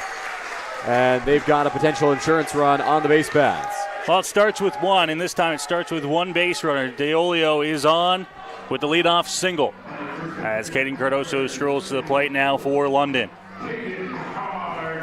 Cardoso is 2 for 4 today for the Majors.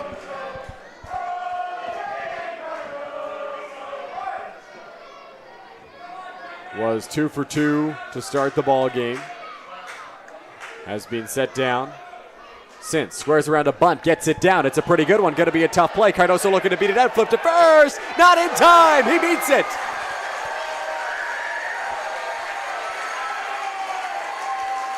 There was some confusion there, I think, on the defensive end of the Cardinals on who was going to get that ball and who was going to cover first base.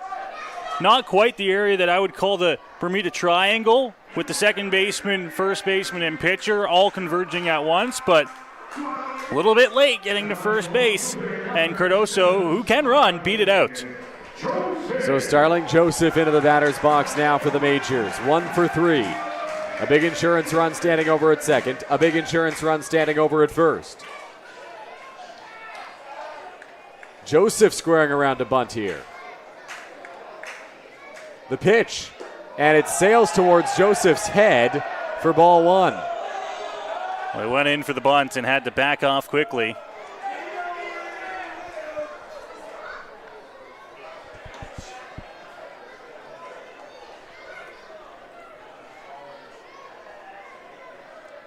We'll see if he squares around again.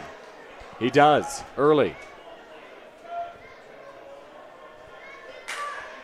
Here's the pitch. Joseph pops up the bunt attempt. And it is 1-1. Once again, the early show here to sacrifice. He wants these 2 men up into scoring position, both of them, with Byron Reichstein standing on deck for London. And Byron's had a fantastic day at the plate. 3 RBIs, including 3 hits on 4 trips to the plate. Has scored 2 runs himself. Joseph squares around again here early. Here's the pitch. Gets it down, foul again. 1-2. We'll see if he squares around one more time here. Now, you've seen in the past guys who fail to get down the bunt the first couple of attempts, Dylan. They might try and put him down a 3rd time. You've got a good bat in Starling Joseph. Absolutely. I think you got to. There's 100% you got to let him swing, even with 2 strikes, a 1-2 count. Turn him loose. 1-2 count. Joseph not squaring early as he did on the previous 3 pitches. Here's the pitch. In the air, foul. 1-2 again.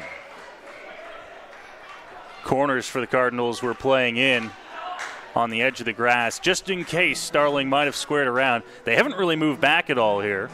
Both Whalen at 3rd, who's even with the bag, and Rempel, who's 2 feet in from that first base bag on the edge of the grass. 1-2 count. Cameron ready on the rubber. Here's the pitch. Joseph in the air. Center field not deep. Duncan has it. 1 gone.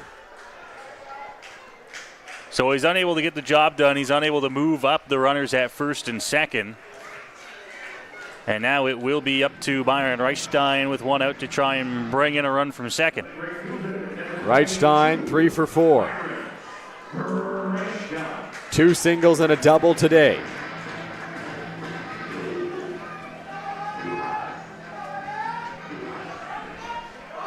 Runner in scoring position, 1 out here for the Majors. Zach Cameron on the rubber, trying to wiggle out of this jam. Here's the pitch. Swing and a miss, 0-1. Challenged him with the fastball up in the zone, and Reichstein offered at it.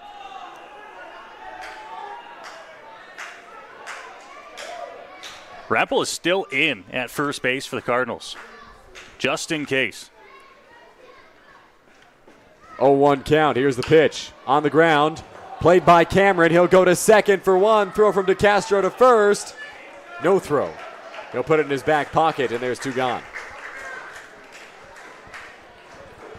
It was going to be close depending on which way you let that play go. With Cameron picking it off on the mound, he got the throw to second in good time, but it was going to go right through and get to second base, and maybe DeCastro would have had a chance to pick it up and throw it. Either way, they get just the 1 out. Inning continues with Deolio at third and Reichstein now at first base. So Verhoeven trying to cash and give the Majors a cushion in the 9th. He's 1 for 1 today. That one off the plate outside. Had a sacrifice bunt in his last trip.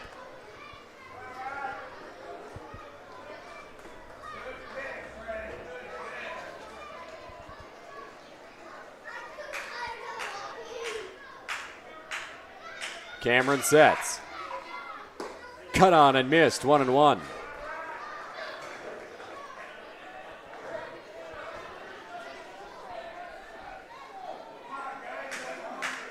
One count, 2 out.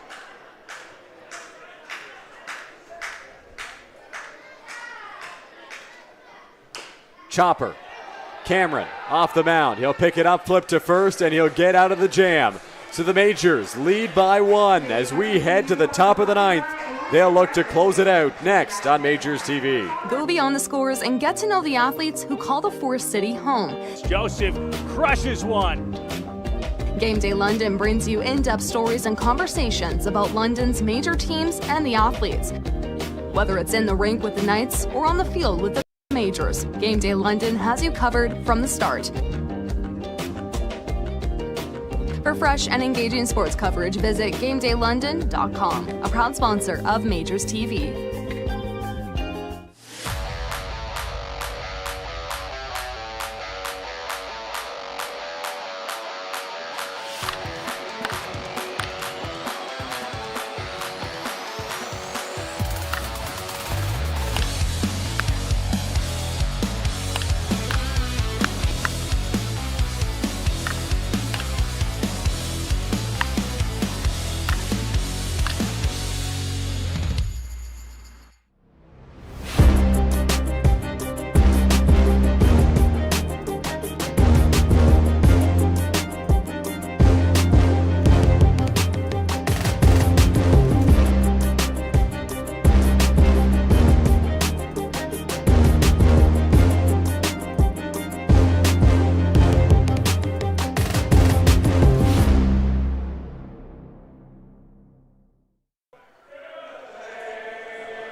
To the 9th inning we go here in London. Game 3 of this IBL quarterfinals has the Majors leading 10-9 through 8 full innings of work. And 3 outs away from heading to Hamilton for Game 4 with a 2-1 series lead. In one of the most shocking things we've seen, Dylan, Tyler Gillies is back out onto the hill for the London Majors. And from what we heard and from what we have seen down in the dugout, it's just the blatant refusal. He refused to leave the game. Yeah, I mean, no other way to put it. Tyler Gillies told Majors manager Roop Chanada, he said, I'm going back out there.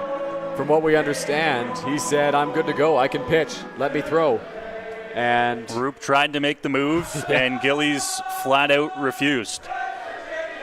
So under some discomfort in the right arm, Tyler Gillies climbs the hill here at Labatt Memorial Park, looking for 3 final outs to send the Majors back to Hamilton with a 2-1 series lead.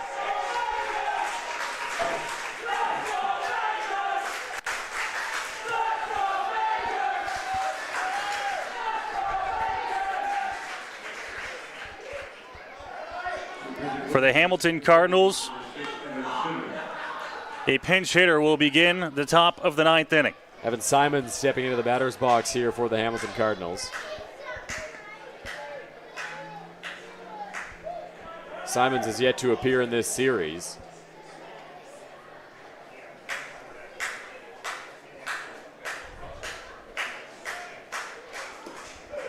Swing and a miss from Simons as Gillies gets ahead 0-1.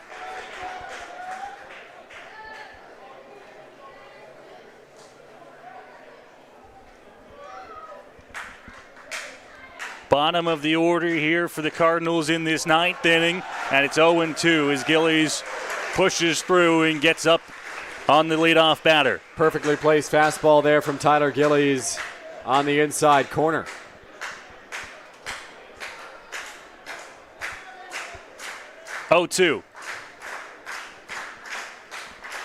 Into the windup goes Gillies. Fouled off and back over top of the screen. Simons in the regular season only played 8 games for the Hamilton Cardinals. Went 5 for 20 though. .250 batting average. Drove home 1 batter. Walked 5 times. Struck out 8.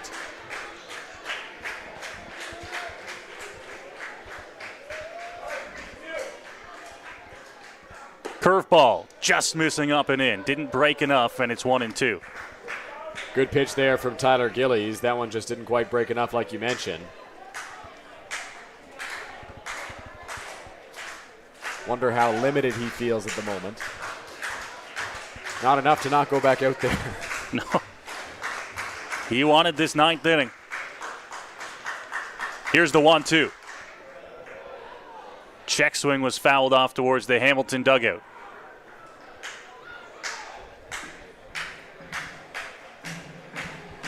.36 pitches now for Tyler Gillies. 2 innings of work. Has allowed just the 1 hit, striking out 4.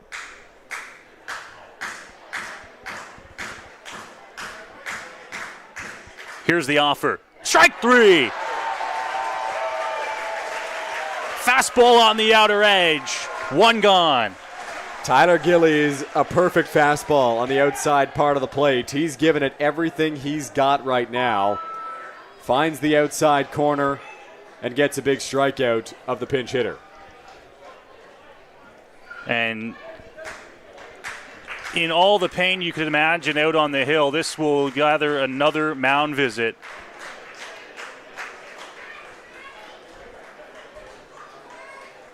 And he's going to hand over the ball. So Tyler Gillies wanted to try and get through the 9th, but the pain is too much. And he'll turn things over for the final 2 outs. We'll take a break. You're watching the Intercounty Baseball League on Majors TV.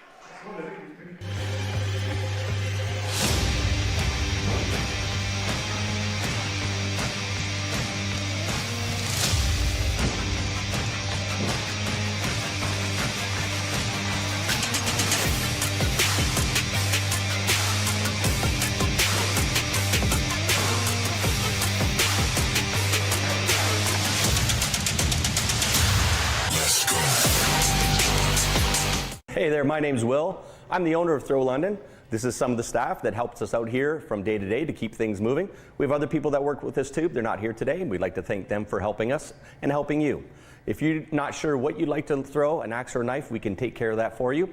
We throw the axes, knives, we have darts, shovels. You don't need to do anything. You don't need any experience whatsoever. We'll take care of that as well. If you happen to win a league and you have that competitive side, you get your name on this League of Legends wall, which is amazing. If you like to have a cold beverage, we can serve that for you as well. So when you're thinking about doing next event, friends, family, corporation, or just a hangout, come on and think about Throw London. We are back here at Labatt Memorial Park. Top of the 9th inning, Majors leading 10-9. Tyler Gillies came back out in serious arm pain and got 1 out, but that is all he could get. And now it'll be up to the bullpen. Gillies 2 1/3 innings pitched, just 1 hit while striking out 5. Scott O'Janisse pitched yesterday against the Hamilton Cardinals. Through an inning, allowed 1 hit, struck out 1, walked 1. Did not have an earned run charged to him, but did allow 2 inherited runners to score. In the regular season, he pitched in 14 games to the tune of a 1.86 earned run average. Strike one as Janice gets ahead of Daly. 2 for 2 on the afternoon turned into evening here in London for Daly. Strike two. Janice pounding the zone, gets ahead 0-2. Great job by Skylar Janice. Not an easy spot to come into. He had been loosening a little bit, but stopped throwing when Gillies went back out there.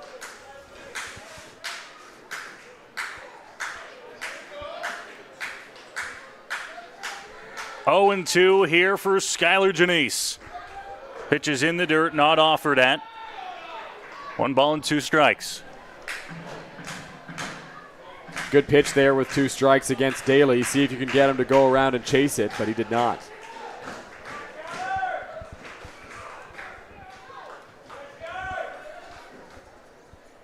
Skylar comes set. Now here's the 1-2. Hit on the ground over to second base. Diving stab at it. The throw to 1. Not in time. What an effort from Osika to Cardoso. But the tying run is aboard with 1 out. Brandon Daly just has too much speed for that play to be made. What an effort by Tristan Osika. Diving to his right. Strong throw to first. Just Daly able to beat it out. So Daly aboard. 1 out here in the top of the 9th inning for Keeler Loveridge. Strike one to begin the at-bat to the Cardinals' second baseman.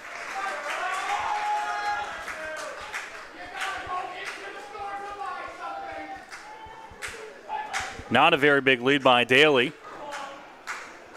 Couple of steps off. Don't want to risk anything here in a big spot. Fastball outside. That one didn't miss by much. It was right where they wanted it. But that just missed off the plate. And the count, a ball and a strike here. Chris Walters going to dust off the plate.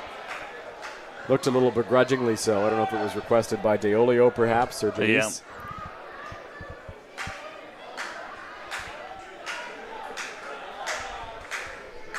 It's a ball and a strike count here nonetheless, and Janice gets ready for this next pitch. Deolio setting up inside here. And a extra long pause gets a time call. Janice trying to perhaps think a little bit too much about that next pitch. And Loveridge calls time.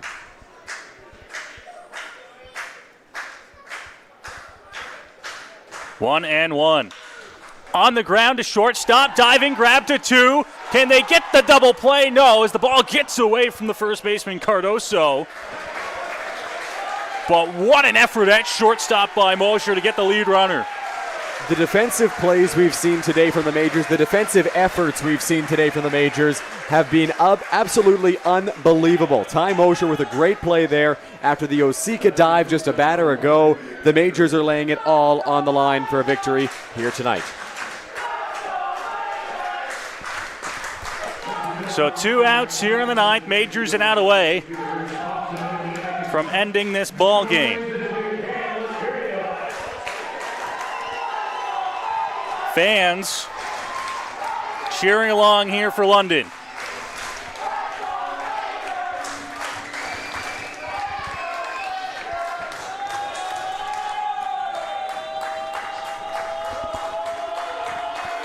Janice's first pitch will miss outside for ball 1.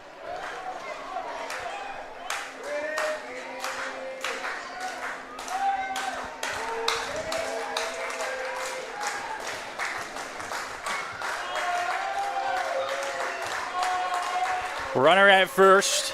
2 outs here in the inning. Strike 1.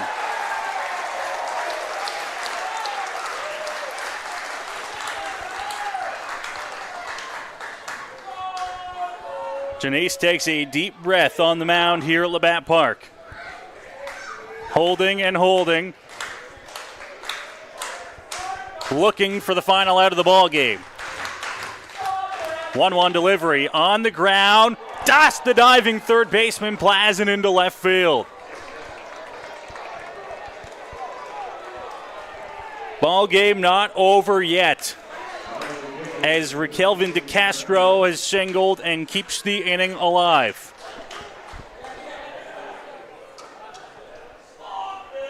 Runners at first and second, 2 out here. And it will bring the dangerous bat to the plate.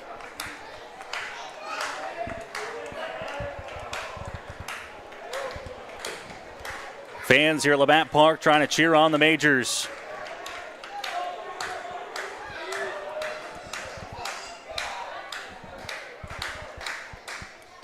First pitch is low, ball 1.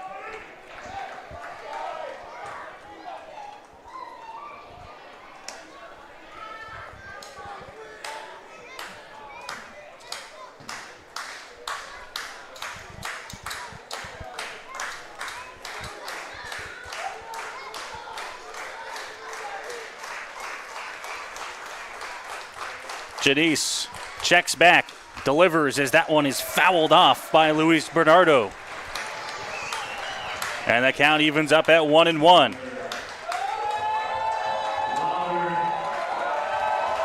On deck for the Cardinals, Tyler Duncan. A hard-hitting left-handed bat.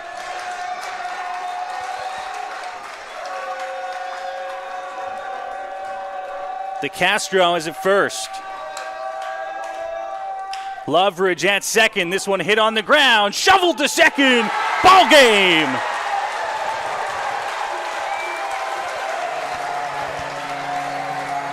What a game here at Labatt Park. Tying run stranded on base in the top of the 9th. And the Majors win it 10-9. A massive 2-1 series lead for London. With an off day tomorrow, sending the series back to Hamilton on Tuesday night.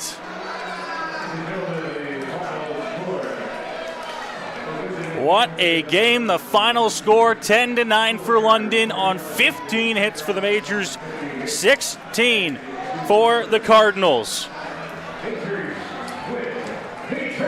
The 2 runs in the bottom of the 7th for London, the difference maker as they escape with a 1-run victory. And 2 very close games here at Labatt Park in this series so far.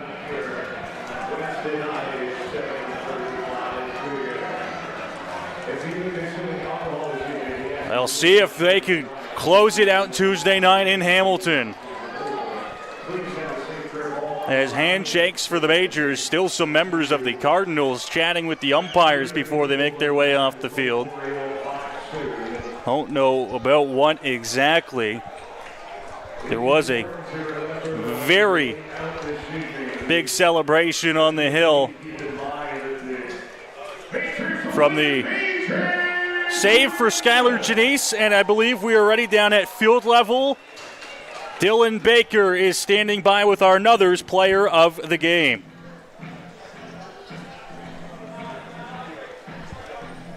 Down here at field level with our player of the game, Tyler Gillies. First off, big win here in Game 3. How does that feel for you in the group? That's awesome. We needed that after last night. It was a tough game yesterday, but it's great to get bounced back with that because that was a hard-fought game. Changed leads all the game, it seemed like. So it's good to get that win.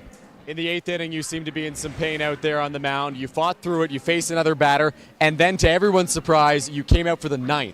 What went into that decision for you? How were you feeling? And why was it so important for you to come back out and battle for your teammates? Yeah, I think part of the adrenaline just keeps you going. And then, this team just fights. And we had to use so many bullpen arms yesterday. We had a bullpen guy starting today, so I knew we were thin out there. So I had to try and give it my best. So went back out there. Got one, couldn't quite finish it. Well, Tyler, thanks a lot. Congrats on the big win. Hope you're feeling better soon, my man. Noah, back to you in the Game Day London broadcast booth.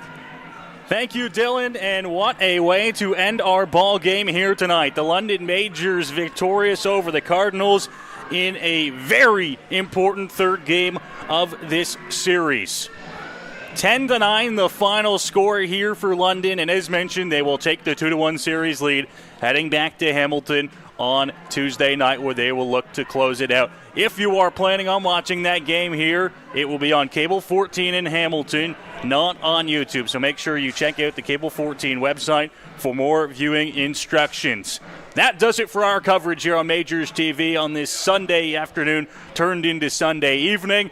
And we will be back, possibly, if needed, next week as the Majors look to close this one out. Final score 10-9 here as the Majors emerge victorious here at Labatt Memorial Park. Thank you from our entire crew, and best of luck to the Majors in Game 4 on Tuesday.